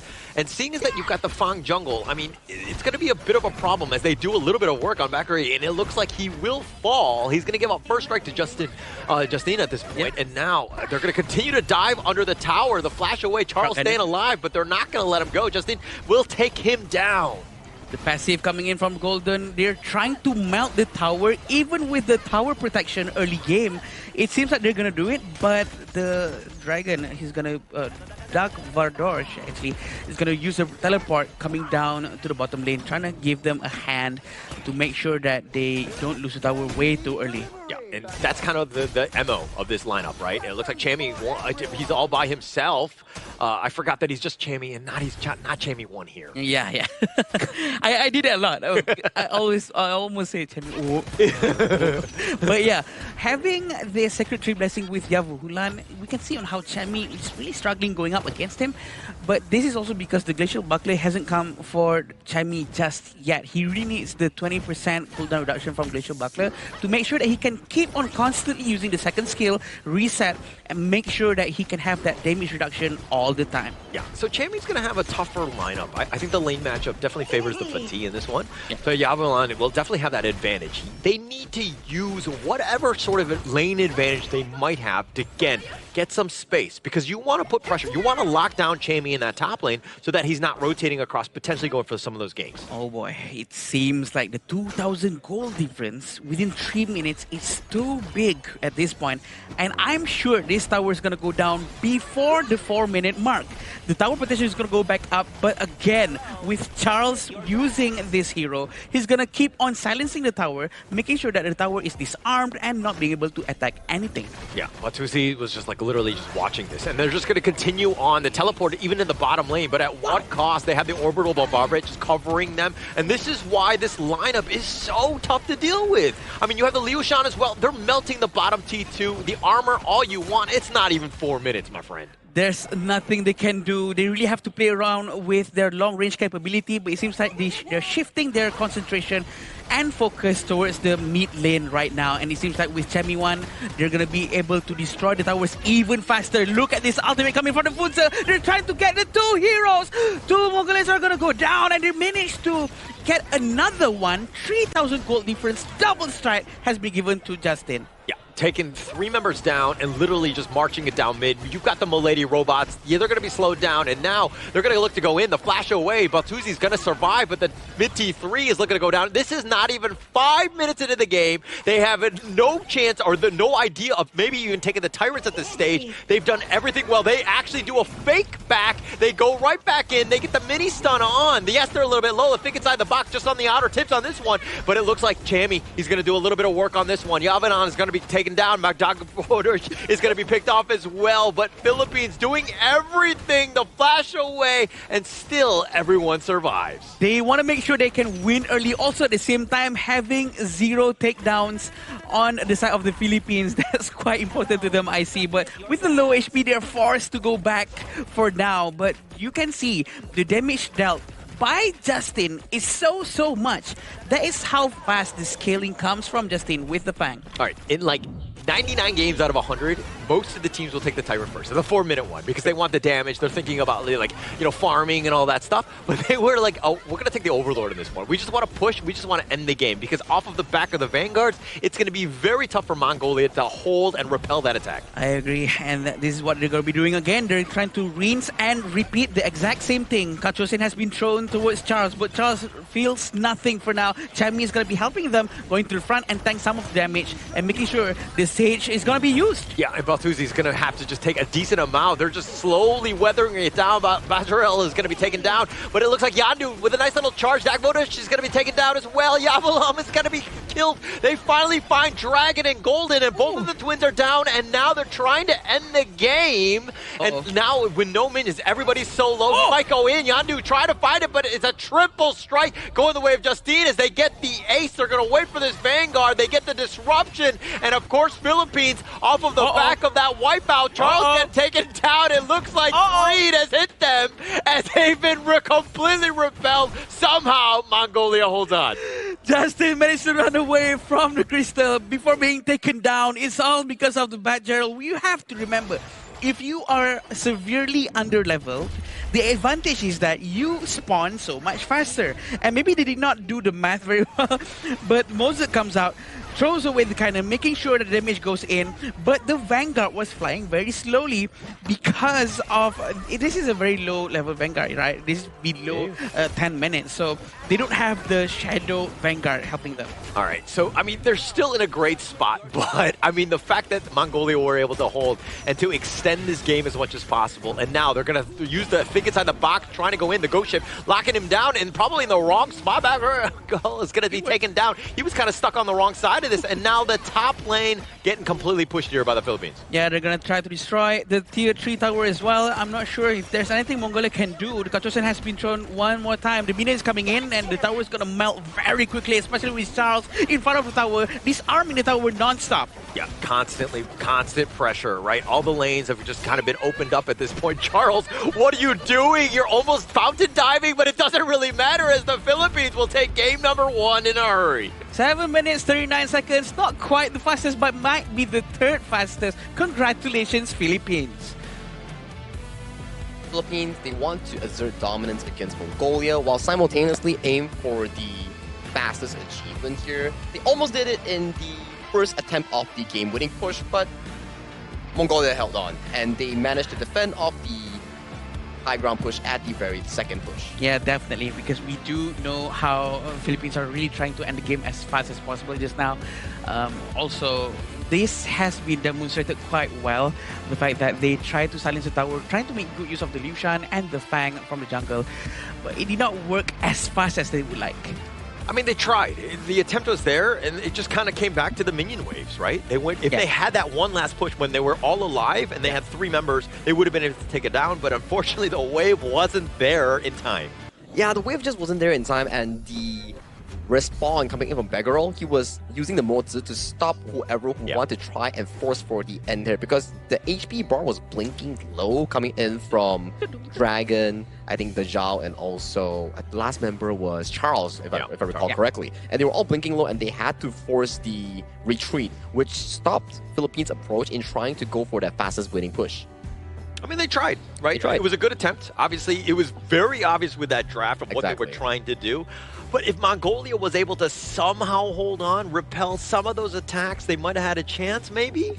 Yeah, they were trying to hold on, and maybe because of the underlevel thing, they managed to actually respawn a bit more quicker. If they have so much higher levels, they're gonna spawn quite late, but it works like that. And Mozi actually managed to get a few heroes, but yeah, it's not enough.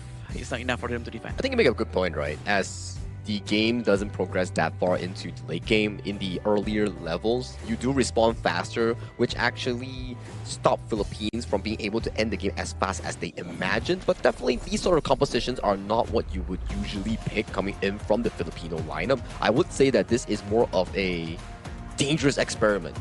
I mean, it's dangerous, it's risky, but I think that, you know, when it's piloted by experts like this, you're going to see these types of games, right? They're still able to close it out. Yes, it wasn't the record here, but it's still very impressive. Sub 8 minutes, Justine with an absolute dominant performance, 905, 7,000 net worth. I mean, this is exactly what you want from a Fang jungle looking to close out a quick game here. Yeah, it's a very interesting pick, right? We did get a Fang jungle yesterday coming in from one of the teams, and this one was also a eye-opener, right? High burst damage with a decent mobility, having the option to just one-shot someone before this fight actually starts, and then the spell one coming from Fang also applies towards turrets.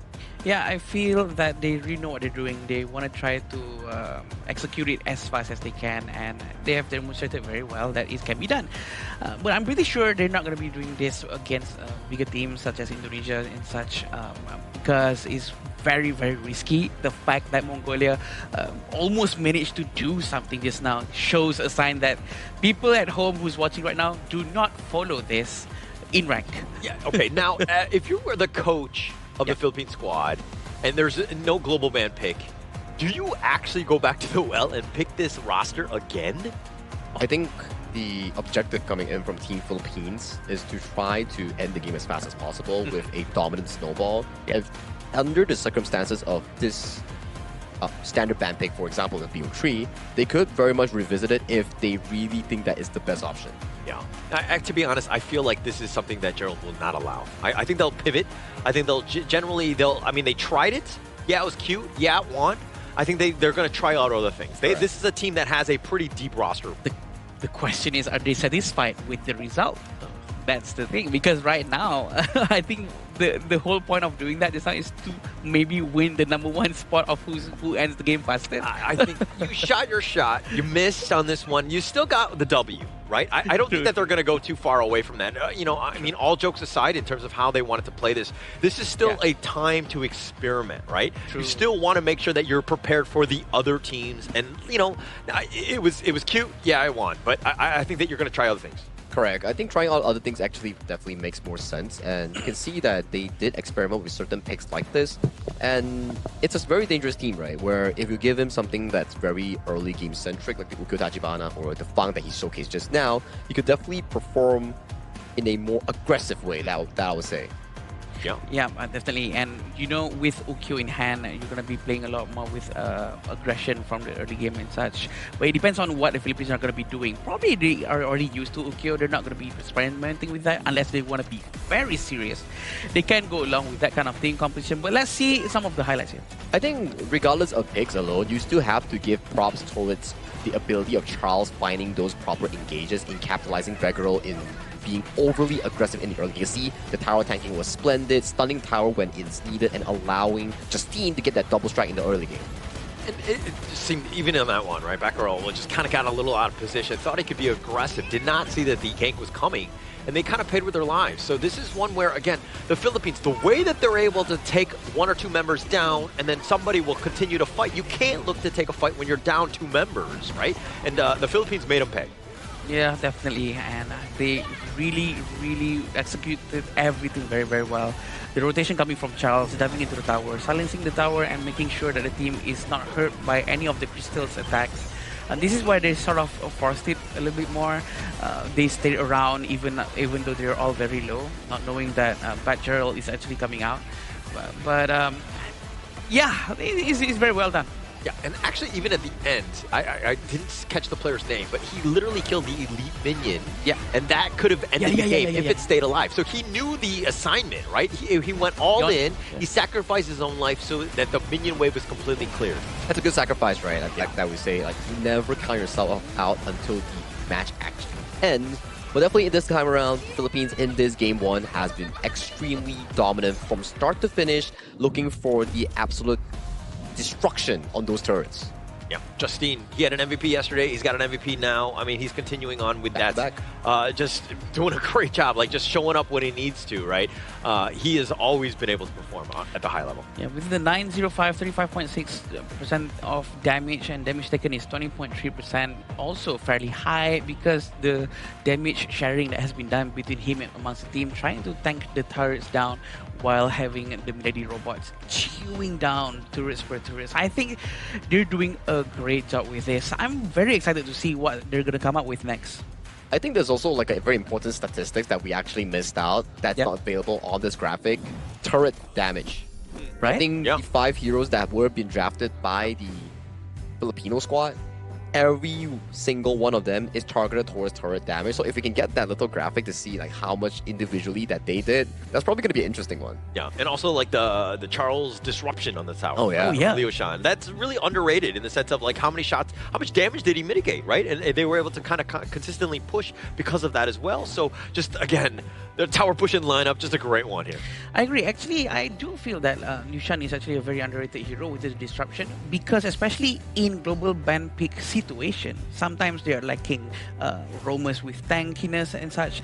I think Liu Shan is a very good addition, and it has been demonstrated quite well by the Philippines. Yeah, and if you were to source back towards previous years of tournaments as well, IKL, there is a specific player that has always picked up Liu Shan. So that's always something that you can revisit into when you have the global ban pick. But since we're playing on the Asian Games version, we are on the standard ban pick for now. Yeah, I do feel like that. And also at the same time, we want to tell people out there where our venue is. Where is our venue, Sagi? Well, if you're interested in where the actual venue is, it's definitely going to be at the Petaling Jaya Marriott Hotel. It's the official venue sponsor and also hotel partner for players, talents, and everyone that is residing here. The beautiful stage that you see, the beautiful match that you saw just now, everything is being held at this official venue for the 2026 Asian Games Esports Qualifier Honor of Kings. So thank you so much, Marriott Petaling Jaya. Thank you. You were listing so many things that were beautiful, and I was like, oh, it's going to name me beautiful. No, well, sadly, no. Yeah, sadly. Not now. No. Maybe next time. Dang it. Again. Again. Yeah. Disappointed Asian dad now. But again, we're gonna go into our stage right now. Let's see what are they doing up on the stage. Are they ready? Mongolian team seems like they are having a bit of a discussion over there, trying to make sure that they know what they're doing. They know how to maybe try to counter a little bit of the tactics that's gonna be coming from Philippines. Yeah, they're going back on towards the blue side here, trying to revisit some of the strategies that they have planned out in day 1 and currently day 2. So for them, I think the expectations right now is to try for Mongolia to stabilize that early game. Try to match blow for blow. At the very least, win out those skirmishes. Win out the skirmishes, win out a potential sort of gank. I think that that's going to be the biggest thing. Like, it's setting things up in the beginning. The first, like, 2 minutes, they got one pickoff. You went out of position one time, and they just did so much damage on the T1s that they were able to kind of just snowball and get this game out of control. Yeah, and we do know this team is going to be trying their very best to outperform Philippines at some point.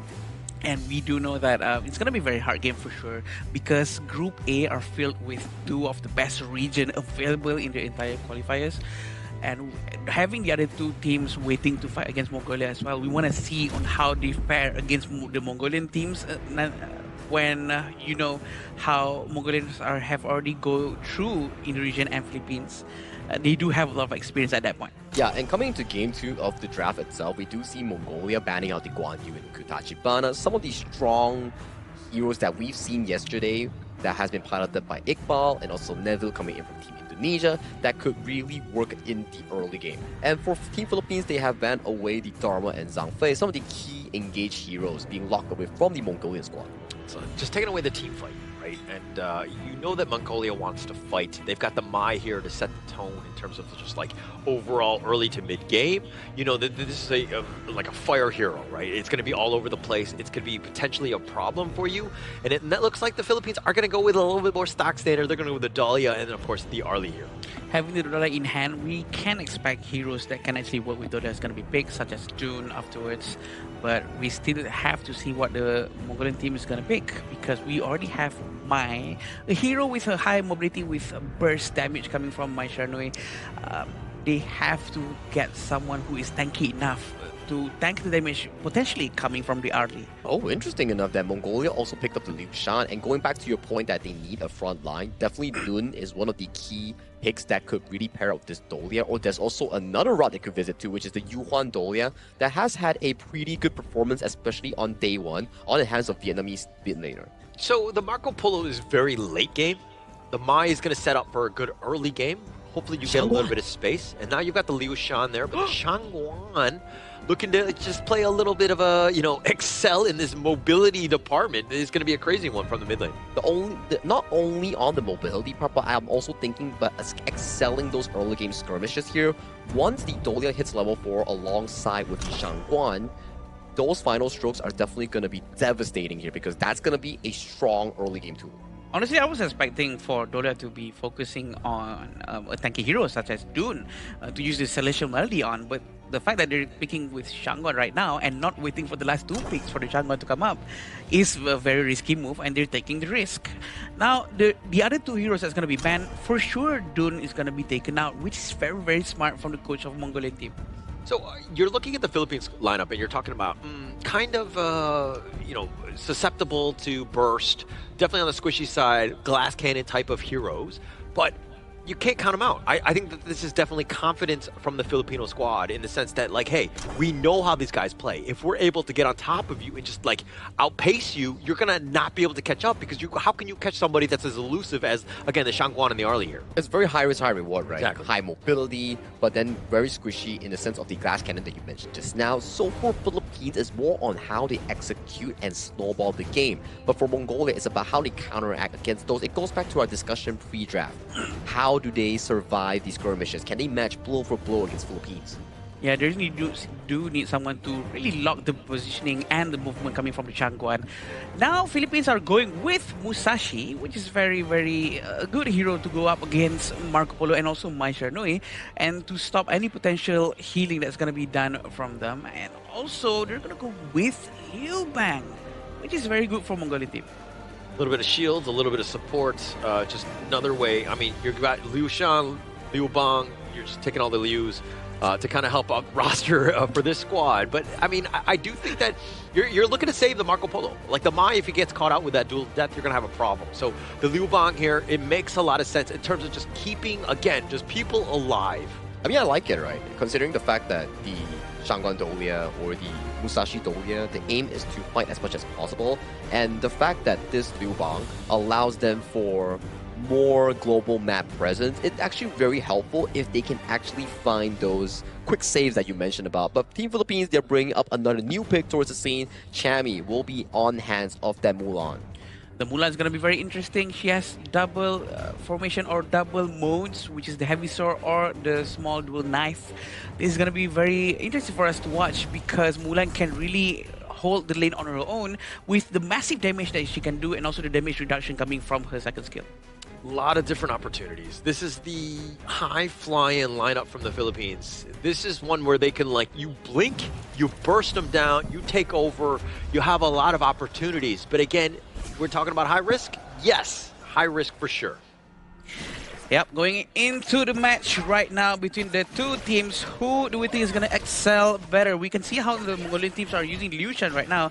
Oh, as what Howler just said, taking all the Lius. Can they actually pull it off with this hero? Because they need to execute it as well as what Philippines just did just now. Ooh, very early invasion coming from the Philippine side. Yeah, Dagvadorj taking a decent amount. Baccarel getting a little bit low. He needs to be careful. He's actually trying to flash away. Dagvadorj is low as well, but they're going to lose the Azure Golem as the smite happens. And first, right, Chammy coming out of left field, ensuring he gets that kill. Oh, there's still Yondu nearby. She missed her skill set just now, but still very aggressively going to the front of them because maybe he knows that there's damage output reduction being debuffed towards the Philippines once they enter the jungle side of the Mongolian teams. We can see on how they're trying to find Dagvadorj into the red buff. They're not going for their own buff. They're trying to steal every resources possible. So they know, right? They haven't taken a single buff on their own side, and it looks like Justine will take that one with another one, but it looks like Dagvadorj is going to be taken down. Yondu is on the run. They're going to take Baccarel as well. The Resplendent Revolver, he's under the tower, the bottom T2, and the Philippines right now absolutely rolling. They are really steamrolling into this situation. 2,000 gold within 1 minute and 40 seconds. Justin has not touched a single resource from his own jungle, and he is going to start doing that right now. It's going to be a very interesting and hard game for Mongolian teams, definitely. Having Mulan at the clash lane is going to try to slash her way towards victory. Yeah, and the Philippines, again, just playing off with just like the way that he's able to go. And now Chammy doing a little bit of work, fighting 1 versus 2, almost gets to the pick, and here come the reinforcements, and they coming out angry as Yondu gets that one. That is a bit of an extension coming from the Philippine side for sure, and Chammy is not going to be doing that anymore, I hope. We do know on how Golden has cleared the bottom lane very quickly, and not surprisingly, Philippines are going to be raiding the buff once more. I mean, you got it on timer. Dagvadorj actually trying to go in, trying to defend on this one, but they've got the hits and shields, but it's not going to be enough. He's going to be taken down, and now the dash away Yondu on the run, not able to get away from Dragon as he gets the double strike. The final stroke is just so dangerous. Still waiting for the selection money to be sent from Charles towards him, but still waiting for Chammy as well because he's going to be doing a rotation for the mid lane to the mid lane. And they're still going to try to take the Azure Golem over here, Crimson Golem. I mean, they're up 3K. It's just 3 minutes. This is a tough one if you're Mongolia, right? Yeah. And, like, you got to slow the game in some fashion. And it starts with the Winyan waves. Take them down as quickly as possible, clear it out, slow it down so that they have to be forced into, defending their own lanes as opposed to just invading your jungle here. Yes, and the choices have been made by the Mongolian teams. They are sending back Jadual to help the mid lane to do rotations better. Chammy one just managed to get elimination up top, but Tulsi also managed to go down, and Justin survived the fight just by in rank of time. Yeah, Baccarel just tried to go for Justine. Almost got the pick, but there's just too much mobility. No real way to chase. And Dagvadorj is going to be here, showing up on the Dragon. He's going to smite it, but he's going to take the healing dew, and he's going to shake off most of that. Oh, it seems like Dagvadorj have no way to go. He's going to be chased by Golden, and also the final stroke coming in. And Dodolia is the one who's going to get the final strike just now. We do know that the damage coming in from the Shangguan is very, very high. Very high indeed. Plus you're invincible during that time. Baccarel not even able to get away. The Philippines right now invading their jungle. They're claiming it as their own right here. Yeah, but Tulsi is going to have a bit of a hard time for sure. But he's trying to be saved by the Liu Bang. Very good help, very quick decision making from the Yavuhulan. But the final throw is going to be used, and he's going to fly up high in the sky.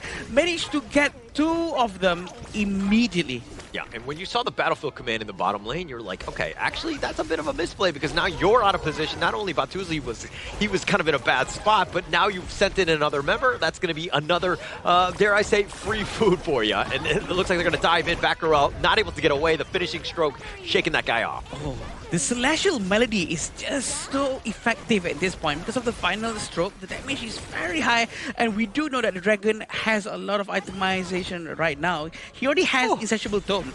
He can always have that lifesteal anytime. Oh, Yandu just barely surviving the walk down. He gets on out of there, but he was literally just like walking him down, but he's going to lie step on back. Philippines doing everything well in this one. Trying to swim as long as they can into the pool, trying to get some HP, but we see how everyone is diving in, trying to get Davador. Davador goes down first, still trying to find more. Final Sword is going to be used. Triple strike has been given. Justin getting that last strike. Yeah, dual death on this one. Just going down, taking it down. I mean, Charles, he's gonna, he's gonna sacrifice himself for the greater good, just setting themselves up. But you're coming out on top. You're up 16-3, everything going the way of the Philippines right now. 9,000 gold difference at this point, and this is the force that has been done by them.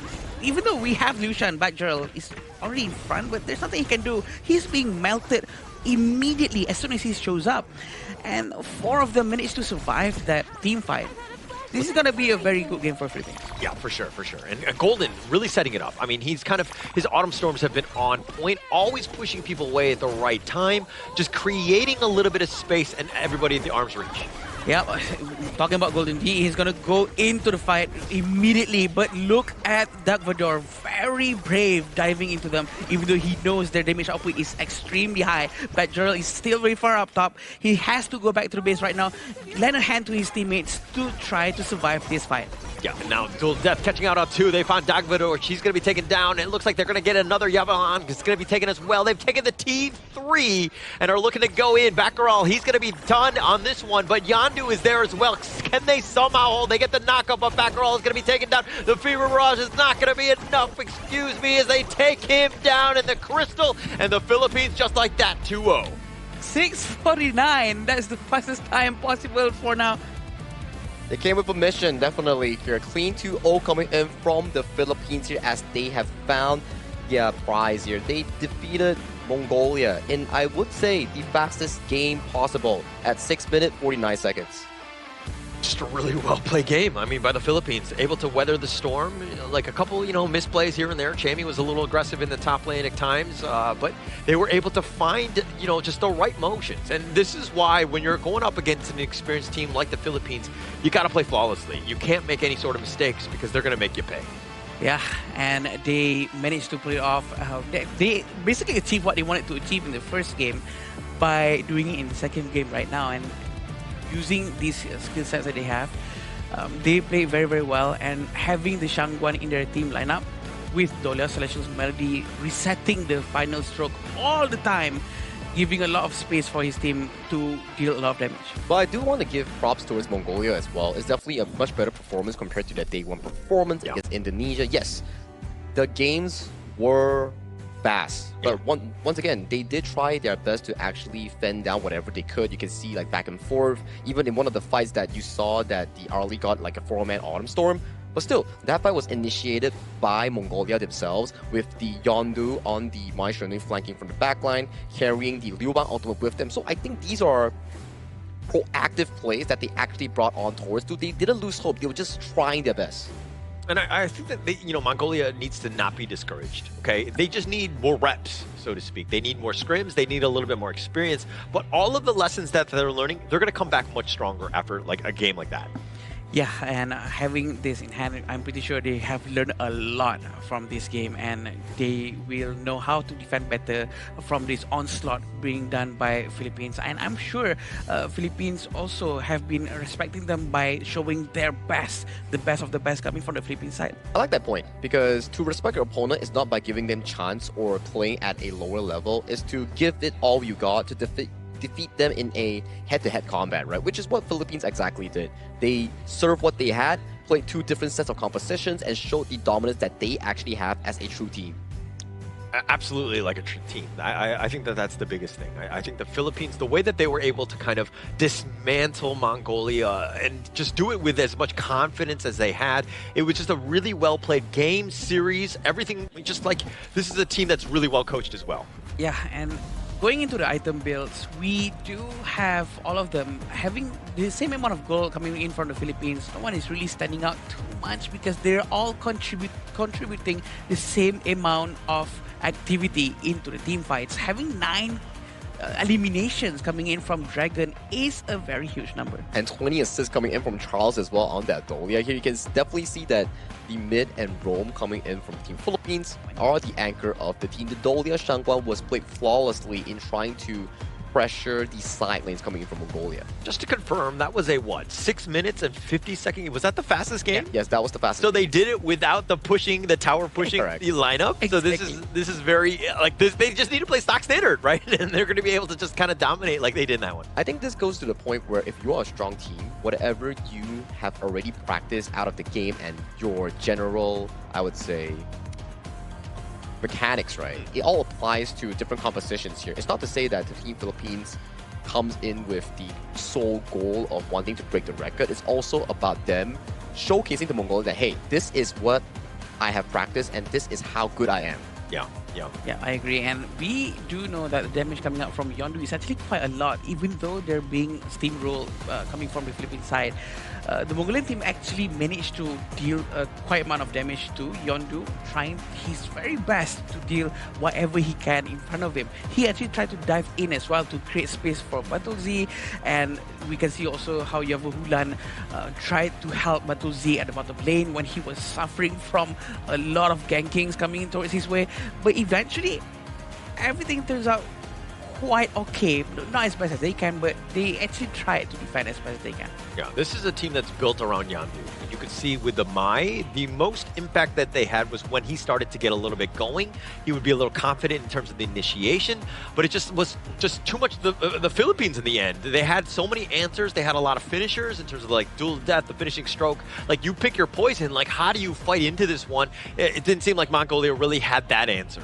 Yeah, it's really difficult when you are inexperienced and you are facing up against such a aggressive team composition here. So much early game pressure being generated coming in from both Dragon and also Charles on that Shangguan Dolia composition, which led to a very fast finish. 6 minutes 48 seconds, our fastest in this tournament, at the very least in this day 2.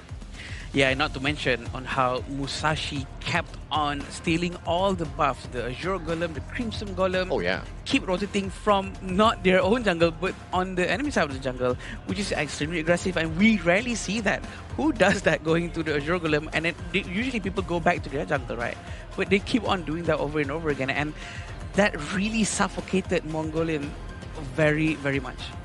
It did seem like they had enough answers in terms of just like the draft, like the heroes, like the Liu Shan. We didn't really see too much of a impact, right? Liu Bang would come in, but the battlefield command was just too late. It just seemed like there was a little bit of an execution issue in this. Yeah, I have to agree, especially in the early game, like what Adam actually pointed out. It's a straight up level and invade coming in from Team Philippines, from Azure towards the Crimson Golem here. This was an actually decent setup coming in from the side of Beggarel on the Liu Shan, but the follow-up just wasn't there coming in from Yondu, resulting in an easy pickup coming in from Team Philippines, and Chami was making light work here. But I like this play coming in from Mongolia. They capitalized on towards the over-aggression coming from Chami, getting some pretty proactive plays on towards them. They were just so aggressive, right? They were just like taking over the enemy jungle. Yeah, they tried to send a cavalry from the mid lane, trying to help the Chami as fast as they can.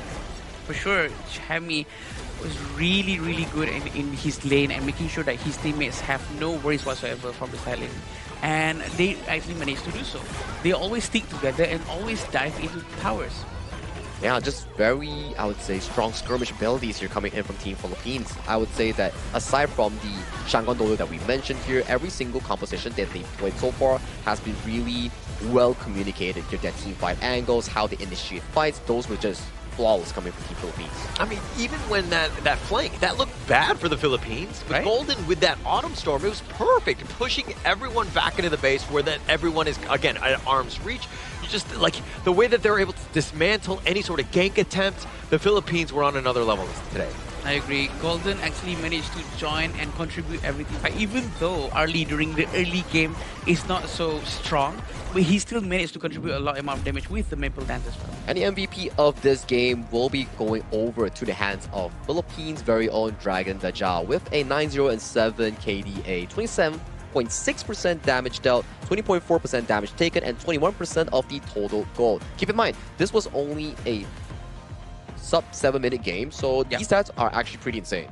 Actually insane, right? And I think that with Dragon, we were kind of talking about the Shangguan as being like a high-risk, high-reward one. Well, you're rewarded here, right? I think that he was just on another level, isolating people, the finishing stroke always on the right guy because, again, he's by himself. Just really well played by Dragon, and he's a little bit more than okay, I would say. Okay. With the pose. But yeah, for sure, we do see that the Dolia has been picked very early on for the Philippine side. Honestly, I thought that they're going to go with Dun. They're going to go with something much more tankier for them to combo Dolia and the jungler, but they actually went with the Shangguan. Caught me off guard, for sure caught Mongolian off guard, and they pulled it off very cleanly. It's all about the execution, and they executed well. I hope I get to see more of Shangguan Dolia coming into the later days of our qualifiers here, because it's actually a very strong 1-2 combo. They can actually pressure the side lanes here. Because in higher level games, once the Shangguan Dolia actually disappears from the map, the side lane will immediately retreat because you do not want to get ulted twice by a Shangguan. Yeah, you're going to be isolated, you're going to be picked out, so to speak, right? I think that going in, this is not like, okay, what can you ban against this squad, right? I think that there's a lot of history, but he's played, what, Milady as well as now the Shangguan? Like, he's all over the place in terms of just hero pool that are available to him. This is exactly what you were talking about the experiments that they're doing early on this stage. This is where they can try this and try that. I think that's what exactly they're doing. Even though supposedly they could have taken Liang to stop the Shangguan early on, but they did not take the hero. This is about draft, not the game guide. But yeah, I think execution also takes a very high level to actually stop the Shangguan. But I'm also interested to see what the Team Filipino representative actually have to say with Mara to better figure out their thought process from last game. So Mara, if you may. And that was a quick game by Team Philippines. Congratulations, Hello, thank you. Dragon. You know what we noticed? It seems like Team Philippines was determined to end the game as quickly as possible. You had aggressive tempo. You were really pushing it into the enemy territory. Was that part of the game plan, or did the opportunity just present itself? Actually, before the game starts, we talk about it. Me and my team that we want to break the record because we are challenged by other teams to end the game faster. And you did, setting the record right now at such a fast 6 minutes and 48 seconds. How happy are you with that? Not really, because it's not the end yet. Oh, so you're not being complacent yet? Yes.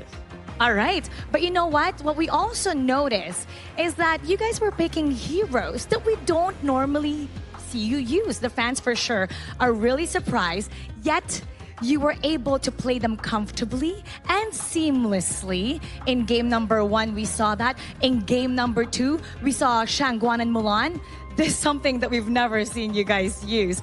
Do you think that this reveals another side of the team's identity? Yes, because we want to show everyone that any Philippines team that can adapt the meta, especially the non-meta heroes. We want to show them that every heroes in HOK is playable. And you adapted very well, for sure. In the Philippines, they're going, wow, 6 minutes, 48 seconds. We see heroes that you guys don't normally use, and you're giving them hope with your performance. What would you like to say to everybody and to the rest of the world that's watching? Thank you for supporting the teams in Asian Games, especially Philippines team. Keep supporting us because we want to show more heroes. And we're looking forward to that with everything that you have to show. Do you think you can break your own record of 6 minutes and 48 seconds? Let us see.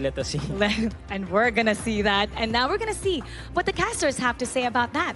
So we're going to go back to the casters. Lead the gorge.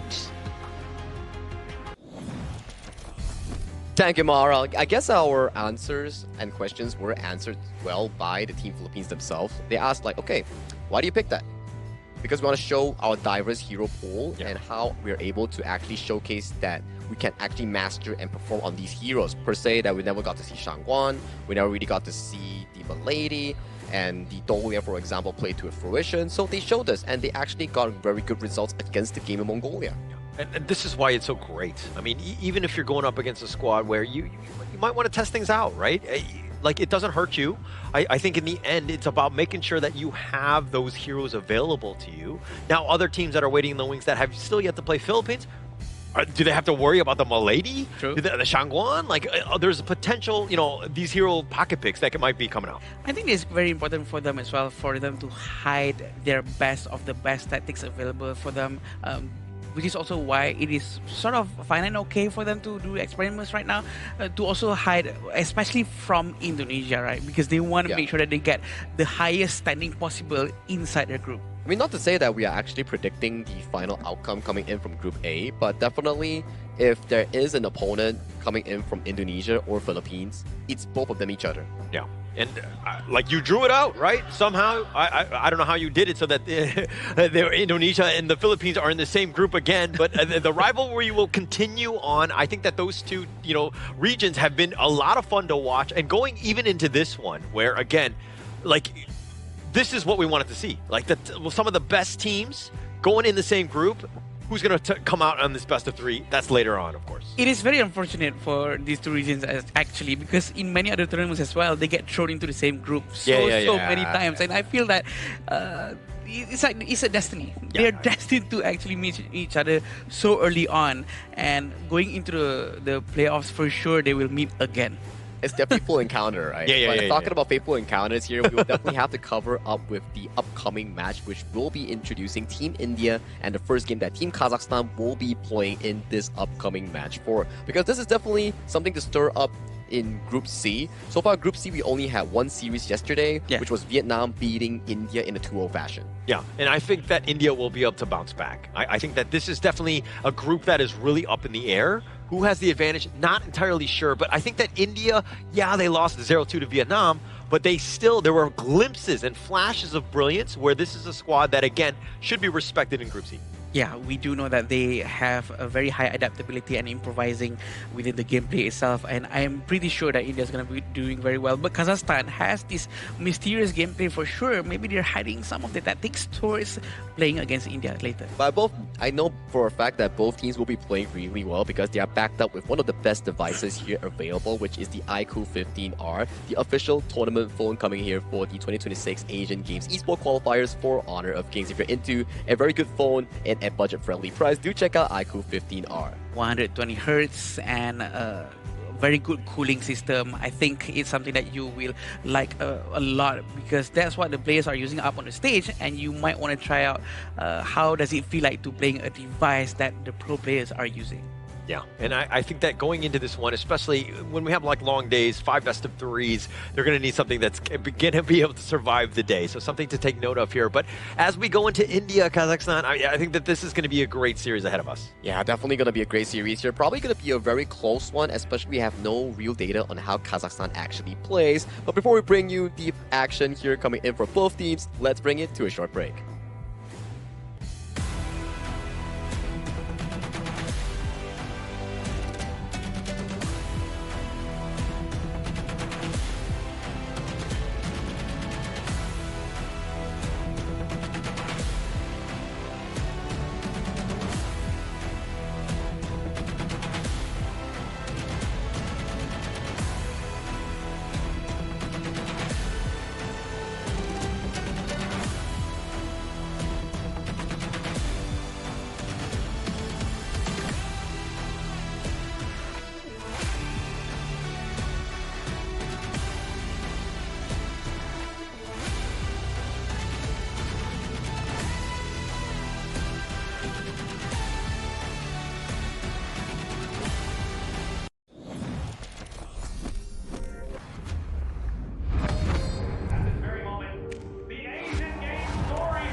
Contestants fight for the honor of their regions while we cheer them on from the stands.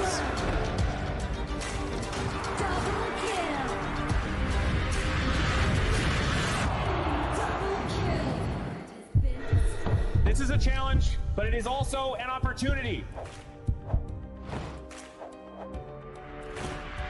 The tide is turned.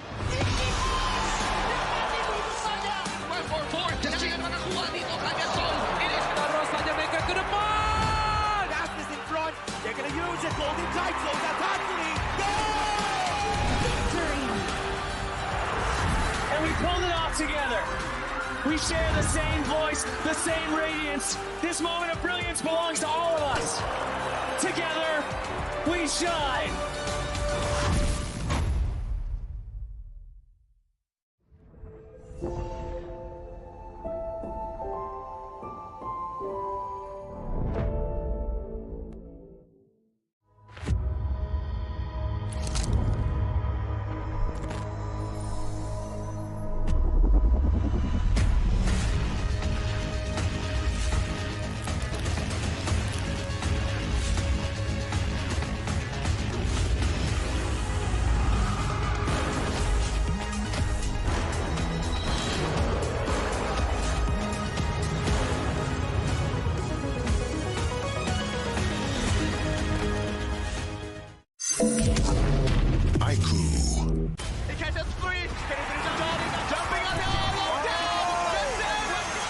Welcome to the 2026 Asian Games Esports Qualifiers, Honor of Kings. 20 regions, one stage, and only the strongest 9 teams will earn the right to shine above the rest. Taking place in Malaysia, June 13th to 21st, 2026. Coming to Malaysia, this is the battleground where teams fight for the right to qualify for the Asian Games. 20 teams enter, but only 9 teams will move on. Apart from the 20 regions, there are 3 regions that have direct qualification. Here is the 2026 Asian Games Esports Qualifiers Honor of Kings format. First, the 20 teams will split into 4 groups of 5. In each group, every team faces every other team once in a single round robin, with every match played in a best-of-3 format. That means every match matters. Every game matters. Every single point matters. The point system is simple. Win the match, earn 1 point. Lose the match, earn none. At the end of the group stage, teams are ranked by the total points they've collected. And from there, the road begins to shine. The top 2 teams from each group qualify directly to the Asian Games main event. That gives us 8 teams advancing straight out of groups. But for those not through yet, the light isn't out. The teams that finish 3rd in each group still have 1 more shot. They move into the last chance stage. There, they battle through one final BO3 single elimination bracket until 2 teams remain. The 2 teams will then face off in a BO3 match to claim the one final qualification slot. So in total, 9 teams will make it through, 8 from the group stage and 1 through the last chance stage. That is the rule. Now it is time to see who can rise through it. From across the world, regions gather here in Malaysia. 20 teams, and only 9 will qualify. The path is set. The stakes are clear. Together, we shine. Stay tuned, and we'll see you at the stage.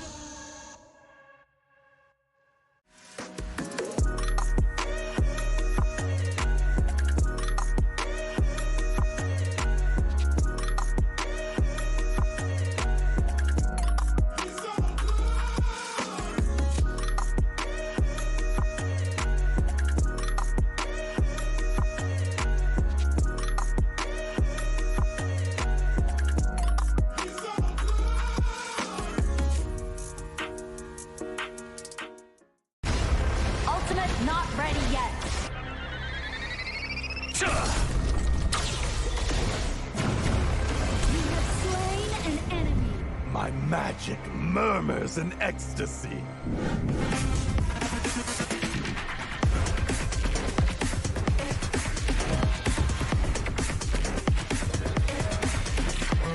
Amazing! There is no escape for you. Killing spree. Double kill. Triple kill.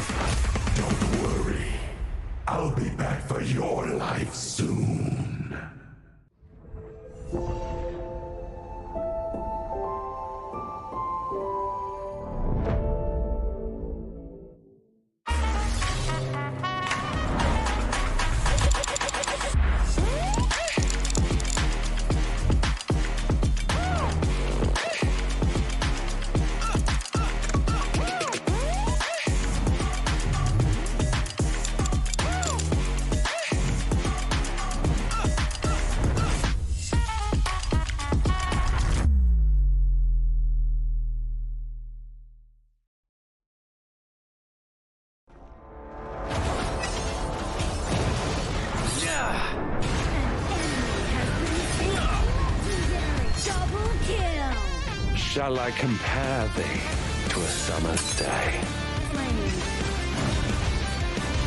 Don't engage.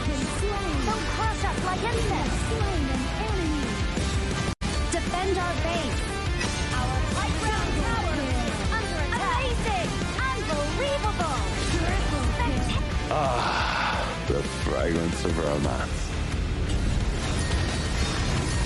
Ally has been slain. Rampage. Double kill. Triple kill. Spectacular. Pentakill. Lady Fortune is on my side.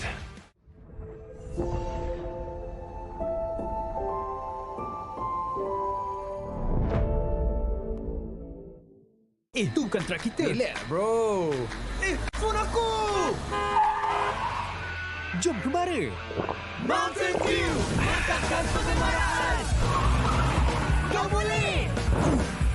Kat mana pula ni? Water Trust! Kasih boost! Adventure! Dapat pun. Steady, bro! Rasakan kepala gengmu!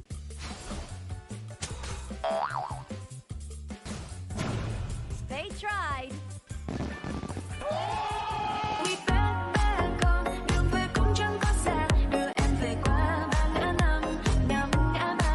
The new Spritling skill, Dig It, is a passive skill, which will automatically trigger at fixed times each match, up to a maximum of 10 times. The skill grants guaranteed standard rewards like gold, XP, shield, health recovery, and more. There's also a small chance to uncover mysterious grand prize effects during the match. Dig It may also produce tradable high-value treasures. Detailed information about acquired treasures will be shown after the match ends. Each treasure has its own rarity and storage size, and obtained treasures will be automatically stored in your warehouse. If you want more high-quality treasures, make good use of the Treasure Fusion feature. You can also copy and share your code so friends can help speed things up. Treasures in your warehouse can be sold for event currency, which can be used to redeem skins, items, and other rewards on the event page.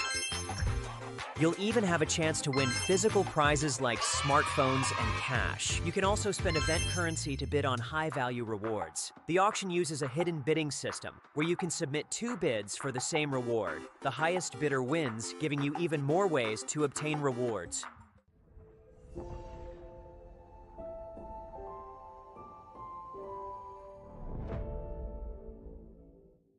If you've ever wondered how to go from HOK player to HOK top influencer, this one is for you. HOK welcomes all creators. First things first, when you start as a HOK player, your in-game highlight can become your content. This is the first step of building your own social media presence.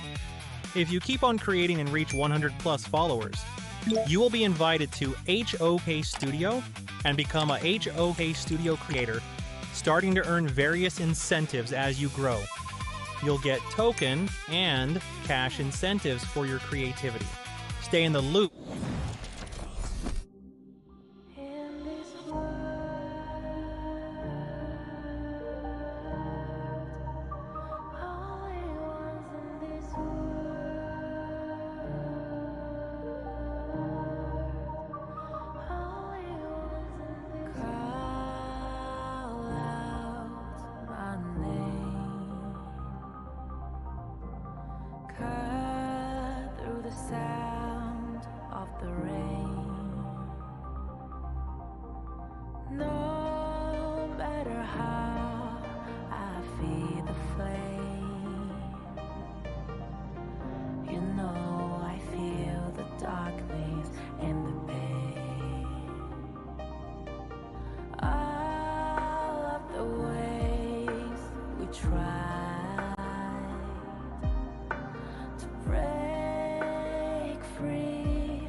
Light up the skyline, let's do it this time like it's a whole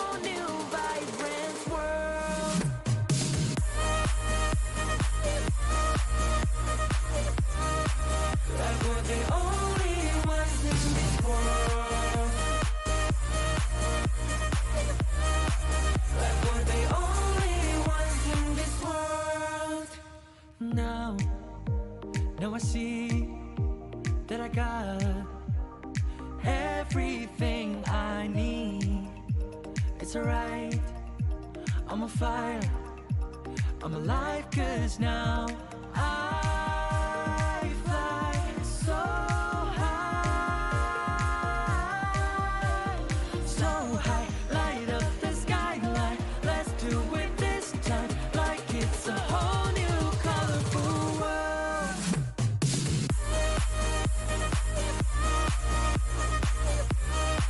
Like we're the only ones in this world.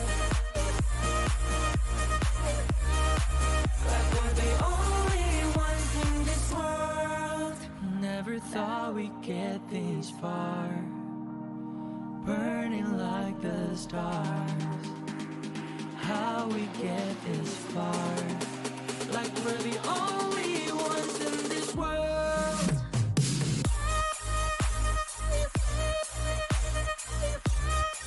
Like we're the only ones in this world. Like we're the only ones in this world.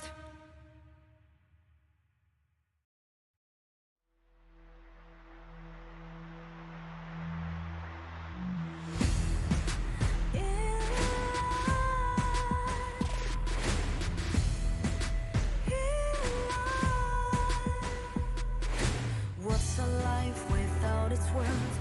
Compromising with what hurts inside, inside. When you let fear decide your fate, you don't choose which path to take in life. In life, I'm finally letting go of everything that still holds me. I'm against the odds, but I won't give up, 'cause it's my time to shine. Standing in the spotlight, and no one let me down. Destiny is calling high. I'm not afraid to fight for everything I love. Victory's on my side.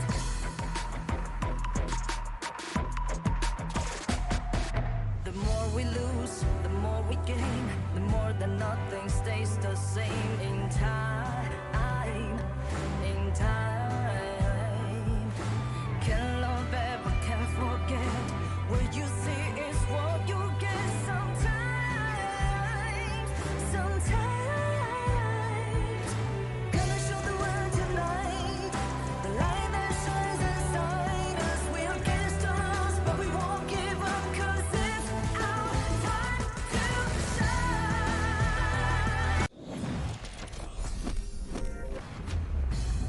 Hope you didn't have to wait for so long, because we are back once again for day 2 of the 2026 Asian Games Esports Qualifiers for Honor of Kings. The name is Sagi here, your desk host for today, and with me are the casters of your voice in the game. It's gonna be Adam and also Holler. Welcome back to the English broadcast, and what do we have for this match number 4? Yeah, I think that we have a team that has done well, at least from India, right? This is the roster from Revenant Esports. They're kind of coming in. They had some expectations. Yeah. Unfortunately, they fell to Vietnam 0-2. Yeah. So this is a roster that we're like, there's a lot of positives out of this one. But they're going up against Kazakhstan, which we don't really know as much. Yeah, well, against Vietnam, it's going to be very hard, right? Because they have a lot of experience prior to this. True. But against Kazakhstan, they might have an equal level chance, but also they might be even better because they're very quick in adapting. Again, like I said just now, in ranked match, I met one of their streamers. They're insanely good. Very, very good. And in a very short period of time, they managed to get to that level. That is something to be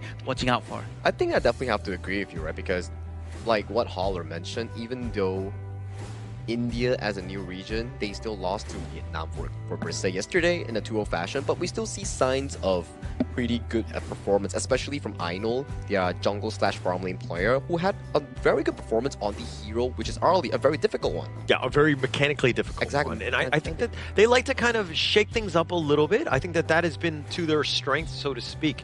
But again, a lot of that stuff is kind of building up until the update here, which is of course going to be the new season here. The Grand Venture begins June 17th. Explore the gorge and discover hidden treasures. Now you may be wondering why we keep reminding you on June June 17, but you can definitely imagine June 17 being one of the most important update for the year on the official HOK server, because that's gonna be so many new things. If you saw the consignment shop, if you saw the new sprite links, if you saw the new heroes, so everything is prepared for this upcoming patch on, I think, like 5 more days? Yeah. 3 more days, yeah, 4 more days, yeah. A couple of more days, and definitely everyone is be waiting for the season reset as well, because everyone really want to push their rank with these new heroes coming up. So there's gonna be a lot of things happening on this specific date, 17th of June. So don't forget to check out in Honor of Kings and get everything updated, because the update is gonna be massive. Going to be huge, right? And that we're going to be super excited about that. But we're probably a little bit more excited about this 4th series of the day, and it's look like India versus Kazakhstan. This is going to be a great one here. I believe it's going to be a great one, but as always, to tease the entrance coming in for these two teams, we have prepared a special entrance video coming in for both India and Kazakhstan.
United by a shared journey, they step onto the arena with confidence. Their sharp coordination and unshakable belief in one another is built for the big stage battles. A region rising, a team ready to answer the call. Please welcome India!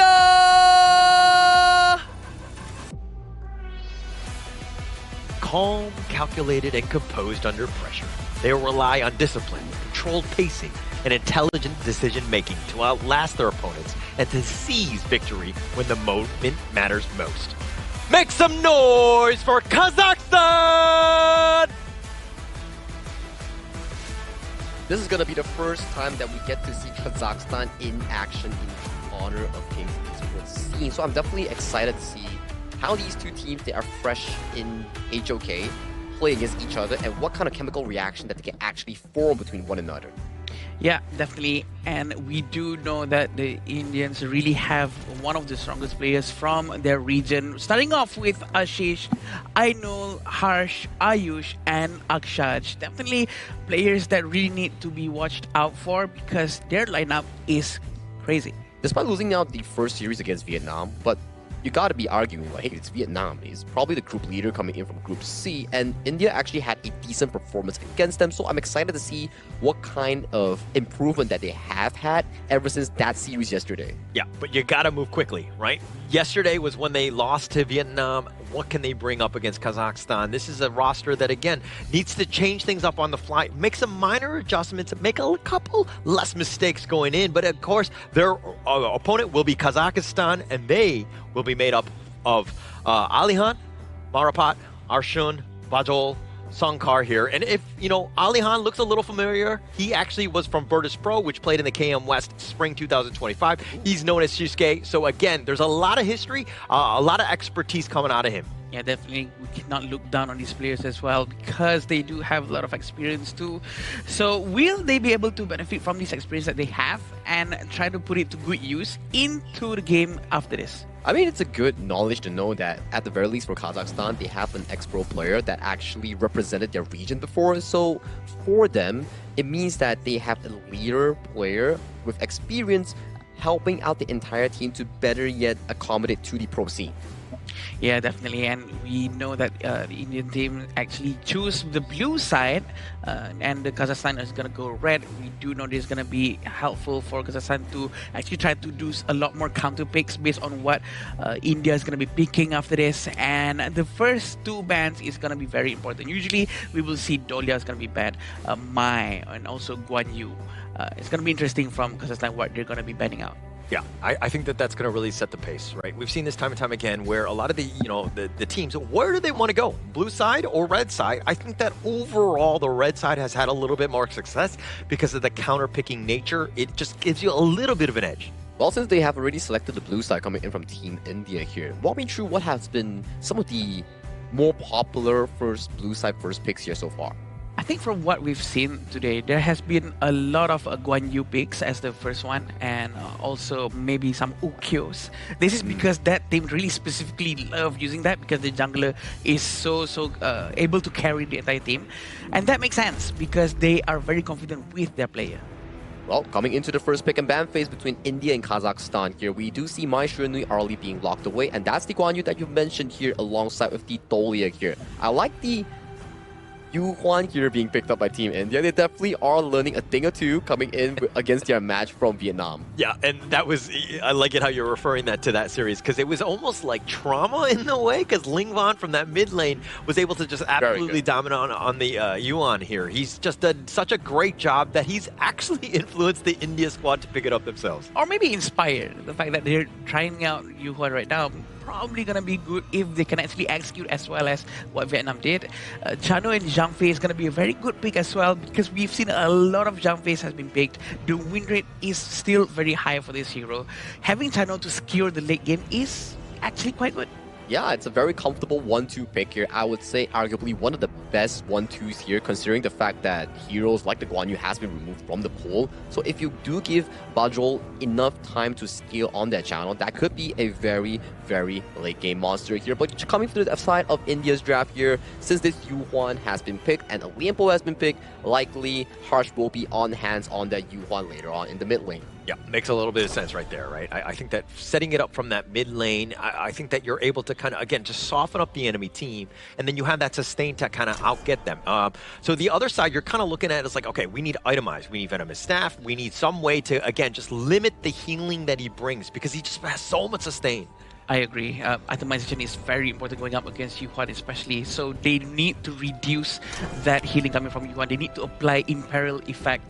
Also, they do have Charlotte in their hands. This is going to be quite interesting for Charlotte. Is this Charlotte going to be building towards Blazing Cape to apply that towards Yu Huan? That might be also useful. Yeah, that could be like one of the 4th or 5th item options here coming in from the Charlotte here after the Axe of Torment, Pure Sky, and the items like Frostscar Embrace, right, after he finishes those up. But coming into the bans here, I do want to favor out Kazakhstan's here. Their direction is very simple. Ban away any form of direct engage that could harm Bajrol in the backline. And if we're looking at this game, I mean, there's got to be a lot of pressure on India. I mean, you dropped one against Vietnam, clearly the favorites of the group, but losing a second game, I mean, it's not like you're completely eliminated, but being down 0-2 would be a terrible spot for them. So India, dare I say, this is must win for them. Kazakhstan, obviously this is just their first one, so they have that a little bit of room to maneuver around. But when you have Vietnam waiting in the wings, I think that you're also looking at this one as, again, a must win here. I agree. They really need to secure that second place spot if they'd like to be much more comfortable and don't have to go through too much of the matches going up into this qualifier. Having Heino in their hand is also very good for Kazakhstan, trying to poke as much as possible. But look at this pick coming from India. I like it. The delivery system on the Hansen Liubang combo here, accessing the backline, finding the channel. As long as they can get the channel, that's going to be an increase in win percentage coming from India because that's going to be a very big threat removed from the map here. In Kazakhstan, locking in that Nurza as the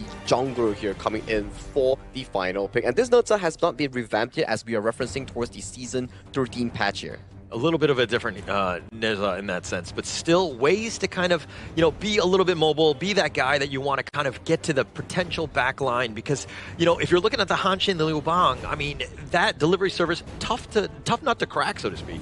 Yeah, Hanshin and Liu Bang is a very good surprise pick as well.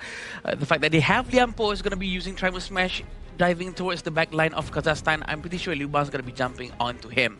This is going to be a super important match, as Hala stated here. India, one more step, they can equalize this series. Or will Kazakhstan find their first win here coming in their first match ever in 2026 Asian Games qualifier? Thank you so much, Saki. As we go into this one, the fourth series of the day, the first game, of course, we're going to be into this one. India, Kazakhstan, both of these squads. I mean, this has got to be for everything. It's going to be a lot of aggressiveness to ensure that they make the statement in game one. Yep, it's very important at this point of the stage because they really need to secure as much points as possible. Sunkar doing a very early opening vision up to the front. We still have Akshaj in front trying to help out with Erin down below. Yeah, and now if you're looking at the bottom lane, Bakshol, of course, as well as Sunkar, like these are guys that kind of need to solidify the bottom lane, right? Harsh is going to be annoying. He's going to be looking to rotate. And again, it's about the Firehawk. The first time, who's going to get that slight advantage as they go into this game? Seems like it's going to be given to Ayush. Very accurate timing from the first kill that she just used right there. But also still having Akshaj right in front, trying to help them steal the jungle again. It's all about the resource gameplay at this point. At the same time, we're still waiting for Aino, who's using Hanshin, trying to do fast rotations, or are they going to try to take the Charlotte down? It seems like they're not. I think whenever we see the Hanshin, especially on the global stage, Rock comes to mind because he definitely mains this hero when he's given that opportunity. He does a great job with it, but generally his playstyle is to be completely off the map, just constantly farm, get to this Super Saiyan mode where you're able to just take down everybody, and but it's usually mid to late game when he kind of comes online.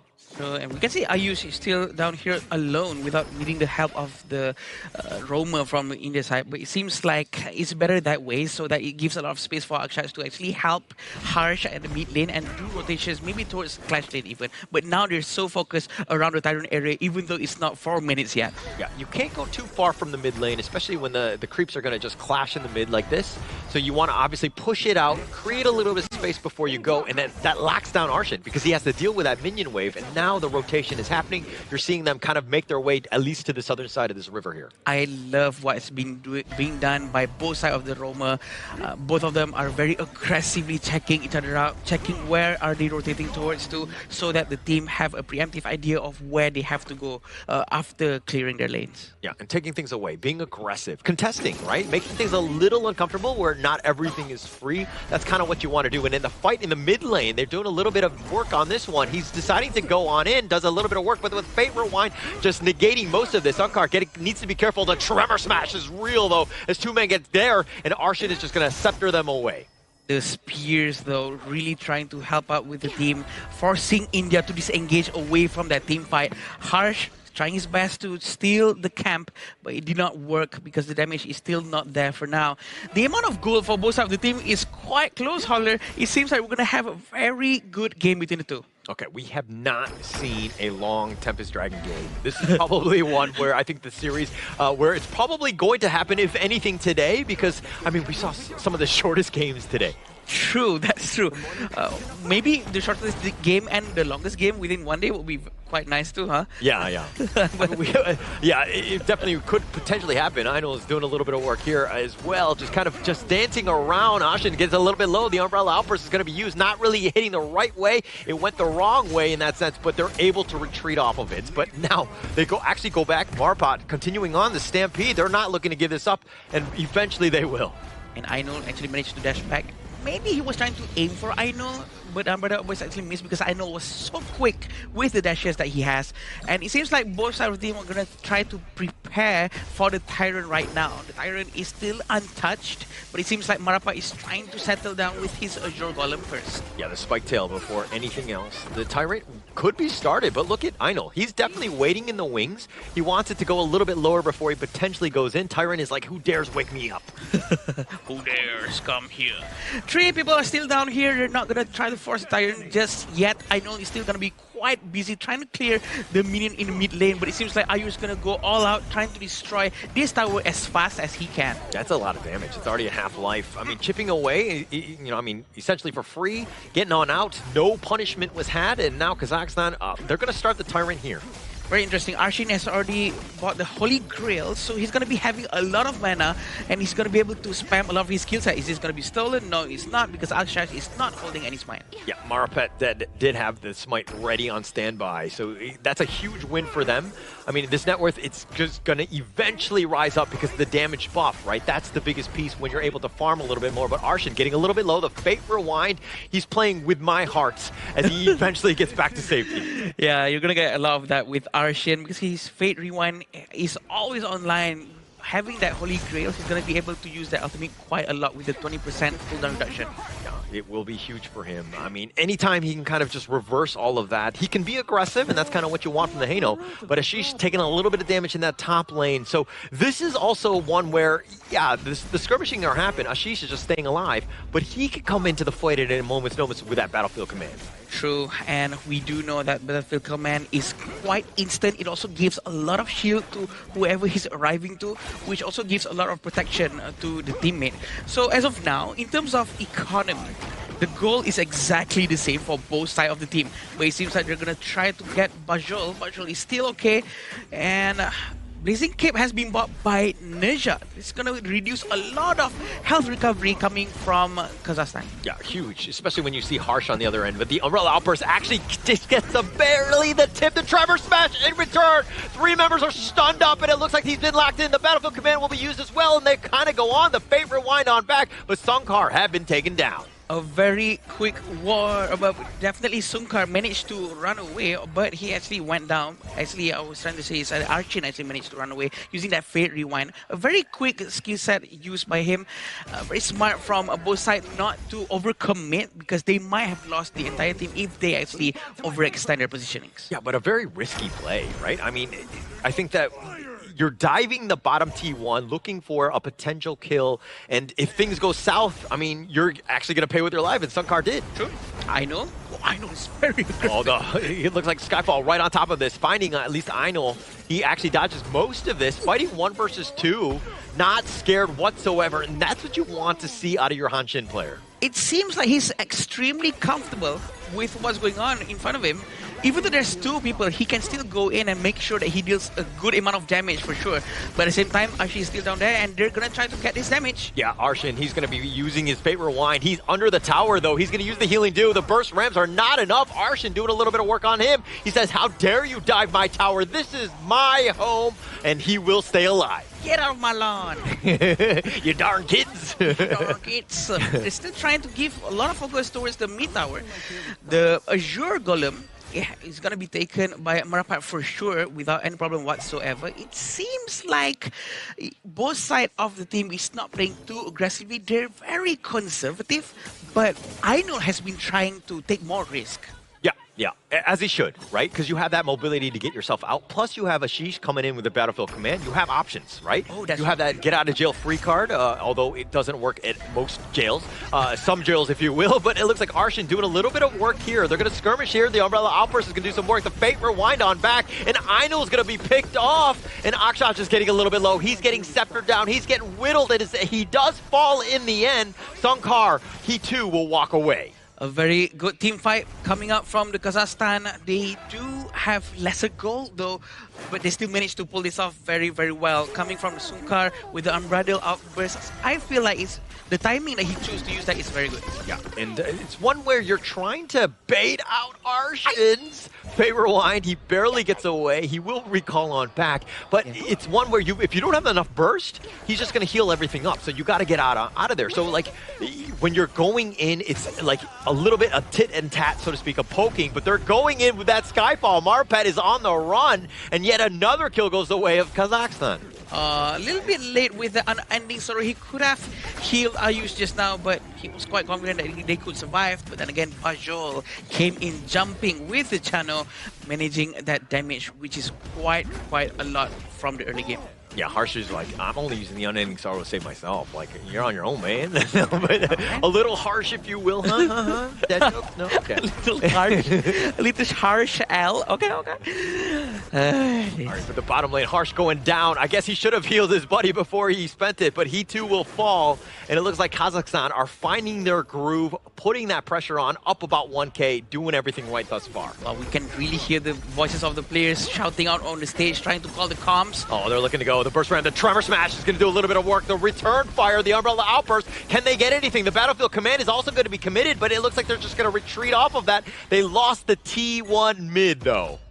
An insane amount of damage coming from them. With the Umbrella Outburst, they managed to disengage, but they still lose one hero. But no problems to them. They're going to try to get the Tyrant at this point.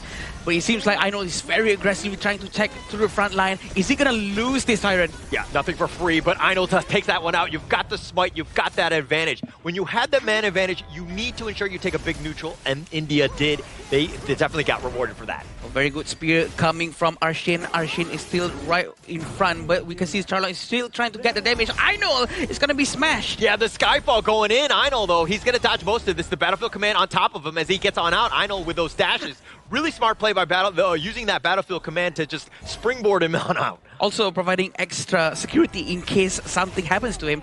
A very nice spear has been thrown away. Remember, the more stacks that you put onto different units is going to stack onto the hero if it passes through towards that specific hero. So it's going to be very dangerous for anyone who's going to be facing Haino right in front of them. Sunkar is going to be helping his teammate, trying to get the Crimson Golem, no problem. Oh, they're going to chase. Ayush not able to get away. Voxel making sure he gets, pays with his life for even trying to walk on out. Kazakhstan with a man advantage. Now they're going to put pressure on this mid T2. Kazakhstan finding opportunities to again take control of this game. But this is very interesting on how Ainul is very busy up top. He's really trying to get a lot of objectives on his own, and Ali Khan has been forced to be sent back, reducing the resources of Kazakhstan to 4 heroes only in front because of the work of Ainul. Yeah, so when we saw the earlier games in this series, we kind of saw just how teams were able to win close games out.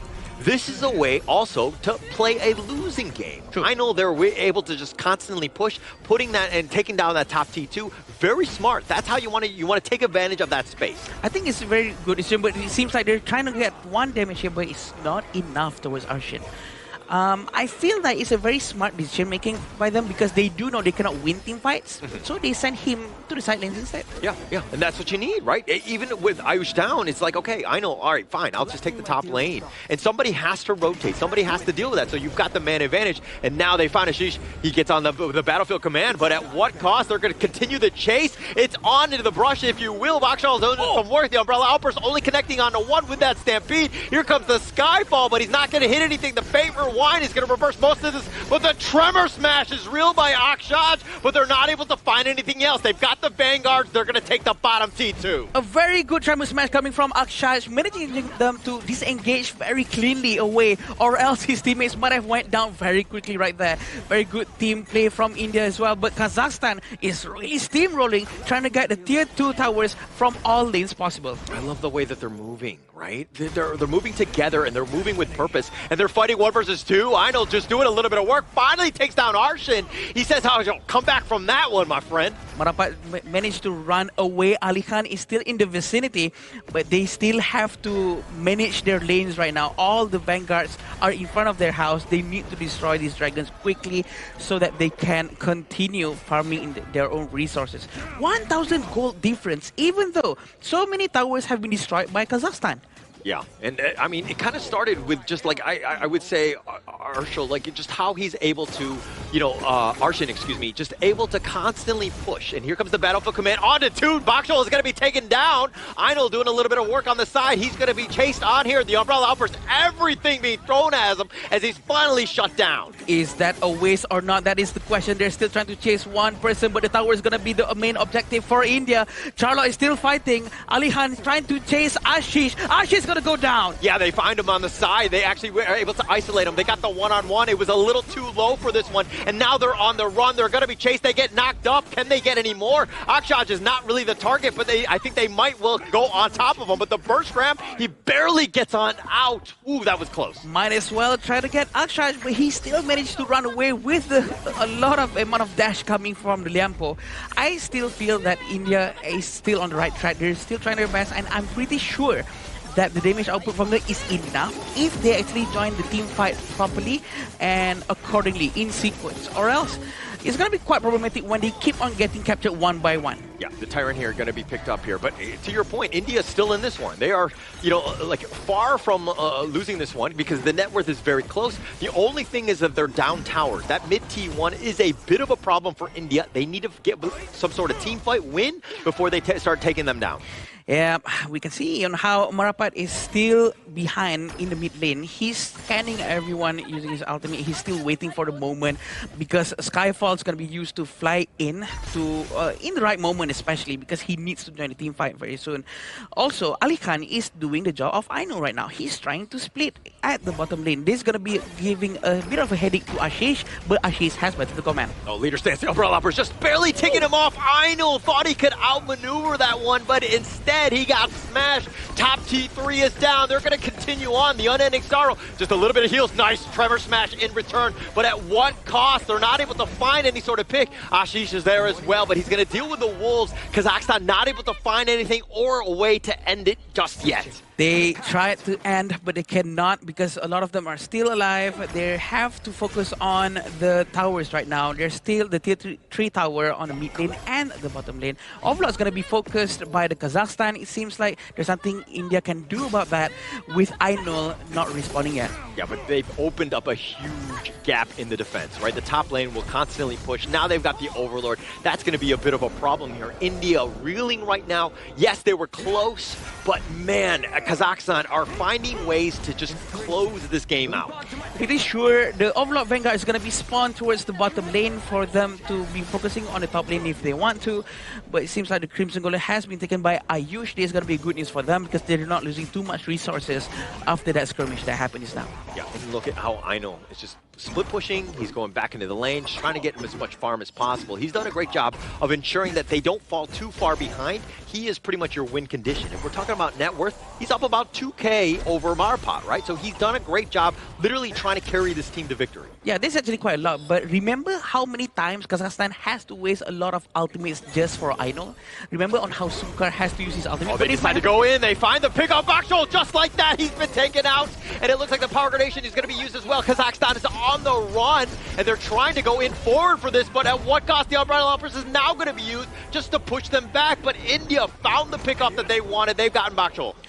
I know he's still at the back. He's trying his best to destroy the Vanguards as fast as they can. This is going to be a big problem because the wave management, the Dragons are going to be pushing all the minions by themselves, but 3 of them are trying to get the tier 1 tower in the mid lane. Yeah, India need to prioritize that top lane, ensuring that they just don't GG end, right, with the Vanguards that are constantly pushing. So you fix it out, you push it past the river before you can make any sort of gank attempt or movement across this map. Looking at this damage dealt ranking from Ayush is actually quite a lot from him. He is trying to deal a lot of damage with the Laurel Bloom, the ultimate with the magical damage. I think the one who's tanking all of that up is Akshaj because he's always up front trying to save his team from a certain misery. Yeah, and he goes in yet again. The Burst Ram is going to do a little bit of work here, but I mean, it's pretty much off of those 2 guys, Ainul and Ayush. They've been actually keeping them in the game. If they weren't top tier in terms of the damage, they probably would have lost already. I agree. I very much agree with that. Ainul needs to be focusing on distracting the entire team. Kazakhstan are looking into trying to get the Tyrant, but do they know that Ainul is nearby? He's checking it. Spot it out. You have got to check the brushes here. Sunkar is going to be there. It's getting a little bit low. They decide to go in, but he gets the steal. Ainul with this fight. And now they're going to be chased. The Umbrella Outburst is going to do a little bit of work.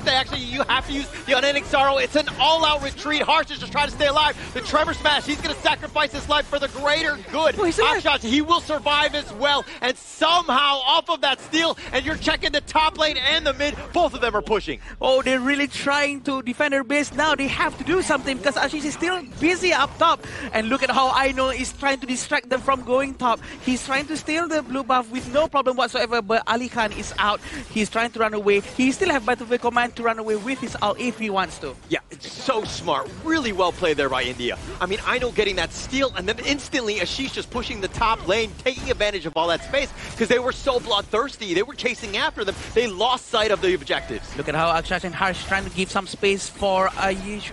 trying to destroy the bottom tower with no problem whatsoever. You jinxed it, Holler. You said so. Tempest is coming in 25 seconds. I knew that it was going to happen. This is going to be one of those games where both of these two teams are so like they're close, right? Right, in terms of skill level, everything that you want. We knew it was going to be drama, and we've got it here. True, and it's going to be very interesting on how we have a Hanshin played by Ainul right now. Ainul's going to try to secure his blue buff, but it did not manage to work. The Armored Output has been used. Yeah, he's going to be chased here. He's got Sage's Sanctuary. That will be popped. If you want to go the Stampede on top, the Battlefield Command is going to be committed as well. And he just barely stays alive. Ashish was there for the perfect clutch save. Saved by Ashish. And they can still focus on Tempest right now. We still know that Marapat does have his Skyfall. He can fly anywhere to help his teammate if he needs to. But it seems like India cannot focus on distracting them because Tempest has already started. Yeah, it's been started here. The top lane is a potential game ender. They're not actually watching this. They might have lost sight of the ball, but Kazakhstan are going to force the Tempest Dragon. The Crystal is under siege as well, and it looks like Alihan is not even there. They find Songkar. That's going to be a great win for them. The Tempest Dragon is getting very low. Who's going to take this one out? And it looks like Mars gets the steal on the Tempest Dragon, but the face is a problem. They find Ainul. Marapan is going to be taken down as well. It looks like Ashish is already in the top lane. He's fixing that one out, but at what cost? Sage's Sanctuary will be popped many a times on this one. Bakshol is on the backside. They find Ayush, and Bakshol is on the run, and he too will fall. Akshat gets him down. He sends support one as he takes him down. Kazakhstan will continue to fight. They know they don't have the Tempest buff, but they still manage to fight very, very well indeed. Harsh is still in the mid lane. He's going to try to help them push with the Tempest Dragon, Tempest Vanguard, and it seems like they will have to slow it down for now. Oh my gosh, Harsh right there. He doesn't get that steal. They lose that game, right? They lose the Tempest buff. Everything would have gone disastrously. Now you have the Tempest Vanguard that will provide a little bit of space, buying you time for Ainul and Ayush to both respawn. In terms of itemization, it seems like Bashul hasn't have his 5th item just yet. He just sold his shoes. He's still deciding, what am I buying right now? What do I buy? Is it another 6th century? Is it something that would save me potentially? Maybe a Splendor? But it seems like he's going with a Sun Pool. This is going to give a lot of distance in his basic attack for their next potential team fight. Yeah, so he's already got the mobility. That's not an issue. So boots are, on the side. We don't need that. But it's all about the damage. It's about staying alive, using your positioning to make sure that you stick around. Because again, Bakshol, he is your game changer in come these team fights. And also, we still have Ashish who can fly anywhere that he needs to. But we still see it on how Ali Khan is at the mid lane right now. He's trying to protect it. They still have this last wave of the Vanguards flying from the base. And I think this is a clear chance for India to at least try to destroy one of the tier 3 towers. Yeah, I think that you need to. I mean, you've got those Tempest Vanguards. You got to take advantage of that, right? And that will constantly push it. Kazakhstan understanding that what is at stake. They need to play defensive, just survive at least for now. True. We have to remember that the Tempest actually has a disrupt. They can be disrupted, but they might start a new one soon. Oh, the Fate Rewind actually healing the tower. Very smartly played there, ensuring that, hey, again, slowing it down. This is the power of the Haino. Yeah, we can still see on how they're trying to defend as fast as they can, and they managed to do so. Even though India still has the Tempest buff, just now they managed to win the fight. It's still something that to be talked about, and I think Kazakhstan deserves to be proud of that. Yeah, it's going to be up another 30 or so more seconds, right? Another Tempest Dragon. How many Tempest Dragons do we want in this game, Adam? I want to see 3. I want to see 3. 3 is going to be a good number. It's a good exercise for us for the rest of the week. Yeah, for sure, for sure. I think it'll be very exciting if they're able to do it. It's going to be set up in about 20 more seconds. Kazakhstan understanding that, hey, we need to kind of just fortify this area, get some vision, and of course the positioning will be key. Yeah, they have been slowed down quite a lot here. They're trying to prepare and get ready mentally and physically probably. But look at Ainul trying to get this damage into him. Yeah, Marpad taking about half damage on this one. Just bouncing him around though. It's not enough. Akshaj, again, he's just a roamer. Yes, he's very tanky, but he needs to create a little bit of space. The Tempest Dragon has been pulled out of his lair. It's looking to be at least started on the side. The Umbrella Outburst will be committed onto 2, but where's the follow-up? It looks like Akshaj is very tanky on this side. It looks like Marupet is getting a little bit low, looking to turn this around. Ainul trying to take him down. That's going to be Sage's Sanctuary for him. Marupet is looking to just run away. Ainul running for the hills. Ashish is going to be using his Sage's Sanctuary as well, but he will fall. He got left behind. Now the Tempest Dragon still up for now. He still have his battlefield command. It has been used just now actually, but the Tempest, he's gonna be focused down by the Kazakhstan. It seems like they still have Akshat, who's gonna be focusing down in front to show vision for Ainul. This is very important for Ainul to try to go in and steal. Is it gonna be stolen again or not? It seems to me like Kazakhstan needs to focus down to for a team fight first, Hauler. Yeah, they're not forcing it down because Marapat was out actually back in the fountain, but they cannot get caught off. If they get backdoored, this is a potential problem. Ainul still has that speed, but Kazakhstan are saying, hey, we don't care. We're going to take the Tempest Dragon. We're going to force this fight. Yeah, we have to remember Ainul is quite busy trying to clear the lanes, but the mid lane minion has been left out. But we still have Ainul trying to chase that minion. They're not going to go there. Oh, the fate rewind is on back. The Tempest Dragon is getting so low, and Marapat comes down. The unbridled outburst on top of that. Ayush is running for the hill, trying to stay alive. He tries to flash, but he gets stampeded on. He gets locked down. Sunkar doing the work. They go in for the burst ram to slow it down, give Harsh a little bit of space, but he's going to be chased down. He's going to be knocked out. Sage's Sanctuary doesn't matter. Kazakhstan, it seems like they found a way to end this. Oh no, it seems like Ashish is stuck at the back. He cannot help his teammate to defend the base. Ainul is so far away. Ainul is so far away. He has to come back right now. But no, they cannot do so. And Kazakhstan managed to do a huge comeback. Somehow, some way, able to find it, and that was the game we've been looking for. We knew it was going to be close, but Kazakhstan coming out on top. You're looking for Tempest Dragons, right? And you get Tempest Dragons here. One steal coming in from Harsh, the second one Marapat getting in, that confirmed secure and winning out that big team fight here. Very back and forth game coming in from both teams, but the solid drafting coming in from Coach Su was really, really well thought out coming in from game one of Kazakhstan here. Very well played coming in from both teams. I think what should have happened probably at the end of that match was that Ainul is the one who should be closer towards Tempest. They should send someone else to deal with the minion in the mid lane because they need someone with Smite to steal that. They cannot keep on depending on Harsh to get a Tempest, but nonetheless, it's such a good game on how India actually managed to pull the fight that long because they could have lost so much earlier just now. I kind of feel like that Tempest Dragon, the first one, they were fighting beyond, right? They were on the red side essentially, and I think the positioning for that wasn't great. The rest of India were on the south side. They weren't able to continue to fight because the ledge was blocking them off. I think that was like, oh, Kazakhstan were like, okay, you want to come to us? We'll happily take this one. And I sort of think that the last play coming in for the side of Team India, I think they tried to go for the assassination coming in on towards Marapat, but they underestimated the tankiness coming in from this Nuta, which resulted in them being taken down, which is Ainul burning a Sage Sanctuary, and then you saw that the Liu Bang also had to sacrifice himself for the misplay here. Hence, in the 4v5 situation, with the waves being such a big pressure, they had no real way of accessing into the Tempest Pit. I think some of the things that has not been understood too well is that some tank jungle or tanky jungler is basically a secondary tank. So that's what he did, and Marapat really soaked up all the damage and wasted all the skills on him. What a crazy game. I mean, it went the distance, and you're seeing guys, KDA on the Kazakhstan.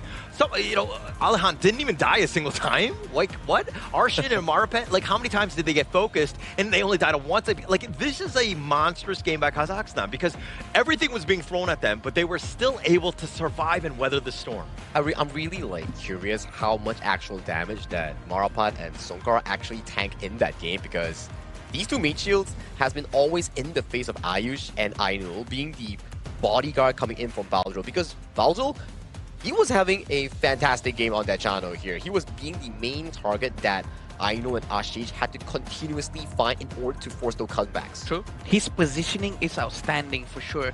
And having all of these itemization, he already finished everything very early on that he can already sell his shoes before the Tempest comes. But with all the critical damage that he has with Daybreaker, no one can touch him. If anyone goes close to him, he's gonna deal a lot of damage. Yeah, but look who took all the damage. Right 270,000 essentially. I mean, how many Fate Rewinds did he have? And he only died a single time. That is phenomenal out of a Haino player, right?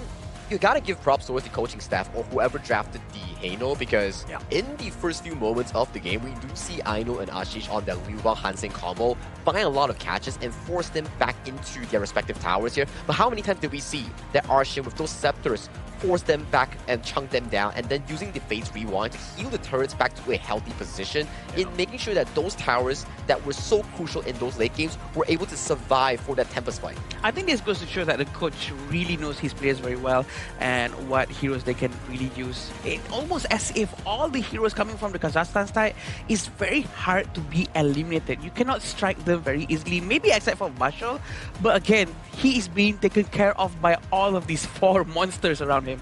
I think they answered the draft really well in a sense with a 1-2 pick coming in from the channel and also Zhang Fei. But before we go into the draft more, I wanted you guys to check out this exact goal graph to understand how close this game was. It's floating around about 2,000 at the very end of the game between those two teams, which is India and Kazakhstan. Kills-wise, everything-wise, it's actually very dead even. And even at the very end, look at the goal. 78.4 versus 78.4. There's no goal lead between the two teams. Like, it's so back and forth, right? Like the dips that you're seeing. India was winning early game, mid game. Kazakhstan was completely owning. India in the late game, look at that ride. Yeah. It came back to that Tempest Dragon fight. They played that one properly, like a little mistake-free. I mean, they get in position a little bit better. They win this one because they were definitely winning. True, and the fact that we actually saw on how Harsh stole the Tempest. So India team actually had the Tempest buff. They had a lot of damage. They had a lot of buffs on top of them. But Kazakhstan still managed to do the fight very well, and they still managed to come out okay out of that post-Tempest Dragon fight. And let's break down the game a bit more in the highlights itself, right? In the first few moments, we see India getting the lead in this game, about a 2,000 healthy. We can start to see that every time that Aino falls on the Hansen, the game gets slowly out of their hand, because if this Hansen were to scale towards the late game, it's very difficult to do real threat towards things like the Charlotte late game, the Nizza late game, or even the Songkar, because Songkar is so tanky with those full items on the Zhang Fei. Yeah. Does this series go to a game 3? Right? I think that they're close enough where it could definitely happen, right? Yeah. I think that India are like, okay, we still have a chance. I think that they can come back in the game 2 here. Yeah, we do have another factor in this situation where the mentality reset might not be able to be done too well from the side of India if they don't know how to, if the coach doesn't know how to reset their players' mindset.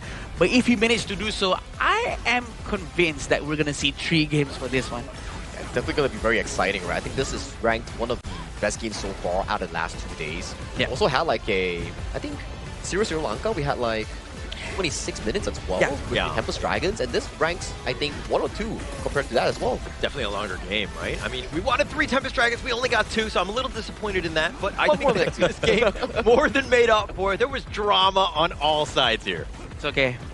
Just wait. After this, we're going to see more Tempest, so it's going to be accumulated to 3. And this is our MVP, Bajol with 944 KDA, damage with 27.4%, damage taken is 10.9, but the total goal is 24.3%. Really good gameplay here coming in from this channel, especially when you know for a fact that there are so many eyes looking at you in every single team fight. The Liu Bang Hansen combination, and then you have the Lian Po coming in with the Tremor / Flash. So his positioning is actually very, very crucial. If he falls, the entire team has to back off. Yeah, and actually in this one, he actually had the most deaths on his team. He was constantly being focused. Correct. Right? So the prioritization, it made a lot of sense. India, you need to take him down, and they were trying to, but Bachal, just the way he was, cycling through items, and he was able to just position, just stayed alive just long enough to ensure that he, again, got 9 kills here. Actually, cycling through items quickly between the fights, when when you just go down with a Sentry, you have to open the shop, and you have to change everything very quickly. That takes skill. You need to practice that a lot, and that shows in the match. And he really deserved it. He really deserved it. And it's not under a non-pressure situation, right? It's like, imagine you're under Tempest Dragon, you have to shuffle through items, one misclick on the shop, and you might just miss out an entire game for yourself, buddy, here. But congratulations, Team Kazakhstan, in winning out the first game in such a shocking fashion, because it was really back and forth between these two teams. One small misplay, one small misstep could lead to anyone's victory. It's not always about the kills, right? I think that Kazakhstan proving that, hey, if we stick to the objectives, we're able to kind of, play the game that we want to play, which is, again, just mowing them down and putting that pressure on. It's more than just, again, just going out there and just trying to find people to take down. The pressure is definitely on, especially here at this venue. Like, I can probably hear, like, all the chants and cheers outside of there right now because we're in the booth casting. And you may be wondering, like, where are the players staying? Where are the players playing at for this exciting match to be unfolding? Is at Marriott Petaling Jaya here, our official venue and hotel partner for the Honor of Kings event here. This Honor of Kings event is known as the Asian Games qualifier for the esports scene. Yeah, thank you, Petaling Jaya Marriott Hotel. We have been having a great time here. The food's great, the event space is great, it's spacious, and it's cold. I wish more people would be able to experience this as well. And it has been a very fun time. Also, we're going to be seeing our next match very soon. Oh yeah, I want to be seeing like the emotions and the facial expressions coming in from the players after such a long and exciting game. Yeah. So I'm observing right now to see who is smiling, who is like having like, like a scrunching eyebrows, Yeah. Who's smiling right now? This guy, me. Why? Because I'm super excited to continue on. Because these two teams, this is what we wanted to It's see. fun, right? Yeah, it's a lot of fun when you're seeing two competitive teams going at it. It's very exciting because I don't want to be talking much about the previous matches because previous matches has been more of a steamroll, right? We've been having like 2-0, 2-0, 2-0, 2-0, 2-0 until today, and maybe this series, this exact one, might be bringing us to Game 3 because they are so neck and neck with each other.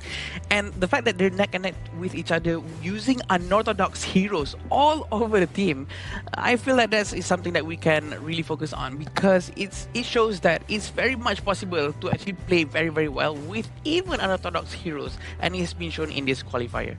I love it. I love it. I mean, just going in, there were definitely expectations, and this is going to help India, okay? Yeah. This is a team that will also be going to the EWC, so all of the little, the lessons that they're learning, the little micro plays, the macro plays, all of these things are going to help them get even stronger as they move on.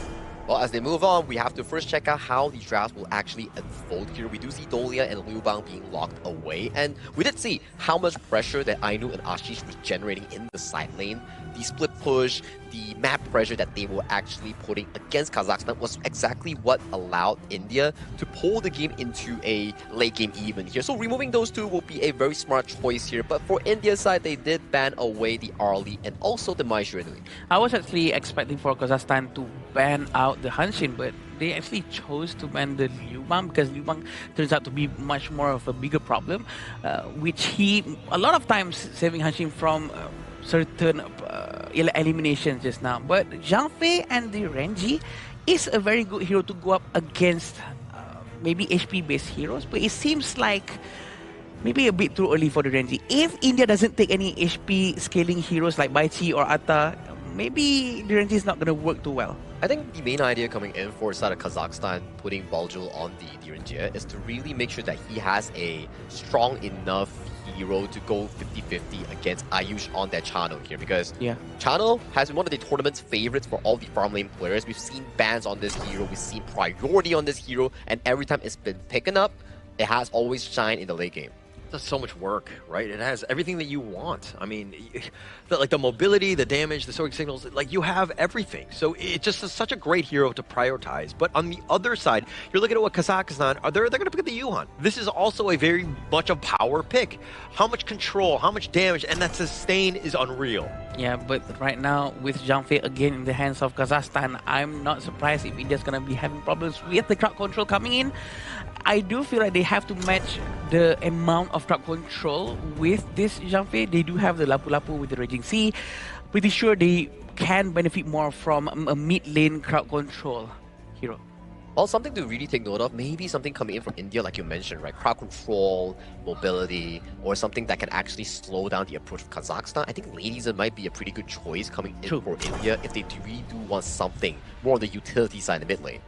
A lot of control. I mean, you still have options too, right? right? I think that if you're looking on the India side, I mean, the Charlotte can definitely do some damage as well. You got the Chano, so you have those kind of those bases covered. The Lapu Lapu with the team fight to kind of deal with the Zhang Fei Umbrella Outburst. You have options. It seems like both going into this last, a couple of picks here, it's got to be key. You need some way to kind of shut down or limit the Yuan as much as possible. Yeah, I'm not surprised if Lady Zhan actually gets picked, but they still do have Angela if they want to. Oh, yeah. But Angela might face some issue going up against Yuan because Yuan can easily use the Unending Sorrow to run away.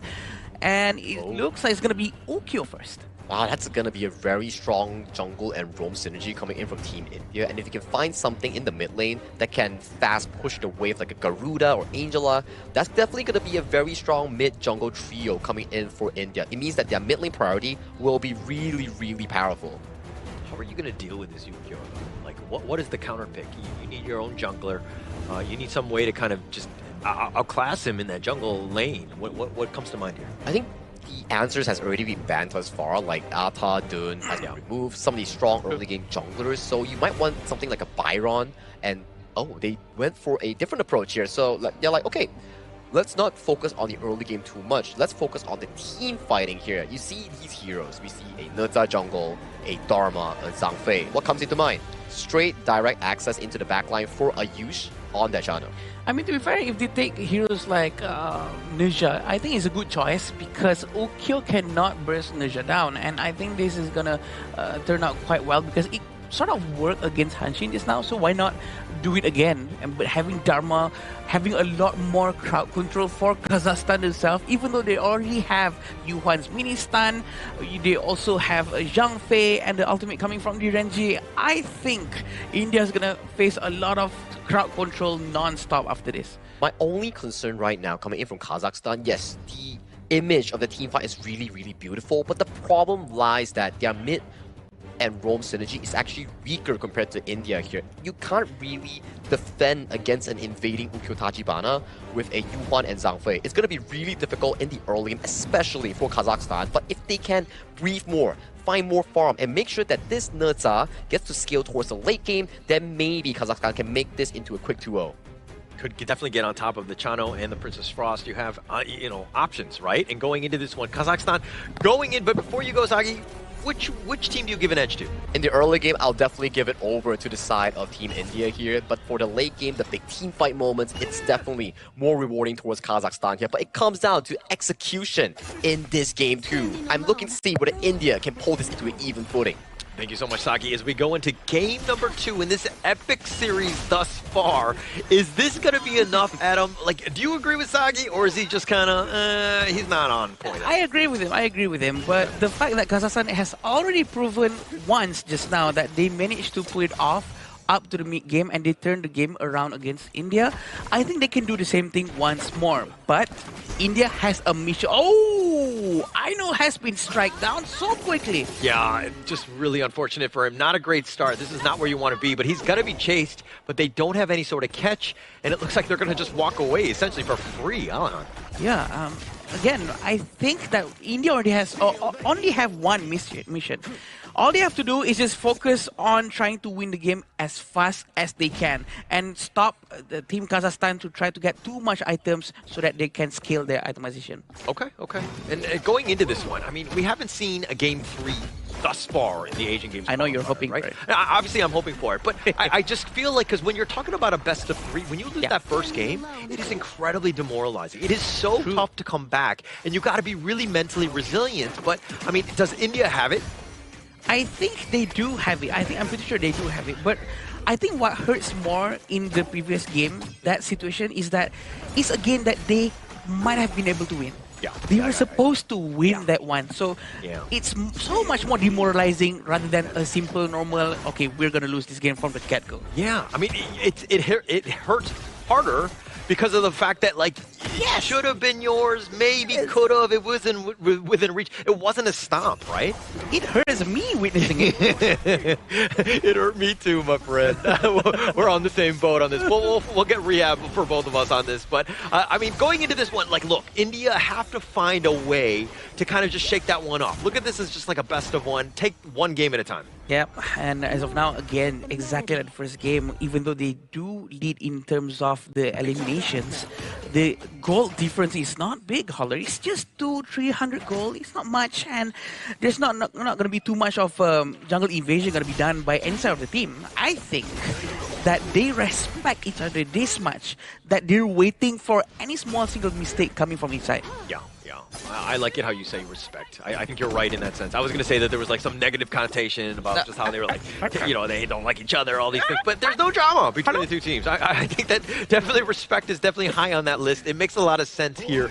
But I think that also, it's one thing to kind of push them back, right? But at the same time, it's kind of like India, they're continuing on with the fighting spirit. But it does seem like there's a good sign here, Holler. India is really trying their best to pressure Bajol, and it seems like they're not really that demoralized. They know that this is a reset, this is a new game, and they really have to try their best and ignore whatever happened in the previous games now. Yeah.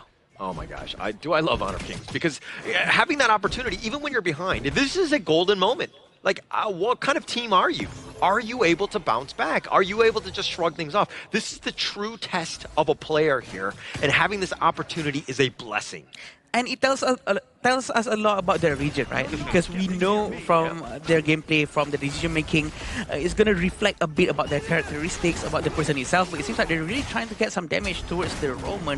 Probably not the best target, but the Tyrant is already up. It's already 4 minutes. Yeah, the teleport in the mid lane. All teams are going to be gathering around it. The Tyrant is going to be back in his lair. I know doing a little bit of a mini stun. Marapat has joined as well. Ashish on the side. And they've got the trap set, though. They're potentially looking to go. Baksho's on the side. He's going to do a little bit of work on that. The Tyrant already at half. Who's going to go for the steal? And it looks like Marapet just easily takes that one down. Seems like I know he's not really that confident to try go in and steal just because there's Sunkar with the unbridled outburst, which is extremely dangerous. It's a tier S ultimate. Yeah. Einol is not willing to risk it all, I guess. I think that it's still very early. To go in and to try to make that play, is this the right moment? Should I be doing that? Like, I think that he was kind of questioning that. Einol didn't want to risk it. Yeah, probably has been told by his teammates or his captain not go in at all and just not risk it because they can play the long game. Although, look at the damage coming from him. Yeah, he does quite a bit on this one. So, Einol not willing to risk it all and to go for that theft, so to speak. But he has stolen my heart, I would say. Okay, but they're still driving in. But they're not managing to find anyone for now. Arshin is very low. But he doesn't have his unending sorrow anymore. They're going to pull back. They're going to reset just a little bit. But in terms of gold, it's still just 500 gold apart.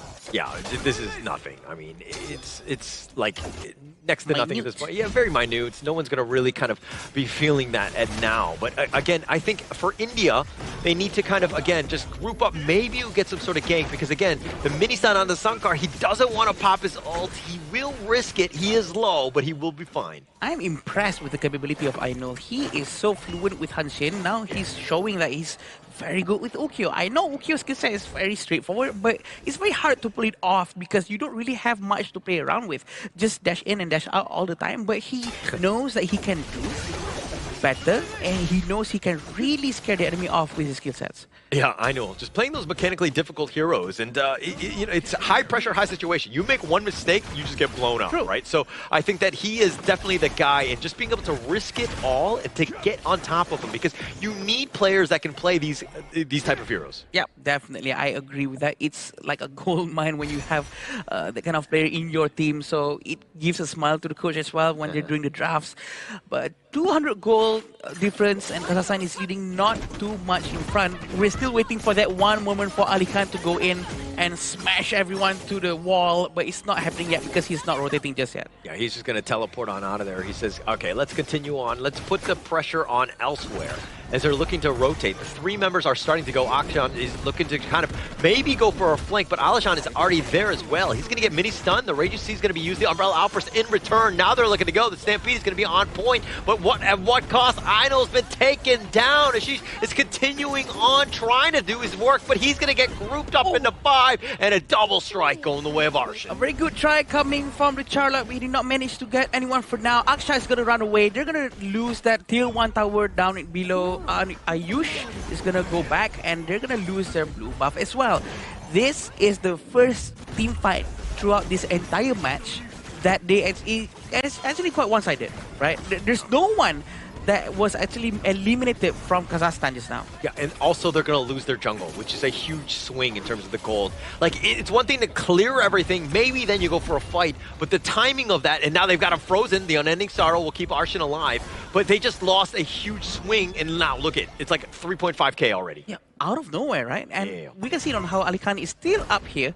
He's not rotating down or towards the mid lane for now. He's going to be pressuring the top lane as much as possible to keep Ashish busy so that Ashish cannot rotate towards his teammate. Now they have to send Harsh to clear the lane themselves. With 4,000 gold difference, with 5-0 in the KDA, I think this is going to be a very good game for Kazakhstan. Yeah, and, this is what we were worried about, right, from India in terms of the bounce back. How would they do this? Because this is that moment when you're kind of thinking, okay, how would they be able to kind of react after that, you know, game one performance where they had moments to win, but, you know, it looks like this Kazakhstan train has continued to roll.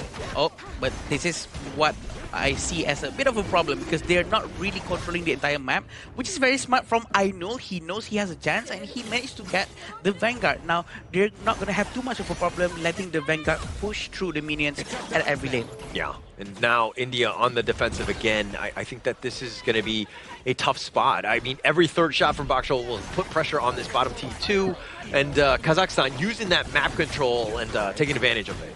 Yeah, definitely, and they're gonna use the Umbrella Outburst very soon, I'm pretty sure. But the Charlotte, Ashish, is just gonna poke around, just gonna see if he's gonna dive in or not. And right now, everything looks quite fine. Ainul is still trying to find a position for him to surprise anyone, but it seems like Ali Khan is keeping the pressure up top. This is gonna force Ashish to have to rotate back to the base and go defend top lane. Okay, well, Ainul surprised at least me because he's not had as good of a game as he did in game one. So this is a bit of a surprise because I thought with the Yuko, I thought he was going to be able to do a little bit of work. But now they're looking to dive in. The leader stance is going to be popped as well. Marapat, though, he's just tanking most of this. He gets mini stun, the Unbridled Outburst, the perfect cover, and they get on out. Yeah, they managed to disengage, but look in front of them. Ashish is still right there. Even though he has half HP, then they can pull back. It's a very good waste of skill from Sunkar. So this is a small win for India, or else I thought that they might have lost that war immediately if they did not force the ultimate coming from Sunkar. Yeah. Now this is Kazakhstan's game. I mean, they're in the driver's seat. They've been just putting, again, just controlling the enemy jungle. And then they're scouting things out, right? They gave up the Tyrant last time, and now this is a moment where they're like, okay, we're not giving anything for free. We know we have an advantage. Yep, at this point, I think India has to do something. Ashish is also nearby. They really need to give the vision for Ainul to actually jump in and do the smite. But look at Ali Khan's position, Howler. This is very dangerous for him to actually go through the mid lane. Very smart. Yeah, and look, Sunkar doesn't actually have his ult, so this is something to take note of. Oh, Akshash, he's not even able to pop off his ult. He's going to be taken down, and it looks like Ainul on the run. He gets caught off on the other side of Akshal with just enough, and now India on the run. They only have 3 members still standing. A very clean execution from Kazakhstan. They know that the Tyrant's HP is still a lot, and that sort of forced Ainul to be off position because he is so ready for that smite. They focus on Ainul first, and then all of them collectively turn around to push India back to their place. Yeah, everybody needs to be in the fight, right? Ainul cannot be, he can definitely be taken down and burned down like that, and so you got to keep him safe. The rest of the guys need to be there, but Adam, please break this down. Yeah, this is what happened. They all look towards Ainul, right? Because Ainul came too close with his might, and then they make sure that he never come back. So, which is very good, right? Because the Tyrant was still had a lot of HP, and yeah, it's just a very simple focus fire. Yeah, and if you wanted to see a game from Kazakhstan, just the way that they've been able to dismantle the India squad here, I mean, they're doing it in style 7-0 in terms of the kills, but they're up about 5.6k. This is a game that is very difficult for India to come back from. Very different from the previous game. It seems like India lost a bit of their confidence again, coming back to the topic of the demoralizing after winning or losing that match. But look at Ainul once more. He is very brave to find different positions to flank them from the back. Yeah, he's potentially going for the flank. But if anything, you got to split push, right? You got to create some space. You're losing this game, but you just got to extend it. Slow the game down, wave clear all the lanes, of course, split push where you can, and just again, try to stay alive. You got to use the buddy system as well. I think the best person to send for split pushing at this point for India is actually to send Charlotte. Ashish needs to be the one who does the work, because Aino needs to be closer to his team so that he can help them with the objective, try to smite, try to join the war more. But it seems like it's not happening for now. It seems like Aino has been the one who's been sent to the side lane, try to pressure them, and he might be the collateral once more. Oh, they got him with the truth. They got him blocked back. He's trying to dash away, but not enough speed. Ainul's getting taken down. Arshin will take that one, but it looks like Kazakhstan are going to take the overlord here. We can see the amount of effort being made by Ainul to do something, to at least have a breathing space for his teammates. Did not work out too well, but 7,000 gold in front is a huge number for Kazakhstan. They're feeling very comfortable for sure. They're going to try to end the game as quickly as possible. Yeah, and to your other point, I do agree with you. I think that Ashish, as the Charlotte, needs to be split pushing more.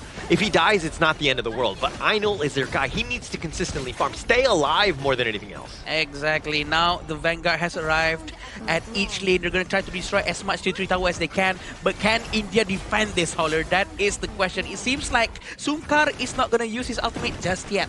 Just look at how they're just taking the towers, disengaging, looking to go back in with the Shadow Vanguard at the same time. Just very smart, right? This is the way you want to play. Very structured. You're not overcommitting. You're not looking to dive anything. You're just playing the objectives here. But it looks like the unending sorrow just barely keeping Arshan alive. But we have to remember, anything can happen. This is a showcase, Holler. Oh, the Umbrella Outburst is on point. They find him onto 2 with the truth as well. Ashish is going to be taken down. Ayush is all the way in the back, just trying to stay alive. The Stampede is going to do a little bit of work as they take down 4 members, make it an ace, and they will take game number 2.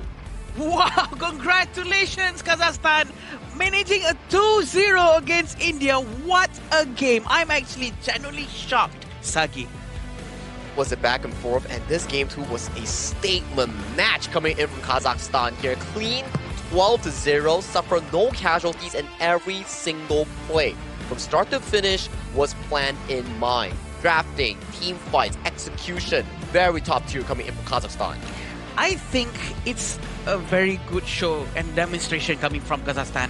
I was actually quite shocked on how disciplined they were. They did not actually try to force everything out into the tier 3 tower. They actually tried to destroy what they can, one after one. Really disciplined with the trigger disciplines coming from the Zhang Fei, waiting for the Zhang Fei to use his ult. And then once he used it, everyone goes in all together, which is a very clean win. The positioning, the way that they were able to move across the map, sticking together when they needed to, basically just kind of enough control, always being up in front and not letting India getting any sort of space to farm. When they did, they would pay with their lives, essentially. Exactly right, and the team fights were really beautiful coming in from Alihan and also the side of Sunkar. Unbridled outburst, like you mentioned, into the straight truth mantra on towards the wall, setting up a very beautiful team fight scenario for the team. Yes, sometimes we do say that, yes, Chano is one of the best picks thus far in the tournament due to the strong laning phase, strong late game carry potential, but if you can't go to late game, how do you play the team fights? Yeah, if you don't have any farm, if you don't have any space, this is what's going to happen, right? You're just completely just bottled into your base. You're kind of stuck in there, just fighting within your own team for any sort of farm. Yeah, and I remember how hard it was for Ainul to try to do something for his team, right? He was trying to rotate here and there, trying to create some space, trying to flank him alone. And I was wishing for his teammates to also do something similar. Maybe Charlotte tried to flank them from the side, or maybe keep them busy on the side lane by split pushing, but that did not happen. I think I know exactly what happened here. Remember the first strike that happened where Alihan roamed all the way to the enemy jungle of Team India and he got the solo kill pickup on towards the side of Ainul. Ainul is like the engine of Team India. True. If he falters, the entire team crumbles. So they found out, they punished him, and that exactly went down for Team India. And it was a rather smooth win coming from Team Kazakhstan. Yeah, they actually found the kryptonite of the team, right? They found Ainul. This is the guy that, again, if they target, they just limit him. So this is also why it's key to find out who are the star players on your team. We saw this against Singapore in the first series of the day, Korea versus Singapore, right? They actually focused on Cayenne, like quite a bit, right? Once he has no space, then the team kind of crumbles. And it actually quite worked for quite a while, right? Yeah. And I think they should be doing the same thing, except that they need to be closer to Ainul, at least to be able to provide him support when he needs one. I think that's also quite a good discussion that we are having right now is that, okay, we wanted Aino to go for more aggressive jungle invades, but due to the fact that Alihan in the early game already found Aino and punished him, his entire jungle tempo slowed down. You want to expect a Ukyo Tachibana to out-farm Marapat on that Nutsa, but it just didn't came to fruition because he was always behind, one step slower compared to his jungle opponent. Yeah, it's so good to see Alihan, Shisuke, if you will, back on the stage again. I mean, he's always been a monster in the Clash lane, and he uses one of his tried and true in the Dharma here, just really showing the world just that he's here, right? And he's here to make an impact with his 11,000 highest net worth on the team. Honestly, how often do we see a level 1 Dharma trying to get Ukyo and Ukyo actually went down during level 1? This is very rare to see, and I've never seen that happen. Honestly, this is actually quite shocking, and now I know you can actually do that with Dharma. Yeah, of all things Dharma, right? Just out-shoving the Charlotte, finding that 1v1 win in towards the jungle, really setting the pace here coming in from Team Kazakhstan in cleaning this game with a 2-0. You can also put some spotlight over to the side of Kazakhstan jungle and Rome, where you have like a 0-0-10 Nutsa, super tanky, full build already at the end of the game, and then you also have Sonkar with that Zhang Fei here, 92% kill team fight participation, which is super duper good on that Zhang Fei. We saw defensive Umbrado outbursts, offensive ones. Every time you need him, he was always there.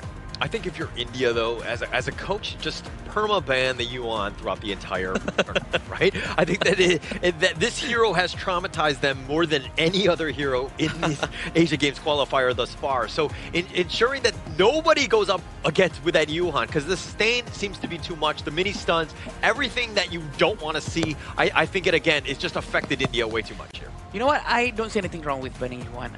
It's been proven quite few times because he's very useful. He's very useful, and it works out many times. And it's very hard to get Yuan to be strike down just because of the unending sorrow. Timing is too sweet. Yeah, with a patch that we only have 85 heroes on the Asian Games version, Yuan has been one of the standout mid lanes alongside with Angel that has been getting consistent wins in multiple teams. We've seen how harsh on India he was able to steal Tempest Dragon in the previous game. But okay, they still lost, but it's still a very strong achievement that he actually achieved.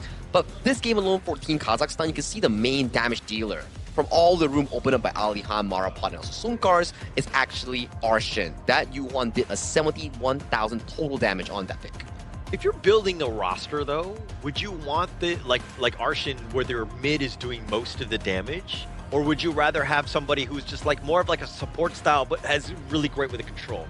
I think it depends on what the other teams, what the other players are playing in the team, right? But if they already have a burst damage, they might just want to go with a support or someone who can poke. But clearly what they're doing with this Yuan is really focusing down with full damage with his first skill. That's all I can see. Yeah, to your question there, Holler, I think flexibility is really important. You definitely need to be able to master both the assassin picks, the utility pick, the control mage picks. That's what makes a pro mid lane player so enticing in Honor of Kings esports here. But to put focus on this goal chart, it's a very steady climb. Every single decision that Kazakhstan actually made, it started ramping up slowly in terms of the goal. That first kill, that first strike, and then it slowly ramped up into team fight wins, objective wins, tower getting destroyed. I would say that is a really well-played game coming from Kazakhstan, super duper clean. I wish it was kind of like where if I made every good decision I made more money, like that gold graph. But as we go into the highlights here, I mean, we're going to see exactly just how they did it. Kazakhstan just were able to isolate, finding the right pickoffs. You can see most of these fights start off with a beautiful unbridled outburst coming in from the side of Sonkars that really set the tone for the team. And this is the potential of Arshin that you talk about. You get caught out, you still have the Celestial Melody into the Unending Sorrow to actually refresh your ultimate into better positioning here, and you can see that Aino actually got baited in trying to steal the objective just to get sealed on, and that's a beautiful setup coming from Alihan to really set Aino into stone. Again, proving our point of Zhang Fei having such a high win rate, still pops up question into my mind why Zhang Fei is not banned. To be honest, I think Zhang Fei's presence is just so scary. Of course, Dharma is quite scary too, right? But Zhang Fei, almost every game, he keeps winning.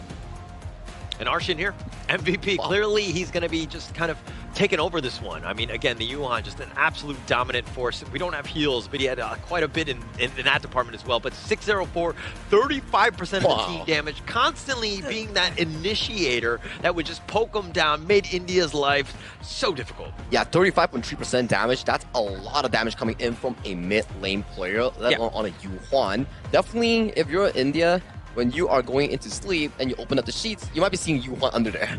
Oh, they might hear some tong tong in the nightmare, the music of Yuan guitar. yeah. That's the horror movie. Okay, so yeah, when they were watching the movies, going to the cinema, they might have been hearing this music, huh? The horror music. No, maybe that's an orchestra instead of cinema, right?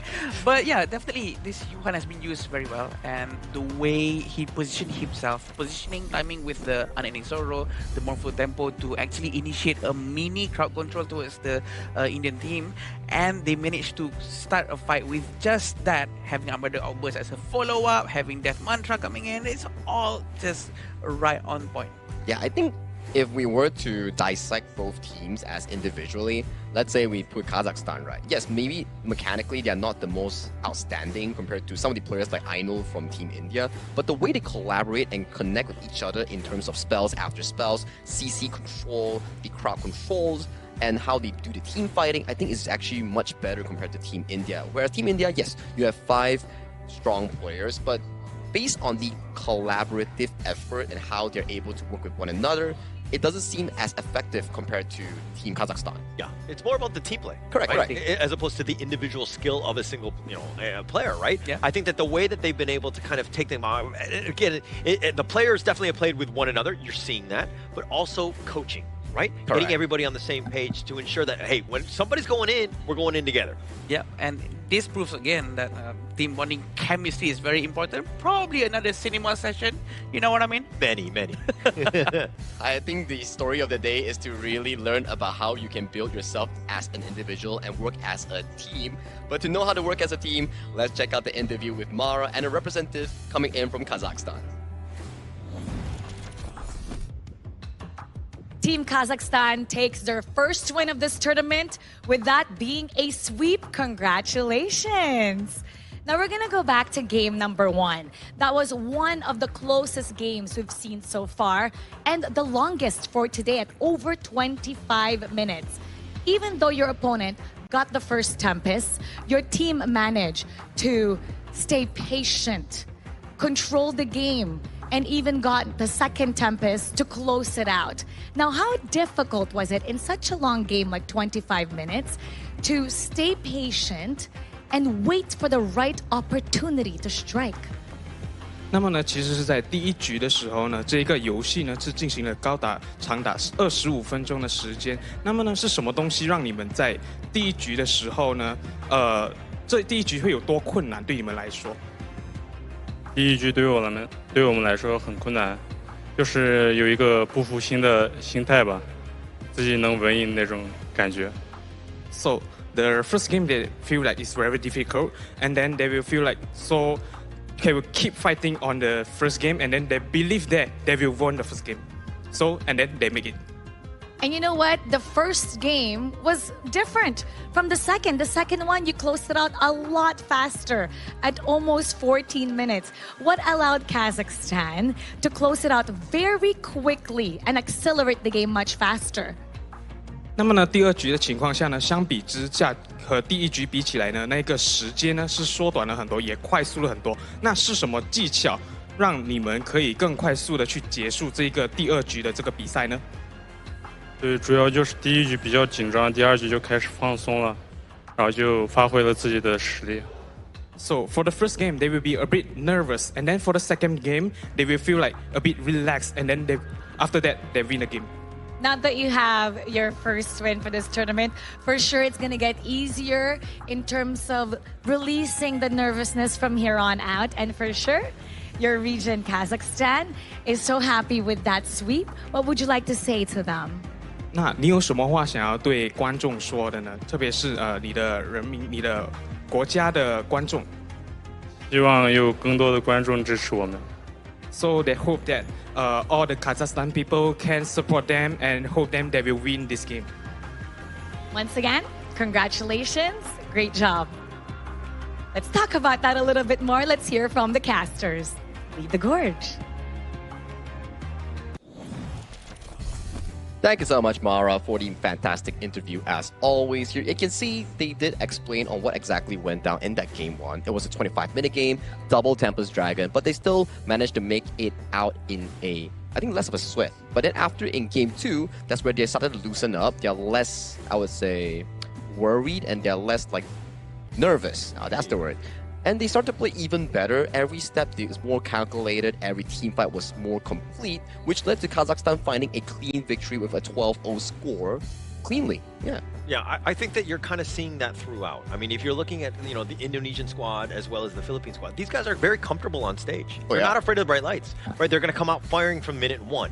Right, some of the other teams might not have had that experience and that advantage, so to speak. So they're playing a little bit more timidly. They're kind of at like a feel-out process, if you will. Especially when they actually managed to win that first game, right? Because they actually pulled off a very intense gameplay where India at first should have won, but it didn't happen that way. And I think that proves something that, oh, you know what? We can do this. This is not as scary as we thought. So the stage fright goes away and they just focus on the gameplay. Which is true, right? Especially after that game 1. It was such a long game, and winning that definitely feels super good, and it serves as a confidence boost, which really allowed Kazakhstan to bolster through this BO2. And so far, gentlemen, we have yet to have a 2-1 or 1-2 series. Every single series has been a 2-0 fashion.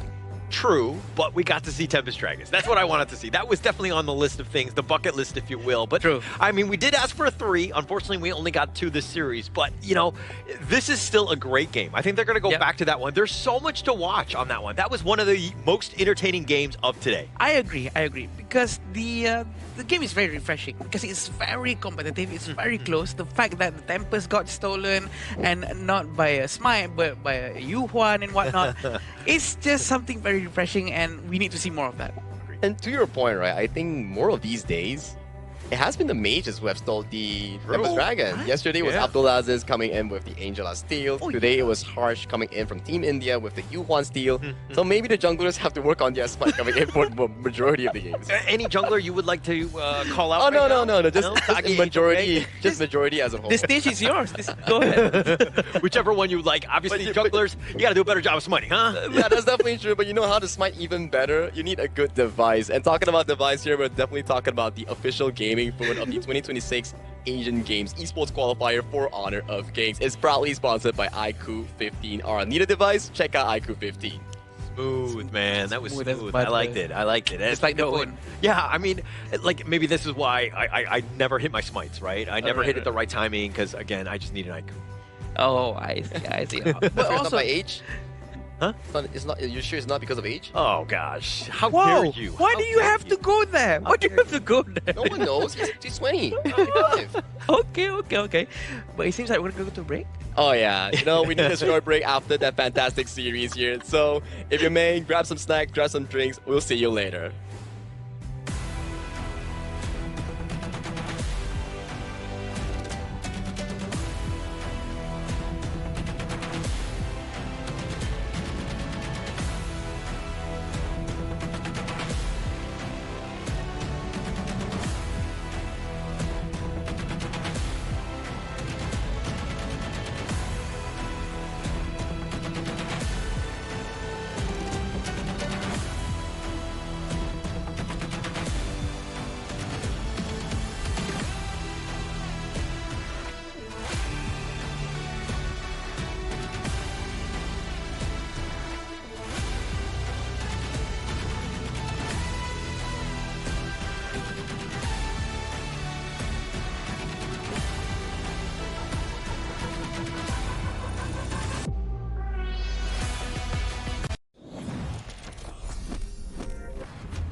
Contestants fight for the honor of their regions while we cheer them on from the stands.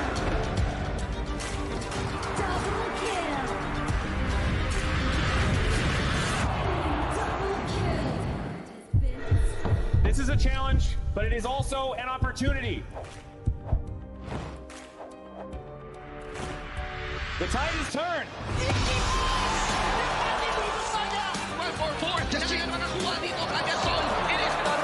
mereka ke depan. Fastest in front. They're going to use it. Golden tight zones. That's Anthony. Victory. And we pulled it off together.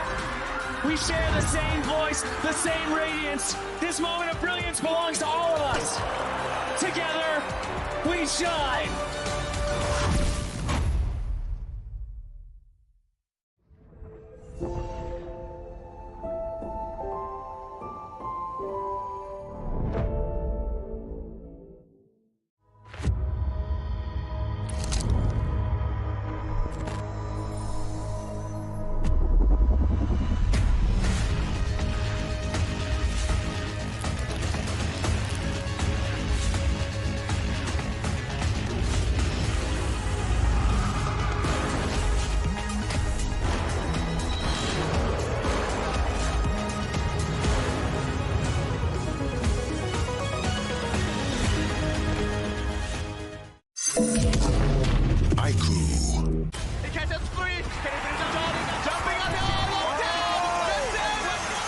Welcome to the 2026 Asian Games Esports Qualifiers, Honor of Kings.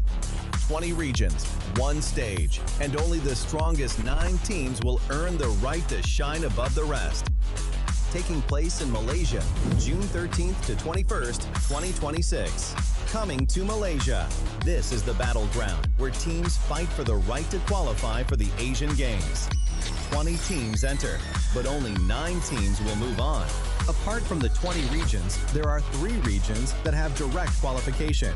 Here is the 2026 Asian Games Esports Qualifiers Honor of Kings format. First, the 20 teams will split into 4 groups of 5. In each group, every team faces every other team once in a single round robin, with every match played in a best-of-3 format. That means every match matters. Every game matters. Every single point matters. The point system is simple. Win the match, earn 1 point. Lose the match, earn none. At the end of the group stage, teams are ranked by the total points they've collected. And from there, the road begins to shine. The top 2 teams from each group qualify directly to the Asian Games main event. That gives us 8 teams advancing straight out of groups. But for those not through yet, the light isn't out. The teams that finish 3rd in each group still have 1 more shot. They move into the last chance stage. There, they battle through one final BO3 single elimination bracket until 2 teams remain. The 2 teams will then face off in a BO3 match to claim the one final qualification slot.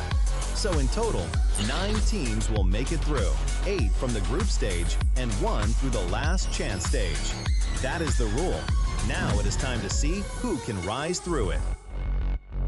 From across the world, regions gather here in Malaysia. 20 teams, and only 9 will qualify. The path is set. The stakes are clear. Together, we shine. Stay tuned, and we'll see you at the stage.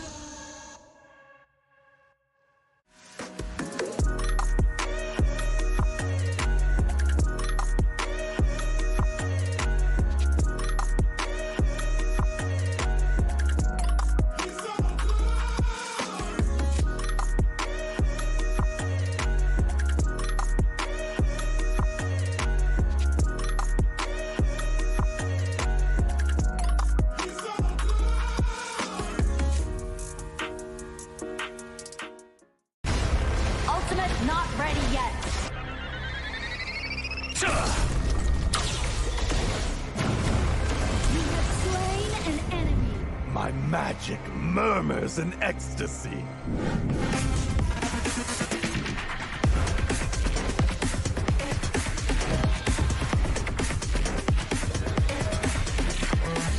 Amazing!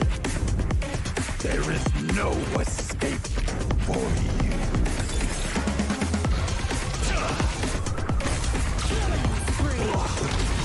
Double kill! Triple kill! Spectacular! Kill!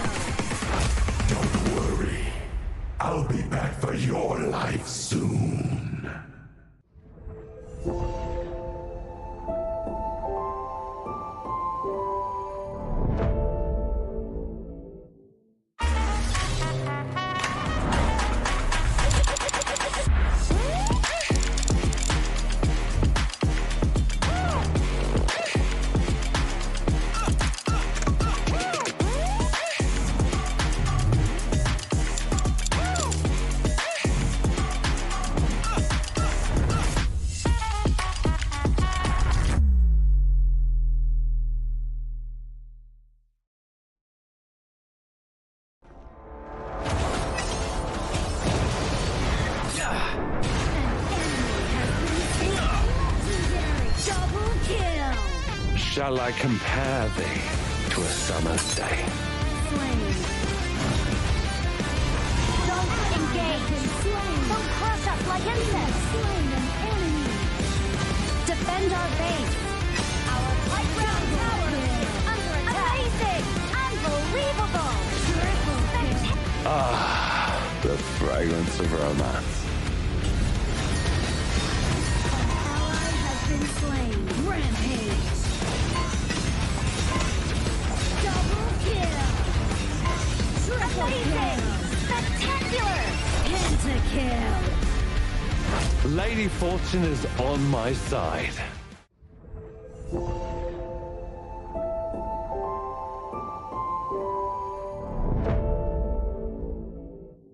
Itu bukan track kita. Relax, bro. Phone aku! Jom kembali. Mountain Dew! Angkatkan pengembaraan! Kau boleh! Kat mana pula ni? Water Trust! Kasih boost! Adventure! Dapat pun. Steady, bro! Rancangkan kemana gengmu!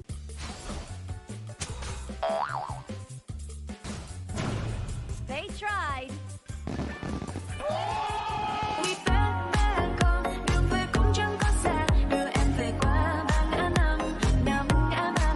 The new Spritling skill, Dig It, is a passive skill, which will automatically trigger at fixed times each match, up to a maximum of 10 times. The skill grants guaranteed standard rewards like gold, XP, shield, health recovery, and more. There's also a small chance to uncover mysterious grand prize effects during the match. Dig It may also produce tradable high-value treasures. Detailed information about acquired treasures will be shown after the match ends. Each treasure has its own rarity and storage size, and obtained treasures will be automatically stored in your warehouse. If you want more high-quality treasures, make good use of the Treasure Fusion feature. You can also copy and share your code so friends can help speed things up. Treasures in your warehouse can be sold for event currency, which can be used to redeem skins, items, and other rewards on the event page. You'll even have a chance to win physical prizes like smartphones and cash. You can also spend event currency to bid on high-value rewards. The auction uses a hidden bidding system, where you can submit 2 bids for the same reward. The highest bidder wins, giving you even more ways to obtain rewards.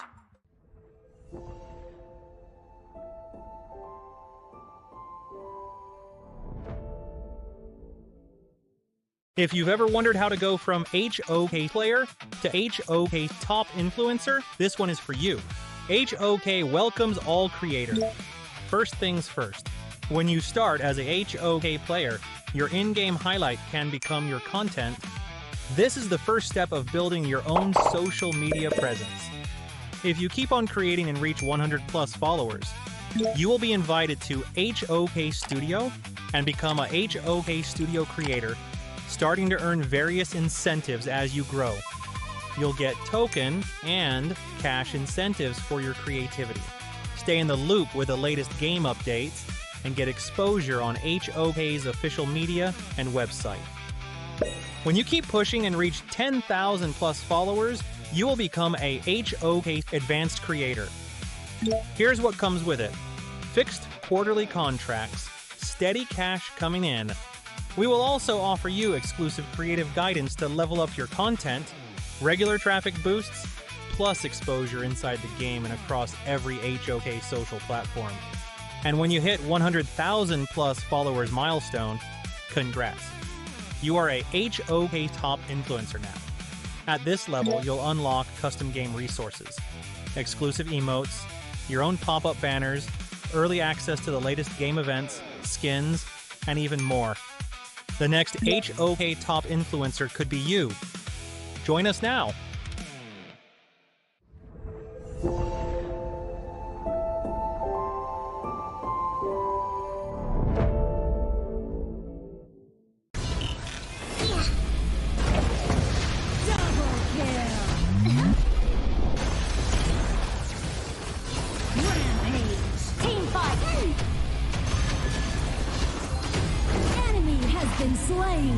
Listen, and the wind will whisper secrets in your ear. The Overlord and Tyrant have been enhanced. Cannons moving out. Legendary. Fabulous. This is my Storm Domain. Our crystal is under attack. Double kill. Triple kill. Quadra kill. Pentakill. A sorceress never gives up easily.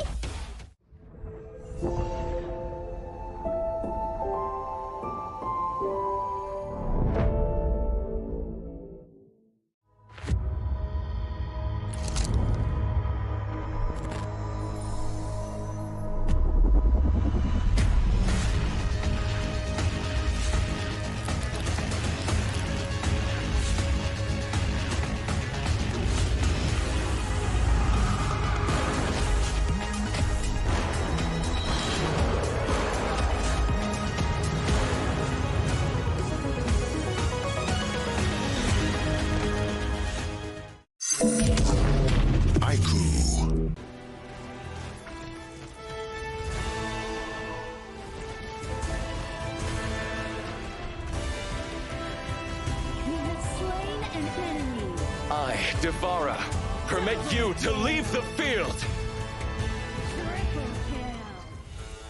Let thunder quell this domain! Your very existence disturbs this land. Devara harnesses the power of thunder to fight his enemies. This is his passive skill. Basic attacks stock energy, and when fully charged, he gains an extra use of a basic skill. Each basic skill also grants an enhanced basic attack. Skill 1 is his primary movement skill. It allows him to quickly dash ahead, deal damage to enemies in his path, and gain a shield. Skill 2 is a crowd control skill that knocks back enemies and deals damage. The closer the enemy is to him, the farther they'll be knocked back. His ultimate provides enhancing effects. When activated, he randomly attacks nearby enemies, ignores terrain, and gains crowd control immunity and increased movement speed. After landing, his basic attack is enhanced, and each basic attack grants additional energy.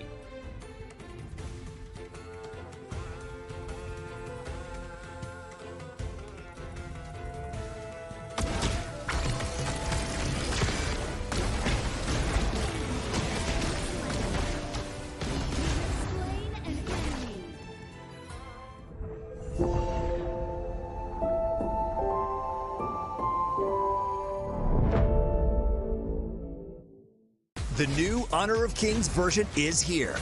Let's take a look at the two major areas of updates: hero control adjustments and battlefield balancing improvements. Basic attack targeting rules have been updated. If a player is crowd controlled for too long while using a basic attack, the attack command will now automatically be cancelled, preventing heroes from continuing to chase enemies after the crowd control ends. The movement wheel's dead zone has also been adjusted. After the improvements, there's no longer a dead zone in the center, helping prevent input interruption issues.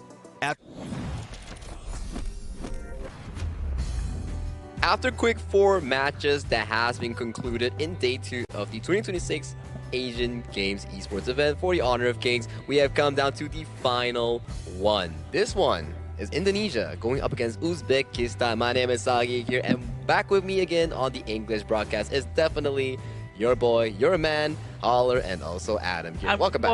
I'm the boy. Yeah, really? Okay. Yeah. I think he was going to say, like, your boy, and then I was going to be in on this one. But I guess I'll let you I'm take the boy, credit. and he said the boy and the man. So The boy and the man? Okay. All right. So he got it first. Let's cool it down a little bit. I think the insults have been slinging left and right. I think that... Just kidding. I'm actually super excited about this one because, again, I was unable to cast the Indonesian series yesterday, but I do expect them to continue with that prowess. It seems like they are in a dominant form here. Oh yeah, during that game, Pal was scary with his Guan Yu. So the Guan Yu is very, very extremely efficient. I'm not surprised if Uzbekistan is gonna ban out the Guan Yu if they want to.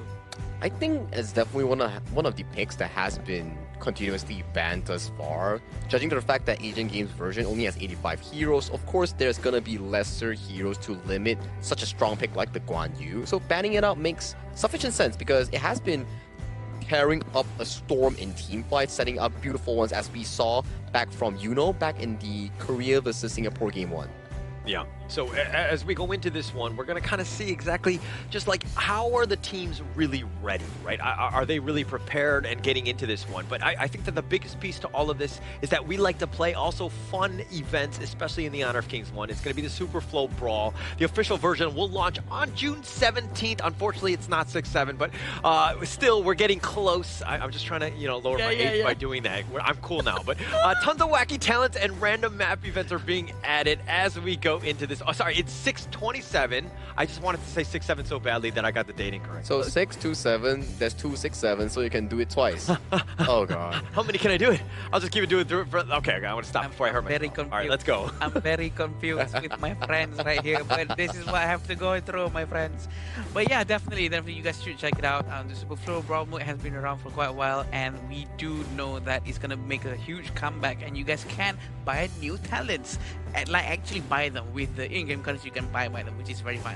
So you can check it out. I mean, if you're a brawler of rank, you can always try a fun mode, right? But now, it's not the time for fun. It's time for combat here, because can Uzbekistan stop Indonesia's experienced lineup? Because Uzbekistan, we have very limited information on the squad. And once again, with very limited information and experience, it's going to be really difficult for them to actually stand against Indonesia. But all hopes are still available. If they can triumph through Indonesia, there is still that big place in second or first in making it through to the main event. You have an opportunity. This is a chance to shock the world, right? Uzbekistan, I think that, again, we don't really know. We're going to find out if they're able to do it. But of course, let's intro the teams coming up right here.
A roster filled with elite talent, experienced players, and some of the region's finest coaching minds.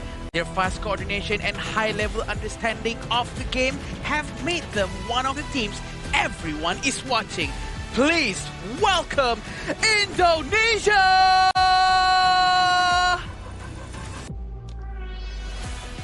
A hungry challenger stepping onto the international stage with ambition in their hearts. They may have less experience, but their adaptability, determination, and desire to upset the established order make them a dangerous opponent. Entering the arena, Uzbekistan! You can definitely feel the hype coming in from the two teams, and lovely commentation as well coming in for the team announcement as usual, coming in for both our lovely casters here. But today, Indonesia and Uzbekistan. Indonesia's goal is to make it to a 2-0 in front of the group that they are in, and for the side of Uzbekistan is to see whether they can triumph and overcome Indonesia as a challenge for them. And this is going to be very interesting with this lineup. Iqbal, Drensen, Emmanuel, Agong, and Naufal. I actually met Iqbal this morning, and he actually take the chicken rendang. That's what I was talking about. He was trying out in Malaysia. That's the beauty of all of this Asian Game qualifiers. It's going to be fun.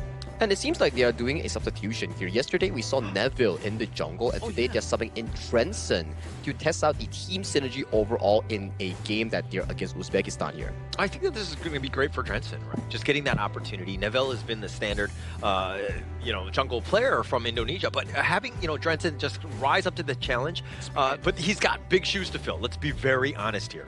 True. He has to go up on the stage and replace the position of Neville. Definitely a very worthy experience for him to have. Yeah, and as we go into their opponents here, it's going to be Uzbekistan. Makhmik, Farouk, Bijan, Ismalbek, and Akbar here as we kind of round out this squad. Again, we don't know as much, but they have the potential to play spoiler going up against this titan that is the Indonesian squad here. I love an underdog story, you know, like every time like you expect someone to win and the one that is least expected to win comes out and triumphs the lobby. That's exactly what I want to see in this upcoming match here. Yeah, I'm not surprised if that happens too, because the secret picks being mysterious and all, that's the surprise factor that's going to play a huge thing in this drafting, especially in the drafting, because we don't know what's the hero that they're very good at. Yeah, very true. But Sagi, real quick, you're talking about the underdog story and you're liking it and everything, but in the underdog story, is the protagonist usually the younger guy or the older guy? It's you. Right answer, my friend. As we go into this one, it looks like Indonesia are going to be choosing blue. They're going to be going first in terms of the meta pick. Uzbekistan will be red, so they're going to be able to counter pick as we get underway. I like how he just set the pieces right in front of you and you just take it all out. Smash through. You know, we've been working for quite a while now. Them up, it's right? almost been a year, you know. It's literally like an alley-oop. I'm helping Sagi out. Slam, just dunking him down, man. Yeah, he's like, you know, without his help, I can't really alley-oop because I'm pretty short in size.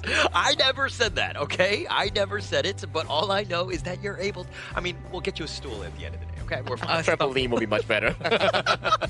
But coming back towards this series here, we did see that Indonesia is going on towards the blue side with Uzbekistan going on towards the red side, if I'm not mistaken here. So for blue side, yeah, there's so many strong picks that we've seen thus far. We've seen the likes of the Guan Yu, we've seen the likes of the Maestro, the first pick that Emmanuel had great success with, and also the likes of a Dolia that has yet to be ventured in too much. Yeah, this is going to be very important for them because we are saying again and again that the Guan Yu coming from Bal is going to be very dangerous as well. And we have seen Guan Yu being taken out, which is a very good decision making by the Uzbekistan coach. And they also took out Mai in the process. Yeah, doing a little research, right? It's one thing to showcase some of those heroes, and it's another to be like, okay, yeah, we saw this. We are not walking into this trap that is going to be there. But it looks like the Yukio, which has been almost in every single series, there's been a lot of Yukio today. Yeah, I agree that the amount of Yukio is a lot, and they have been performing with Yukio very well as well. And also Dharma has been a very strong pick for this qualifier, especially alongside with Lapu Lapu. The Raging Sea is gonna smash everyone up, having Dharma punching everyone towards the wall. I like this draft coming in from Uzbekistan here. It's very straightforward. Like, yes, maybe they don't have the experience to actually out-macro Indonesia in terms of map movement, in terms of objective fights, so they bring it to a different level. We can't outpace them, let's outfight them. And look at how D-Renche get instantly picked with the Byron. You're just saying, okay, we're just gonna smash into you. We're gonna just take advantage of the laning ones. Like, this is a clash of Byron. Iqbal is very good on this hero. Yeah, definitely. And we are seeing only one tanky hero from Indonesia so far. Is gonna be Byron. I'm expecting to see a tank roam, unless if they're going with something like Dia, something like with a support roam, it might be a little bit of an issue for them to tank the incoming damage. But we can still see on how Dolia is completely being ignored, unless they're gonna remove Dolia right now from the slot of Uzbekistan.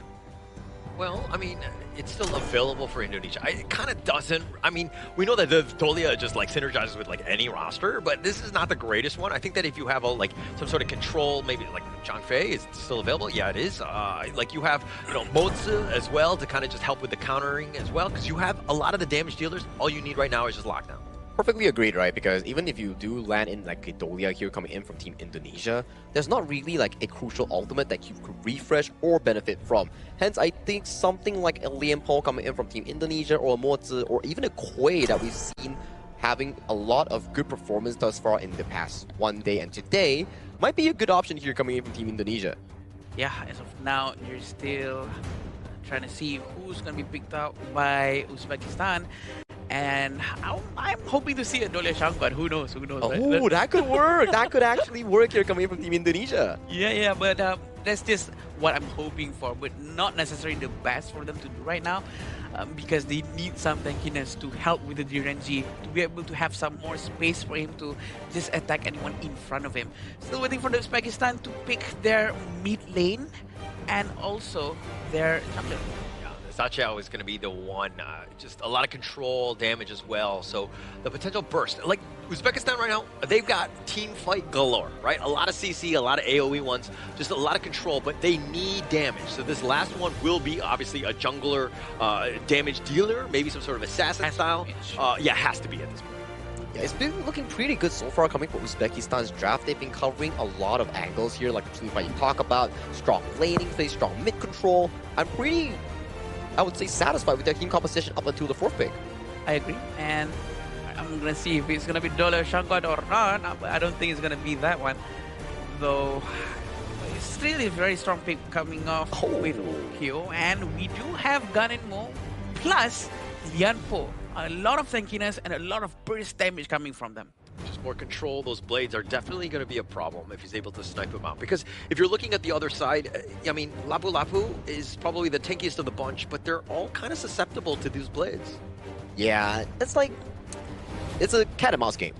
Yeah. The Ganemo wants to be able to look into the direction of potentially the Chano or the Xiao Qiao, but then you look at the other 2 picks, the Macho Mans there. That Lapu Lapu, that Dharma, they want to be able to jump on the backline of Team Indonesia's, especially Emmanuel on the mid lane. For sure, for sure. And we want to see an assassin, maybe somewhat of a damage dealer coming from Uzbekistan. And they're going with Nakoruru. This is a very good hero to actually dive to the backline as well, causing problems towards Zirenji and Ganemo. Exactly like what Howler said. They need a damage dealer jungler. Yeah, and the potential to jump on Emmanuel, it's going to be all eyes on him, because if the Ganemo survives, the blades are going to be constant. A lot of sustaining damage, but the Nakoruru is going to make his life difficult, so the positioning will be key come team fight. I am really, really excited to see what Uzbekistan has in store for this upcoming Game 1. Their draft looks immensely beautiful here. It comes down to execution and how they're able to skirmish against Drenson in that jungle, because this Ukutachibana, they need an answer. I mean, let's see if they have that answer as we go into the final series of the day. This is the 5th one, game number 1. Thank you so much, Sagi, as we get underway. But Adam, your thoughts, which of these 2 teams has an edge based on draft alone? Based on drafting alone, it feels like Uzbekistan actually has the edge because it's a very well-balanced team comp. We have a lot of crowd control, we have an assassin to actually snipe out anyone, and we also have Xiao Qiao to actually burst down anyone in the front line. I think it's complete. To me, it looks much more solid than Indonesia's comp. Interesting, interesting. I do agree with you in the sense that, like, on paper, you're looking at those heroes and you're thinking, wow, okay, they don't have too many gaps. They fill in a lot of what they need to do, and it's just all about execution, not to take away from Indonesia. We know these guys, right? All of them, to a certain degree, have played, from the IKL. There's a lot of experience on this team. Yeah, and the fact that they're playing here means a lot to them as well, and we do know that the hero picks from Indonesia is very scary as well. We do know that Gamo is going to be able to burst down with the help of Naufal, tanking the damage in front, trying to bait them more towards the Indonesian side, providing a lot of space for Emmanuel to provide a lot of damage. I think, I mean, Farouk and Ismobek are the 2 guys that you're going to be looking to go, right? Ismobek is just, on the channel, we've seen him time and time again just really excel on this hero. And he burst in, Agung actually just on the run to start. And Uzbekistan, you push them away, you don't have to get the kill. As long as they're low, now they play a little bit more timidly. Yes, it's the whole point of doing presence control as well, but it looks like Drenson's going to be flying through mid lane. Yeah, a little bit of damage on that one. Just a honey sweet breeze, just saying, hey, I'm here. Gotta respect it. Make sure that you're spaced out more than anything else. And we really love to see on how Agung is being left alone, and the team is confident that he will survive no matter what. He will be very safe, allowing Naufal to do a lot more aggressive rotations with their mid lane or with Drenson. This is very important so that Drenson can actually benefit a lot from the resources from his own jungle, or potentially try to steal from the enemy side of the jungle. Yeah, actually, for me, like, you gotta check out Drenson, right? We don't know as much as we know from, like, Neville, right? Yeah. So having Drenson here is like, again, is he able to kind of fill the shoes? Is he able to kind of outpace Farouk? And especially on the Yukio, right? You picked this first. You're saying, hey, you're gonna have the best game possible because we're picking this one, again, for you. And they built all the heroes around him, revolving around his presence, which that is actually quite important. Look at how Emmanuel is trying to get that hit. towards their jungler, and that's very scary, right? When you hear the ultimate of Gunmo activating, you just want to run away. Yeah. And actually, like talking to the team from Indonesia, like a lot of people have been saying that Emmanuel is the guy, right? Senku from Kagendra, just for the viewers that don't know at home. But this is a guy that has just so much strategic play. He's been very experienced, has a great idea of how the game is supposed to be played, and he's a great leader for this team here. He also does the shot call then, which is a very important role, by the way. Mid lane needs a lot of vision, needs a lot of communications with the team, but it seems like they're trying to trap Mahmoud at the top lane. Yeah, it's all about kind of setting things up, right? And look at Farouk. This is what you want to do as well, right? How do you counter somebody? You got to be aggressive. You got to look to take things away because right now you're starting to fall a little behind as you're down about OK. Yeah, 1,500 gold is actually quite a lot with 0 eliminations, definitely. I think this is going to be a bit of a problem for them. Yeah, it will definitely be. And this is what you don't want to see if you're a fan of Uzbekistan because Indonesia, they're great. They play phenomenally with the lead. If you're able to take the early game away, you might be able to do something. But with the tyrant taken out, Akbar has to run away. Farouk can't even take it as his own Azur Golem. A very quick move coming from the Indonesian side. They really move around now, File. Also, no one can penetrate their formation at all. A very nice pentagon-shaped formation just now from Indonesian team. They're really trying to get this guy. Oh my gosh. He's gonna go down with just one Tremor Smash, all for him. No fall, making the play. He's all by himself, and he says, hey, you're the farm laner? Like, I'm just going to just solo you. And he just takes him down, gets the Tremor Smash on top of him. Just incredible work by Indonesia's Nafal. Yeah, it feels like they need to send someone to help Ismail back, or else he's going to be suffering alone down there. Yeah, they need someone to take care of him, like maybe Akbar. Akbar would be a good choice. Yeah. Or else he's going to be continuing suffering and not being able to farm well. So Akbar either needs to be doing part of the gold sharing rotation, sticking with Farouk, getting that value, or babysitting Ismailbek as much as possible. Right now, he's kind of in between at times. If you're just seeing, like, he's just kind of counter-rotating based on what Indonesian are throwing at them. As they go in, the Storm Strike is going to be on point. The flash away, Ujida is trying to turn things around, has a decent amount of work, but with those blades, it's not going to be enough. Uzbekistan survived the attempted assault by Indonesia. Yeah, a couple of blades actually missed Omi John just by inches, and he almost hit them. But let's see how they're going to try to get this tier 1 tower. Are they going to manage to do so? Yeah, the presence control coming from the entire team of Indonesia is extremely scary that they cannot defend that mid tower at all. Yeah, nothing at all. And this is also why, when you're talking about the mid laner, you want somebody with a little bit of wave clear. Yeah. It helps out because it just stops those sorts of assaults. If you can't even get close to them, they're able to just whittle it down because they have the siege catapult, which again, if you had the wave clear, would not have been a problem. Maybe it would have been a lot easier for them to play if they had a Garuda, but they're dealing with a Xiao Qiao right now, so they have to make the best out of what they have for sure because they're already in the game. Akbar, damage coming from Emmanuel is so high. Yeah, so good on this one, and Akbar is now going to be looking to join at this point, but the way he was able to snipe it out, again, Emmanuel, we knew he was going to make some plays, but with those blades on point. That's where experience comes in play. They might start a new one, and they're going to come back just a little bit now. Fal still ready for it with that Tribal Smash. Emmanuel is always ready to throw out the couple blades, and it seems like Mahmoud might be the new target. Yeah, and he needs to be the target. It's not going to be easy finding Emmanuel in a bad spot. His positioning is always usually very good. Yumijin, though, does get taken down as well. They've taken the mid T2 as well. They're looking to just end this game as quickly as they did even in game, or in day one. But here comes the Raging Sea. Farouk has already been taken down. Nice little 3-man stun, but what can they get? Akbar getting a little bit low. The Tremor Smash is on the side. They find him, and it looks like 4 members down. Ismailbek is the last man standing. A perfect initiation coming from Downfile, using Tremor Smash, going in, and Ismailbek managed to survive. Just a sliver of health left.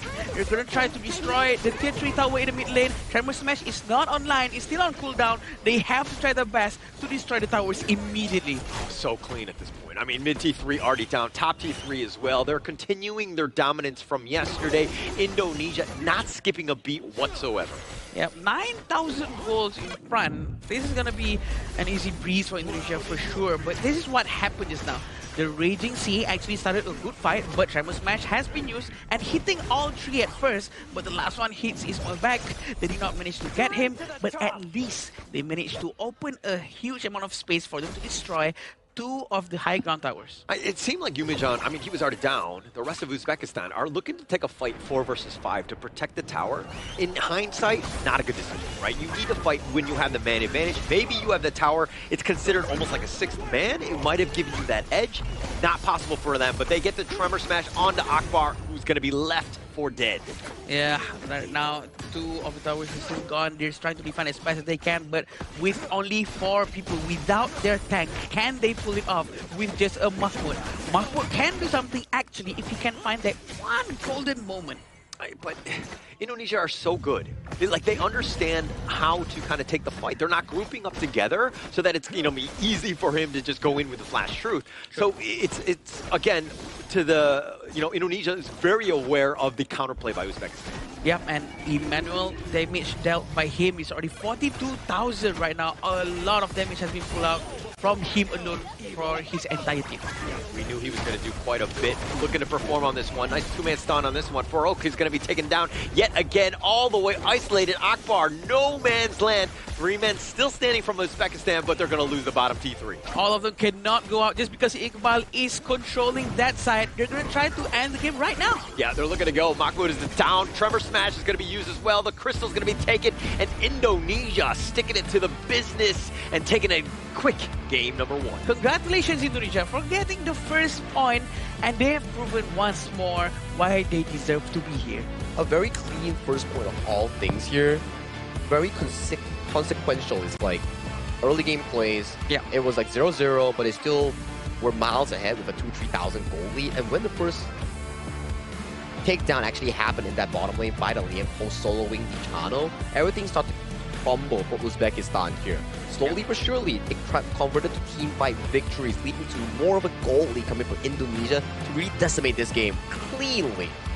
Seems like there is no answer for the Garen Mo, right? Because he's standing all the way to the back and he has a lot of teammates protecting him here and there. There's no way for anyone to actually punch through the formation just to touch Emmanuel. It's almost impossible. Yeah, no initiator, no real way to find that right angle. Plus Emmanuel's vision, his spider sense is so good, right? Yeah. He knows when roughly they're going to be coming, so he's always positioning in the right spot. So just a really well played game by Emmanuel as well as the rest of the Indonesians. I think it's really a whole team's effort, yeah, where they move as one, where we saw okay, Uzbekistan's draft is really team fight reliant. They need to find those perfect golden moments, as Adam mentioned, but Indonesia just didn't give them the chance. Every single movement, Tyrant leading to a 0-goal invade, pickoffs into the bottom lane, and then leading to more invades happening in their own jungle, Uzbekistan, and the game just started to fall out of their hands. It was like, okay, maybe we are not inflicting any takedowns, not suffering any casualties, but in the end, it started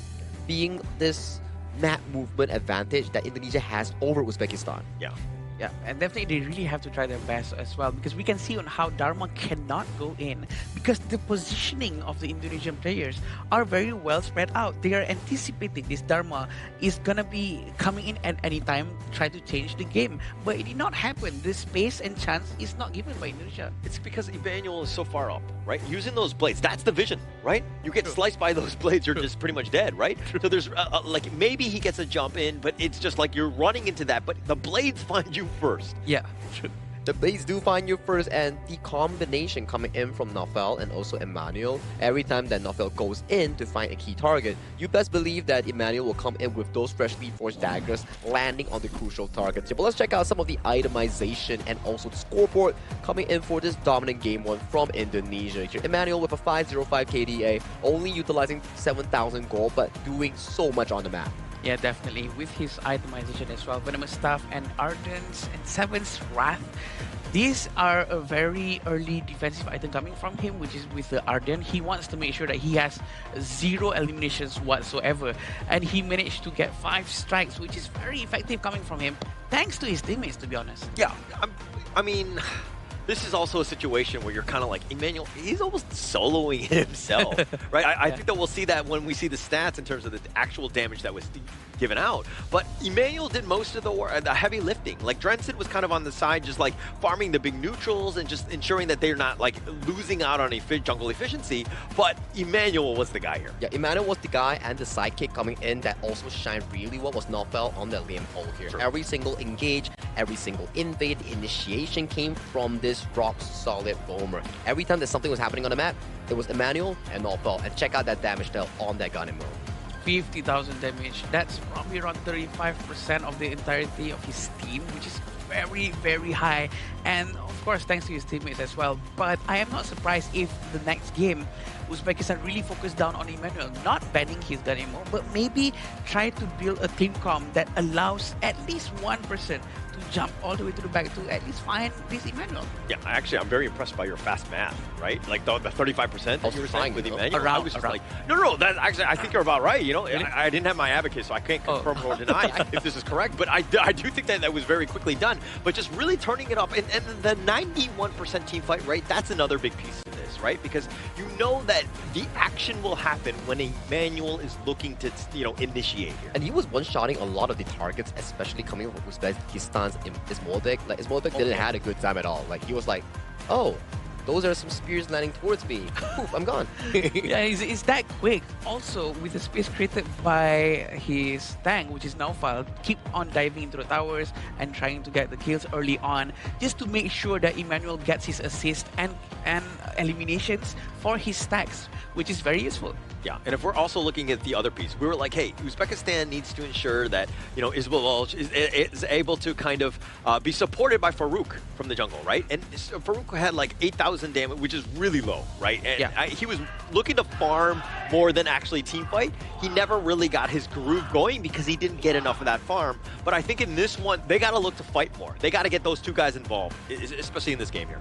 I have to agree, right? Especially, we actually saw a few good trades coming from Uzbekistan, not in terms of like the takedowns, more on the health bars in the early game. I think that the early game that the Xiao Xiao coming in from the hands of the Uzbekistan mid lane, which is Azad, he did actually pretty well, right? He actually found the two-man knockout with the Honey Sweet Breeze, which was pretty decent here. And this was the solo kill coming in from the side of Nofel all the way into the middle of Tier 3 and Tier 2 tower for that first strike. And yeah, that's definitely going to be a nightmare if you were farming me. Yeah, it's a lot of damage. The accuracy has to be pointed out. It's a lot of accuracy that he's been practicing a lot for sure. With the experience of a man of his caliber, Emmanuel really pushed through, allowing his team to really just go in and stampede and finish him.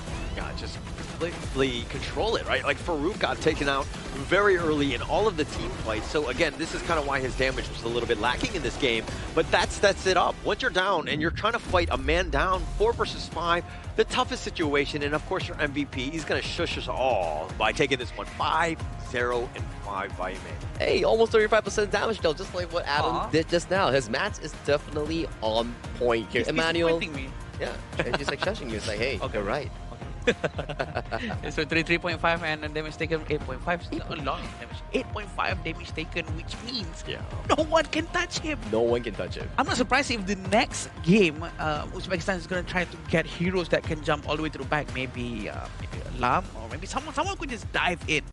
They had like the perfect setup as well, right? They had like Dharma, Lapu Lapu, and they wanted to jump towards the backline, but it's just so darn difficult when you have like two macho bodyguards coming in from Byron, from Iqbal, and then Nofel on the Liam hole, constantly pushing up the vision for Emmanuel to play these Warble Swords. Yeah, just completely just stay back, right? I think the blades were just more than enough. You don't need your Iqbal and Nofel to kind of pack you up when you're just having the blades and just taking them down, soloing everybody by yourself. You're essentially the raid boss, and they had zero answers to really get on top of him.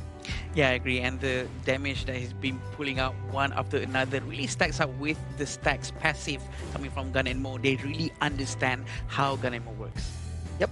And for that to actually be fruitful coming in for the side of Uzbekistan, they definitely need to find somehow to find a loophole in the draft of Indonesia, because so far Indonesia has been undefeatable in Group A alongside the Philippines, and has been a sign that the group leaders Philippines and Indonesia thus far. But before we go into the subsequent game, we need to thank our official venue sponsor and hotel partner here coming in as Petaling Marriott here. Petaling Jaya Marriott here. They has provided a lot of good space, good venue, good food, good stay for our players and talents here to better enjoy this place. So once again, thank you Petaling Jaya Marriott Hotel. Thank you so much. As we go into this one, I think that if anything, Indonesia will be taking advantage of the Marriott Petaling Jaya's nice little beds. They're going to be very comfortable thus far. Obviously, the work is not done as they got game 2 ahead of them. But I think that right now, things are going all their way. I agree, and they are going to have a very good time up on the stage one more time, I'm sure. And we do know that the Indonesian team is not backing down. They're going to play as fast as they can. Now the question is, can Uzbekistan find at least an answer to improve the gameplay or at least reduce the damage that they're getting way too early on in the game? I think they are trying their absolute best. As we can see, they are pretty stressed out currently. The entire vibe is so different compared to the Indonesia squad just now that we saw on camera. And if we were to look at the lower third, red side is Indonesia and blue side has been chosen coming in by the Uzbekistan squad. So maybe something like the Guan Yu, if they can get their hands on and force strong team fights along with picks like the Lian Po, Zhang Fei, that could be something they can turn around for this game too. Yeah, the vibes are real from Indonesia, right? I think that they're very comfortable. On the other side, I mean, not to say that things are grim, but, you know, this is, of course, the first time they've shown up, right? Yeah. And it is a little tough situation. You're playing on the stage against a team that's, you know, got the better of you. True. Let's be very honest. And to somehow bounce back, it's going to be not an easy task here. I'm pretty sure they expected this too, that it's going to be a very hard game against Indonesia, but at the same time, it's very refreshing to see that they are still trying their best. They are not backing down. They're not gonna just, you know what, we might lose, or we're just gonna play, just play for the sake of playing. But they're still showing up and playing very, very well as best as they can. They are actually giving a good fight towards Indonesia just now. I think it's the spirit of esports and the spirit of carrying your region or nation's flag. Yeah. So it's really respectable coming in from Uzbekistan. As we step into game 2, Uzbekistan has banned away the Maestronui and Arli from Indonesia. Indonesia has locked away the Dia, signaling for potentially a assassin or a mobile pick coming in for the jungle or farm lane. Guan Yu going to be picked up by Uzbekistan. Just kind of, again, they're looking to prioritize, right? The blue side, I'm not a huge fan of that, especially in a best of 3. I feel like the counter picking is just way more valuable, especially when, you know, they're going to pick like a meta hero like this. Yep, I feel that it's better if they take it instead of leaving it in the hands of Bal, right? Yeah. If Bal has the Guan Yu, it's going to be a big problem for Uzbekistan. But with Okyo and Atta, it's going to be a very good start. Very early game eccentric for Indonesia right now. Seems like they want to end the game early, but at the same time, going through a June and a Guan Yu might be challenging.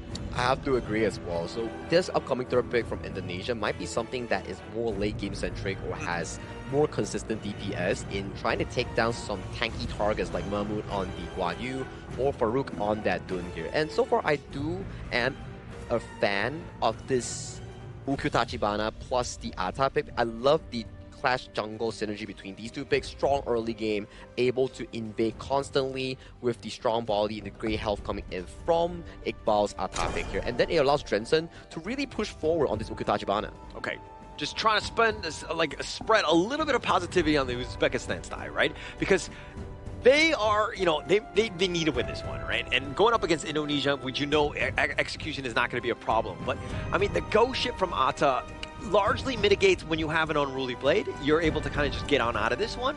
The Guan Yu is a bit of a problem because they want to go for that giant Razor Cavalry, but they got to be careful of that ghost ship, like locking him down on the wrong side. So there are ways to go around this. Uzbekistan, though, need damage dealers. They need to find a way to kind of whittle through the armor of Atta as well as getting on top of the Chano. Yeah, I agree. So I do think that they still have a very good chance over here for sure. Lapu-Lapu is going to be taken out, and Uzbekistan will be probably playing just a support roamer because they already have a Dune as the jungler, assuming there's Dune jungler for sure.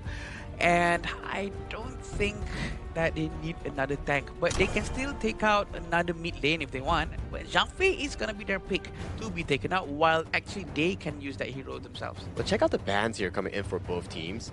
a lot of the Romans has been removed from the pool. Diadea, Dolia, Zhangfei, Lapu Lapu. So that leaves you with very limited options here. Potentially, you can go over to the Mozi, you can go for the Kui. These are still the available hot options here for both teams. Yeah, Liam Po is definitely on that list as well. I think that you still kind of have that same idea, but as you called it, the modes is always going to set things up. Going to be annoying because you want to be spread out more than anything else, and having that cannon blast when the Dune is looking to jump in on anybody, if you're able to lock him down, you're going to have a great time. Who's to say that this Mozi is not a mid lane Mozi? It might be a mid lane Mozi for all we know, but at the same time, I sort of miss my Kui, our Kui, that we've been seeing throughout this entire day. We want to see more of that, but it seems like Angela and the Ampu is going to be picked out by Uzbekistan. The last hero is going to be from Indonesia. I think it's a very strong pick from Uzbekistan for now. We might be even seeing another Guardian mode coming in from the side of Emmanuel's mid lane here that could synergize really well with the Mozi and also simultaneously outrange both the Direnji and also the Angela here. So time is almost running out. I'm interested to see what sort of hero is Coach Gerald going to be picking coming in for the side of the mid lane. What is the last one? Yuan maybe? Huh? Maybe Yuan? Yeah, actually Yuan makes a lot of sense as well. But it's when you see the Angela and then, you know, going in with that Chaos Cinder, potentially going for a gank. Yes. With the Chaos Cinder, like then the Dune will come in, like you kind of see it, but it looks like they're going to do the old try to true. Emmanuel had a phenomenal game on the Gundam ball. They're going to pick it again. But I'm quite worried actually, because right now, I was questioning just now, right? Uzbekistan really need to find a hero that they need to find the backline of Indonesia, and their answer is Guan Yu.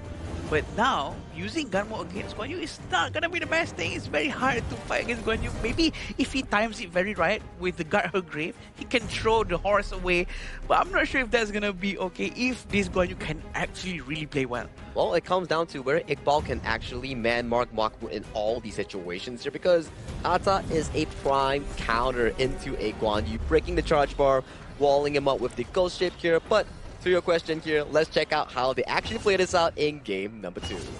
As we go into game number 2, this is the final series of the day to see exactly, you know, how does Uzbekistan somehow figure out a way to kind of dismantle this Indonesian squad. And it looks like they're going to do a little bit of work on the Akbar, who gets pushed back. But, you know, is this draft good enough by Uzbekistan, Adam? I think, honestly, it's good enough. It's good enough because they have a lot of burst damage, they have tankiness, they have a lot of crowd controls, and all they have to do is literally protect these two presidents, Umijan and Ismail Bek. It seems like Ismail Bek almost lost all of his HP in the hands of Emmanuel just now, but it seems like Iqbal is still trying to pull them using Flash. Oh, the Flash away, but he takes some blades as well, but it's not going to be enough. Emmanuel, an absolute maestro with these blades, and yet again, Mahmoud is going to go down as well. Indonesia taking them down. That's the first time I've ever saw any Atta use the passive to pull people while flashing away and actually pulls them almost like a Kui. But yeah, it works, I guess, and they managed to get 2 eliminations over there. We do know that Uzbekistan is still in this fight. It's not too far off, and look at how naughty this guy is. He's really trying to disturb them as much as they can. Smart. That's, I mean, you want to be disruptive, and you're constantly providing that vision of, like, you spotted them out, like, you know what's going to be coming, so your team can kind of adjust accordingly. So this is, again, a very smart play by Indonesia. It's all about that vision, and it comes back to their experience as they almost get them, and they are not able to find his Molbeck at the last shot, but it looks like Akbar is going to be the next target as they try to take him down. The Wolves are getting in on the action, and the burst ram just says, all right, that's enough. He still is very aggressive even though he's being pressured, but we can see Indonesia are sending a couple of heroes towards the jungle side of Uzbekistan.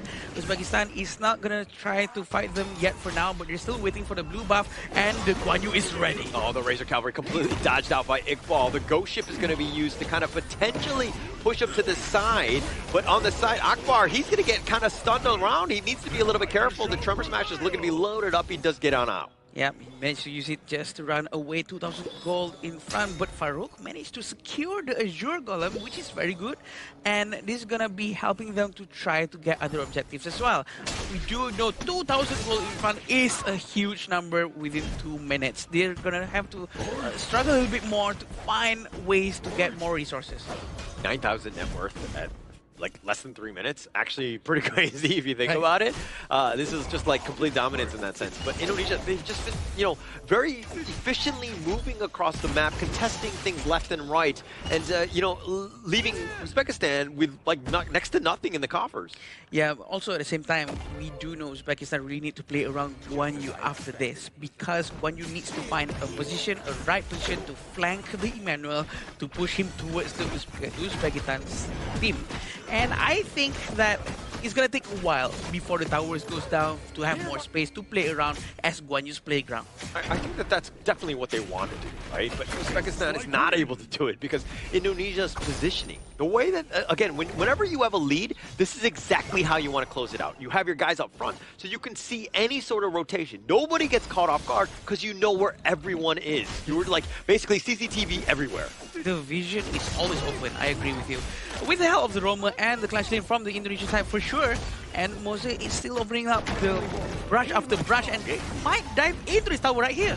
Yeah, the flash away. The box is going to be a little bit on the, you know, embarrassing side. He misses that one out, but the flash away, and now the tremor smash. Oh, Emmanuel flashes that one aside as he dodges that one, and it looks like Mahmoud will survive. They don't want to dive the tower, but Emmanuel with the play just to stay alive. Do they get some sort of revenge? And they do. Farouk is going to be taken down, and Indonesia dodge a bullet, and they do it in style. That was a sexy flash. It was sexy. That flash, the timing is so on point, and at the same time, he almost managed to get Mahmoud along the way, but he did not manage to finish out because damage is not enough. For now, 5,000 damage, 5,000 gold in front of Uzbekistan, and it's going to be a very huge advantage coming for Indonesia.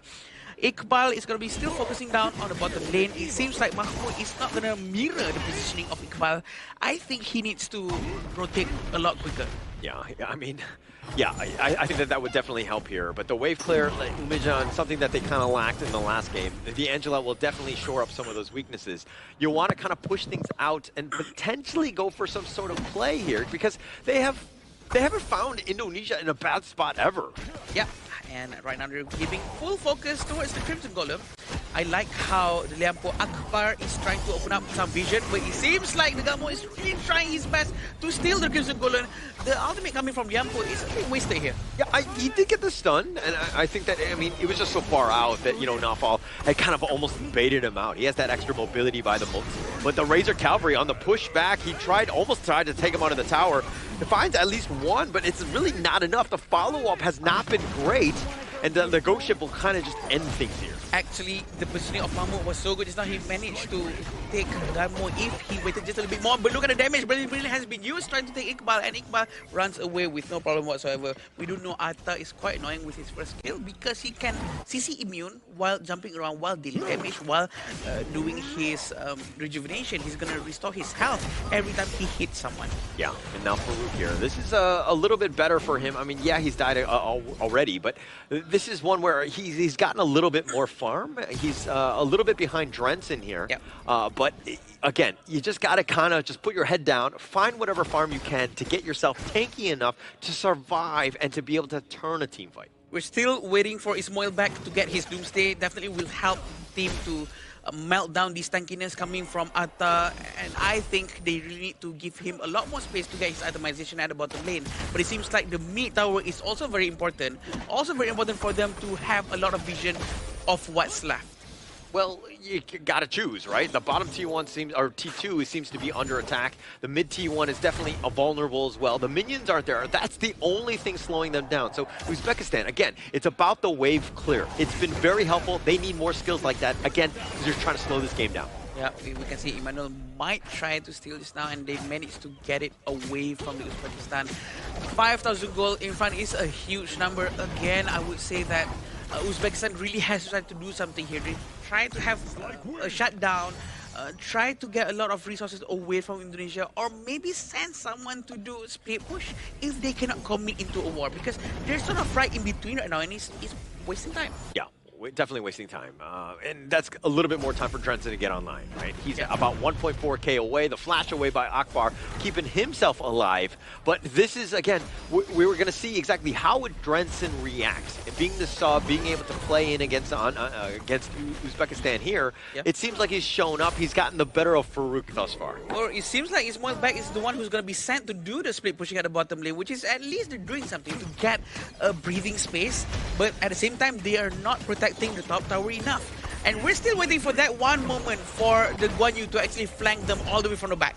Yeah, a little cannon blast onto Akbar. The Wolves are just going to like nip at his heels. But, I mean, you were saying Ismailbek is pushing the bottom T1, but they traded away the T2 top. I think that Indonesia are going to be very happy with that as Ismailbek gets taken down here by Drenson. At least it's a good try, though, but it seems like they're trying to use this combo between Monza and Gunmo. And it seems like they did not manage to get anyone yet for now. They're still trying to keep a huge pressure down to the T2 mid lane. Yeah, Iqbal just trying to just kind of clear them out, space them away, taking the mid T1. Indonesia starting to hit that stride. I mean, everything has gone their way. Now they're looking to take the Tyrant and the Crimson Golden away at the same time. They're really maximizing whatever they have. The benefit that they do have, Tremor Smash has not been used just yet. Cannon Blast just missed its mark.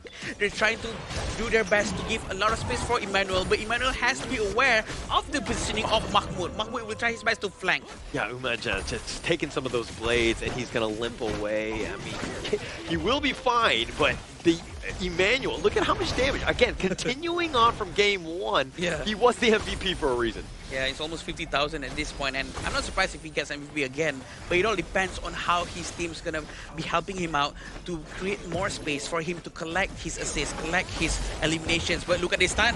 Yeah, they're looking to just go in for this. I mean, they're gonna Unruly Blade on back. Iqbal looking for the right angle, finds at least one. The Ghost Ship is gonna be used on the side. He tried to flash away. Umaj is gonna just smash into that one. A couple shots on. The Tremor Smash is gonna be committed, but Indonesia pushing them back. They only have 4 members from Uzbekistan to somehow hold here. He's very trying his best to aim with high accuracy. Farouk missed his stun, but they're still gonna try to give a lot of space for Emmanuel. Emmanuel, with only 30% HP, he's still brave enough to stand in front of all of them, believing in his teammates that they will protect him with their life. Yeah, Emmanuel.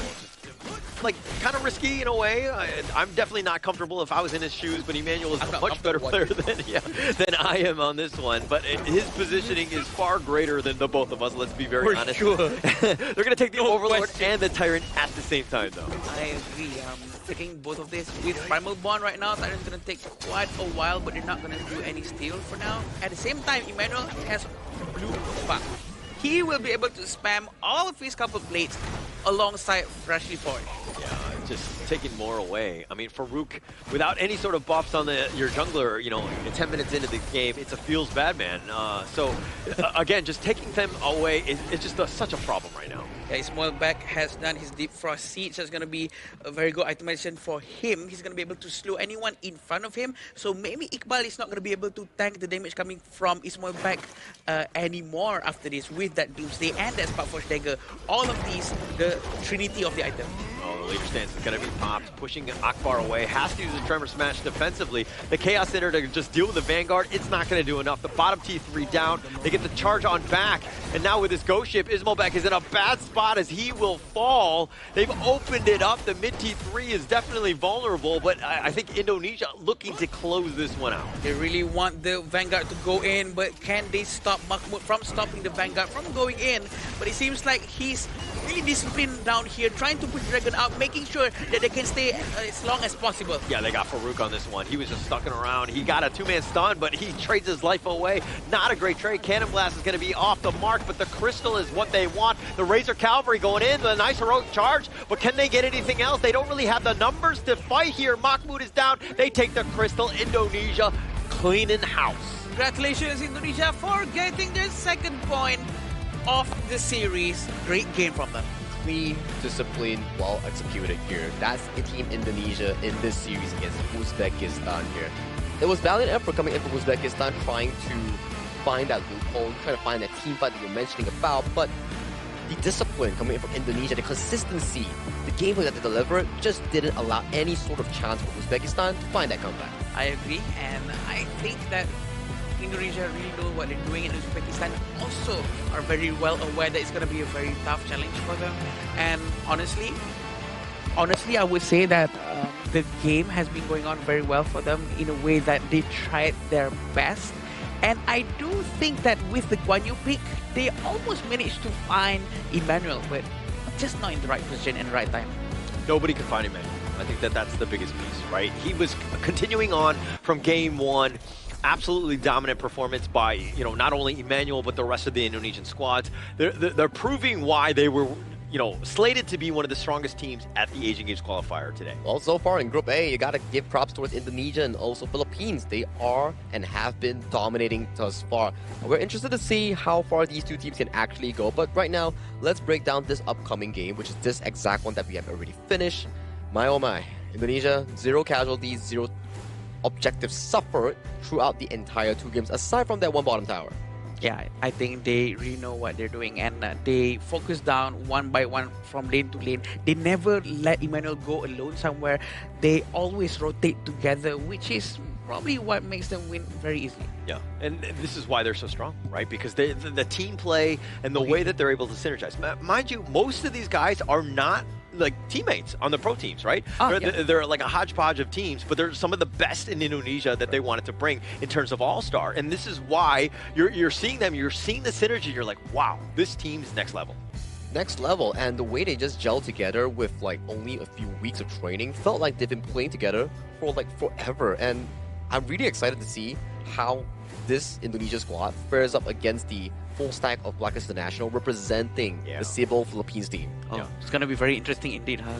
Knowing that the Philippine teams have a better chemistry, knowing that they're together for a longer period of time, versus a team of, what do you say? Hodgepodge? What do you say? Yeah, hodgepodge. Hodgepodge. Yeah, a mixture of this and that. Yeah. I think it's gonna be very interesting to watch. Yeah. Basically, the Philippine squad are just a team that just love to go watch movies together. The other one is just like watch the occasional movie together. Yeah. But I think aside from talking about Team Indonesia, though, I do think that Uzbekistan, like, yes, they didn't get any sort of takedowns or score coming into this game alone, but their ability to try in these team fights, the ability to find those few moments has been pretty impressive thus far. I would say that they were actually actively looking for ways to make a comeback, but due to the fact that their opponent was too strong, which is Indonesia, they just didn't give them any sort of inch to actually break through.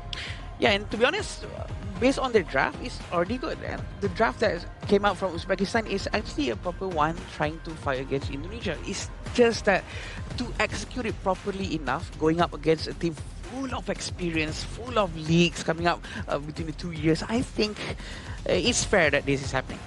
Yeah, I think that you're just seeing experience, outclass, you know, even draft, any sort of edge that you might have gotten with like the heroes and things like that. I think that just Indonesia just too strong, too dominant, just understanding what they need to do, like their roles and the way that they were able to dismantle that. It's a flawless game when you didn't die a single time. Not exactly. You can see Emmanuel, like we talk about it during the pre-game draft, right? It's like, okay, who's going to be pairing up with this monster coming from Melfell? Yeah. And then like you see towards the left side, it's like, Diorangea, pretty short-range marksman. Oh, and Angela, when you ult on Angela, you're standing still. So it points us to a direction. What's a perfect mid laner here to really pair up for these situations here? Ganemo. Perfectly played 90,000 damage. Look at that chart. Beating through everybody else for 92% kill participation, highest amongst the team. Wow. The fact that he has the highest means that he's the one who sort of initiate all the fight and try to finish everyone as much as possible. That's probably around 25% throughout the entire team's damage, which is quite a lot. And to be honest, John actually managed to deal a lot of damage as well. It's just that they cannot handle Emmanuel at all. And I'm not surprised if any other team going up against Indonesia after this is going to ban Gun and Mo, because he is untouchable. So I just got sent a stat here. Indonesians KDA from yesterday and today, in just 2 series, they're 52-0 and 133. So I feel like whoever dies first on the team should just be subbed out. Like, that's enough, right? Is that when the bill is on here? 52-0 right now. 52-0, not a single death. They've been playing flawlessly here. If you're ever wondering, is Indonesia ready to play? Yes, they are. Yes, they are, and they're waiting for their one true opponent in that group, which may be Philippines right now. But definitely crazy game thus far from yesterday and today. Very well disciplined, I would say. Like, if you never tell me that, if you're telling audiences or me that this team is from a mix and match all-star, people will be thinking like, hey, isn't this like a very well out team that's been playing forever together? We'll never know. We'll never know. Never know. That's the thing. I think they are so professional enough in any esports scenes that they can just, you know what, this is my responsibility, the responsibility to my region, and I want to make the people at home proud. All of them came together and worked together very, very well. Probably thanks to the coach. I wonder if, like, again, this is very forward thinking, Yes, right? yes, yes. Next level. If when Indonesia plays Philippines, and if they're able to continue this momentum, and they 2-0 that team, oh wow, are there questions for like, hey, maybe we kind of bring this team into the IKL separately? Obviously, contracts and all that stuff is going to make it difficult, but they could be like the next dominant team, no? That's true. Like the all-star. Yeah. No, probably that's going to happen. Maybe some other team that's not in the league yet, they want to make a new team. They just buy off out of each places. Well, that's going to be really expensive knowing that contract and stuff. Here. But back towards this game right now, we see a 12.6 goal lead all the way at 12-minute mark. Really smooth sailing here. And that's the combo that you talk about here, Adam, in the game itself. The enhanced basic attack coming in from Spell to Ata. You auto-attack the player on the enemy team and then you immediately flash backwards, pull them further. I never knew. This is the first time I see it. There's so many things that you can combo with Flash in this game. It's insane. But look at how the Guan Yu actually tried, by the way, very, very well, I might add, to pull them out from the tower. And it almost worked out. It's just that the support coming from the team is not enough to deal the damage towards them. It seemed like almost every single highlight started when a skill was missed by Uzbekistan. Like, Indonesia sidesteps it, then they go in, gets the right pickoff, and again, not dying. That is absolutely amazing in the 4 games that they've played. Perfectly played, right? Coming in from Team Indonesia. 4 games, 0 casualties suffered, 0 deaths thus far. And let's check out the MVP coming in for this second game. It's the man himself, hushing everyone. It's Emmanuel coming in from Indonesia with that Ganemo once again. All right, normally I'm not a big Photoshop guy or anything like that, but maybe we can get it so that Emmanuel, every MVP, he just raises the finger.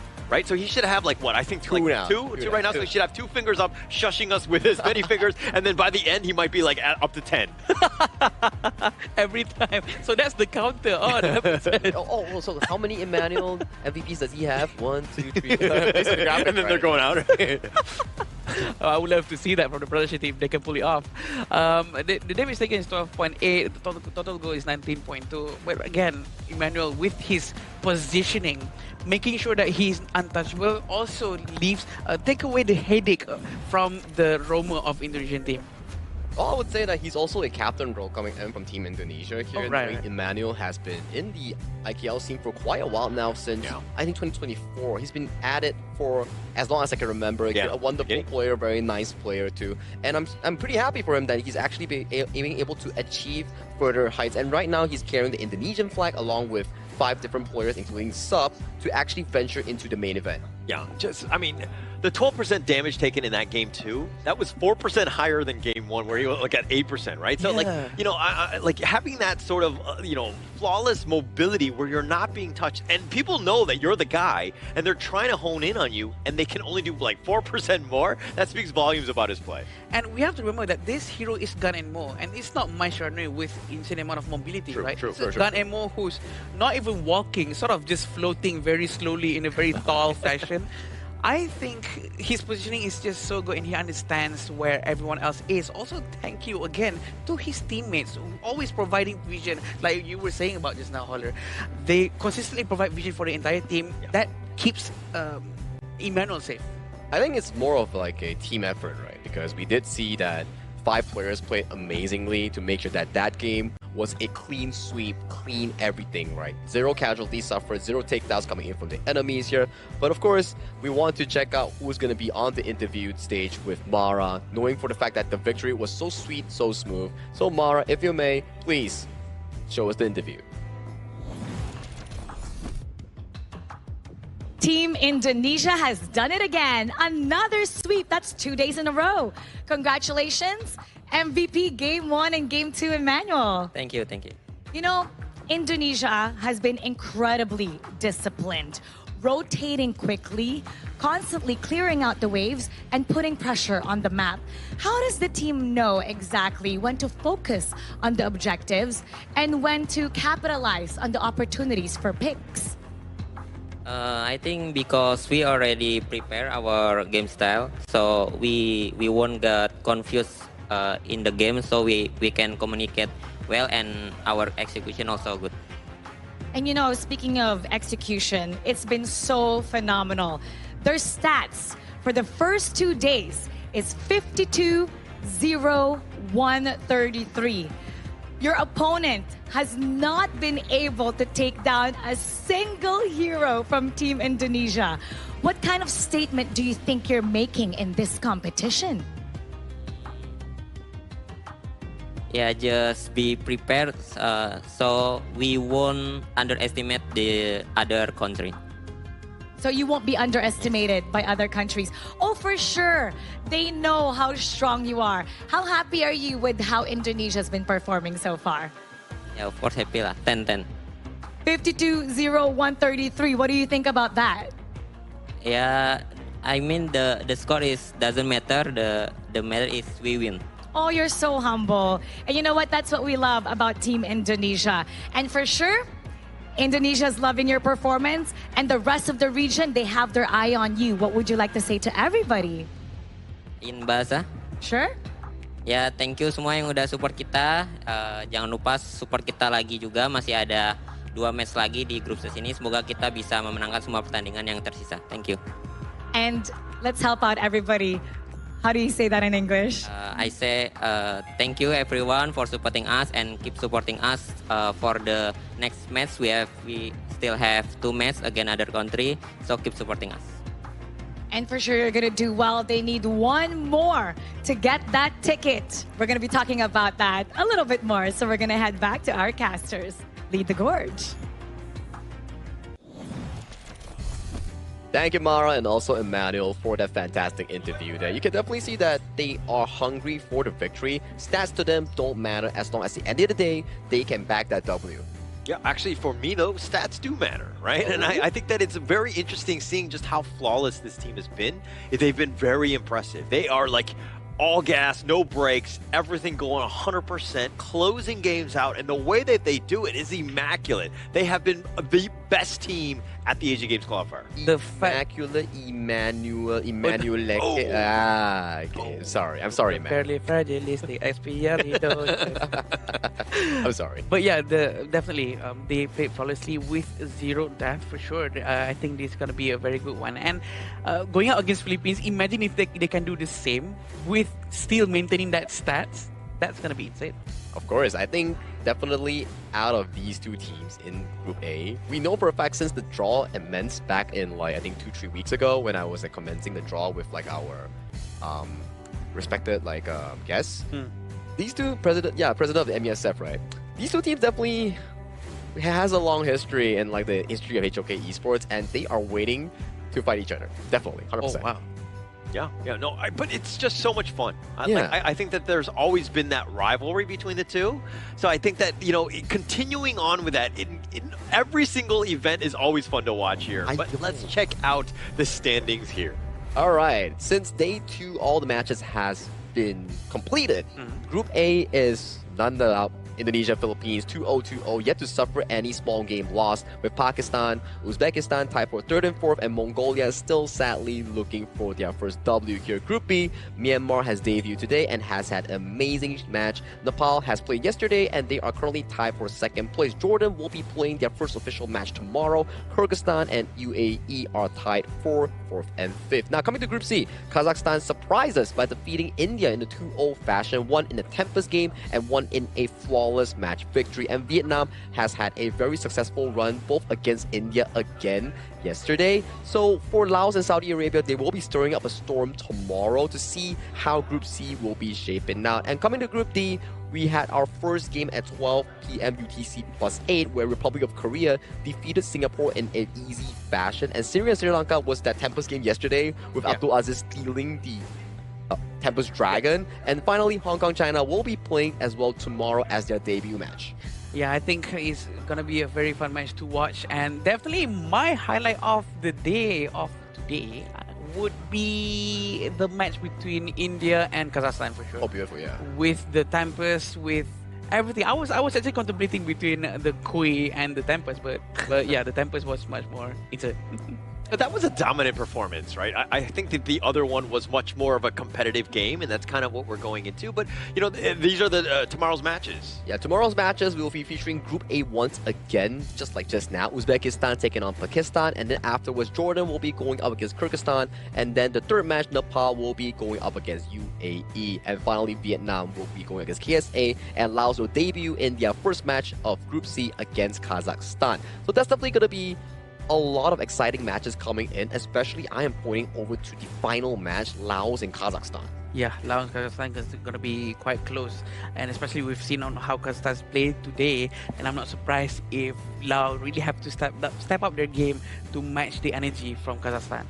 I kind of want to just see like some of the teams like Vietnam. Are they the real deal? Like, I mean, they kind of beat out India, but can they continue on with that momentum? Are they, again, the favorites in that group? C, are they able to overcome some of these things? And again, a lot of the other teams we haven't seen too much, but again, it could be anybody's game in this one. Oh yeah, and definitely, right? And as you can see, these games, right, it's more concentrated towards Group B and Group C. So we won't be seeing Indonesia or the likes of Hong Kong, China, Singapore coming in tomorrow, or even Philippines, right? So it's definitely going to be shuffling between regions and also countries to take their turns battling out against each other here. But after tomorrow here, I think we'll be starting to see a arrangement on how Group A will look like, because Group A has been playing a lot of games here, and if we see after tomorrow, maybe we can start to see who belongs on top 1 and top 2, because top 1, top 2 immediately goes in for the main event, and top 3 has the shot going into the LCQ, which will be happening on the last day of this event. Yeah. So I think that, you know, setting it up, understanding the storyline of just like where Group A is going to be in the top 2 teams right now, it's looking like it's Indonesia and the Philippines. We still have games yet to play. Correct. But for me, I think the biggest drama is going to be in Hong Kong, China, right? We were looking at Group D as like one of these teams is like, hey, this is one of the favorites as well, but are they the real deal? We won't know. I mean, they haven't played any games. It's going to be day 3, even to tomorrow. They haven't played a single one. So to see exactly if they are of that level of being, again, one of the favorites in Group D. Actually, I do feel that they might be on top of the charts as well in the Group D. That's why I'm expecting them to be. But I do know that they are a team full of experience as well, going up against the rest of the group. Compared to the rest of the group, I think they're going to be doing very good. Yeah, I fully agree with you here. And we also have to remind everyone that if you are interested in a good gaming phone with good specs, good FPS, good cooling, good everything, right? You can always check out our tournament official phone sponsor, which is iQOO15R. If you ever need a good phone for our Honor of Kings with very good specs and it doesn't like overheat, check out this exact phone. It's really affordable and you can get it at a decent price. Yeah, actually, I'm waiting for my phone to come somehow fall into my lap at some point here at the Marriott Penang Jaya. I'll let you know my address so that you can just, just mail it to me and, slide it under my door, if you will. So while that's still happening, of course, we just had 5 series today. I think that they were all like amazing games in terms of just like overall, like how these teams are really going to be at the Asian Games qualifier. Yeah, also I would like to remind everyone out there that also on the 17th of June, we're going to see a comprehensive improvement for the lobby interface, and in-match controls are arriving during this time. So it's going to be a huge update alongside with the new heroes, and as well as a lot of other things. There's treasures, there's so many things for me to explain. Yeah, I mean, let's make a few examples, right? Like 4 new heroes, and then like comprehensive updates on the interface. If you did check out like some of the teaser videos, they have like on the lobby, the UI, a more improved UI, and afterwards there's also like the feedback received by the dev team on some heroes being delayed, like buttons not registering when after you press it. So they have improved everything since then. So this way could be a very big patch because there's so much lined up on June 17th. So don't forget to actually log in during that. Is the patch actually going to help my gameplay where I can start winning games? The phone will. The phone and the update will. Okay, because I need all the help I can get at this point. Maybe like a 2%. Well, he's really trying his very best. So if he wonders, at this point, Aiko really needs to contact Holler. He's been saying it so much, but I think I would love to someday play like the pro players, be out on the stage, play with Aiko. Yeah, I would love that. It's definitely gonna be like a very refreshing experience. But hey, we'll save that for the next time here. My name is Sagi, your desk host for today, and with me are the casters of The Gorge, Holler, and also Adam. We will be signing out. Good night. Ever changing, some chameleon, blood, sweat, and tears. We'll never make it if we fall to everything that brings us down. With a comeback is now. Blood, sweat, and tears. Fight for what we want. Doesn't matter the cost. Every day, put in work. Blood, sweat, and tears. Nothing comes overnight. Strength in numbers start to line. We don't bow to fear. Blood, sweat, and tears.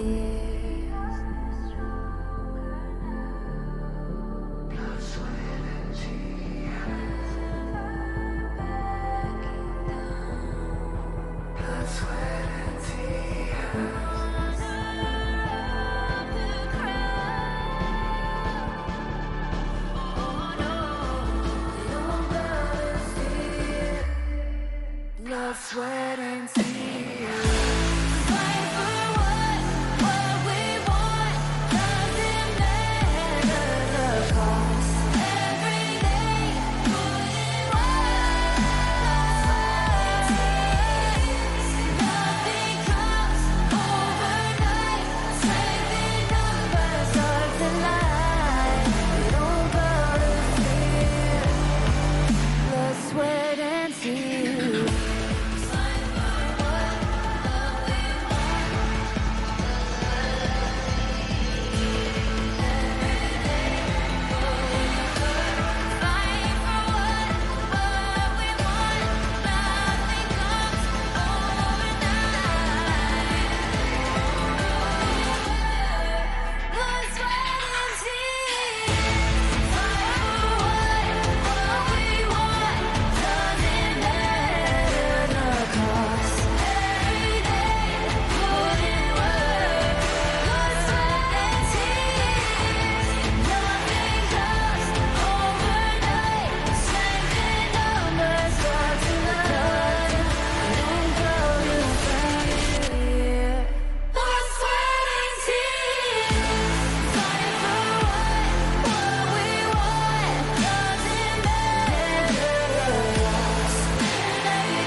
Sweat and tears.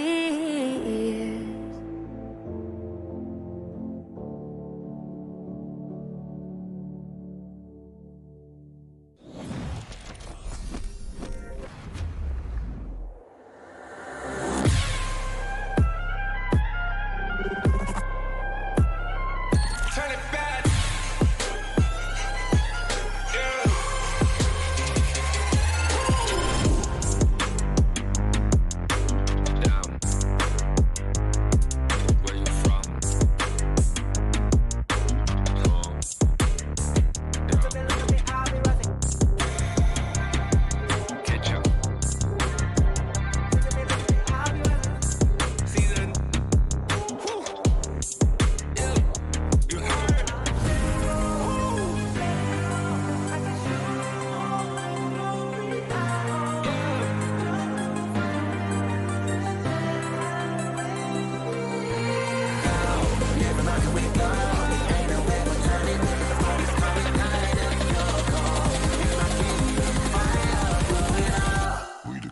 It's a honor showtime.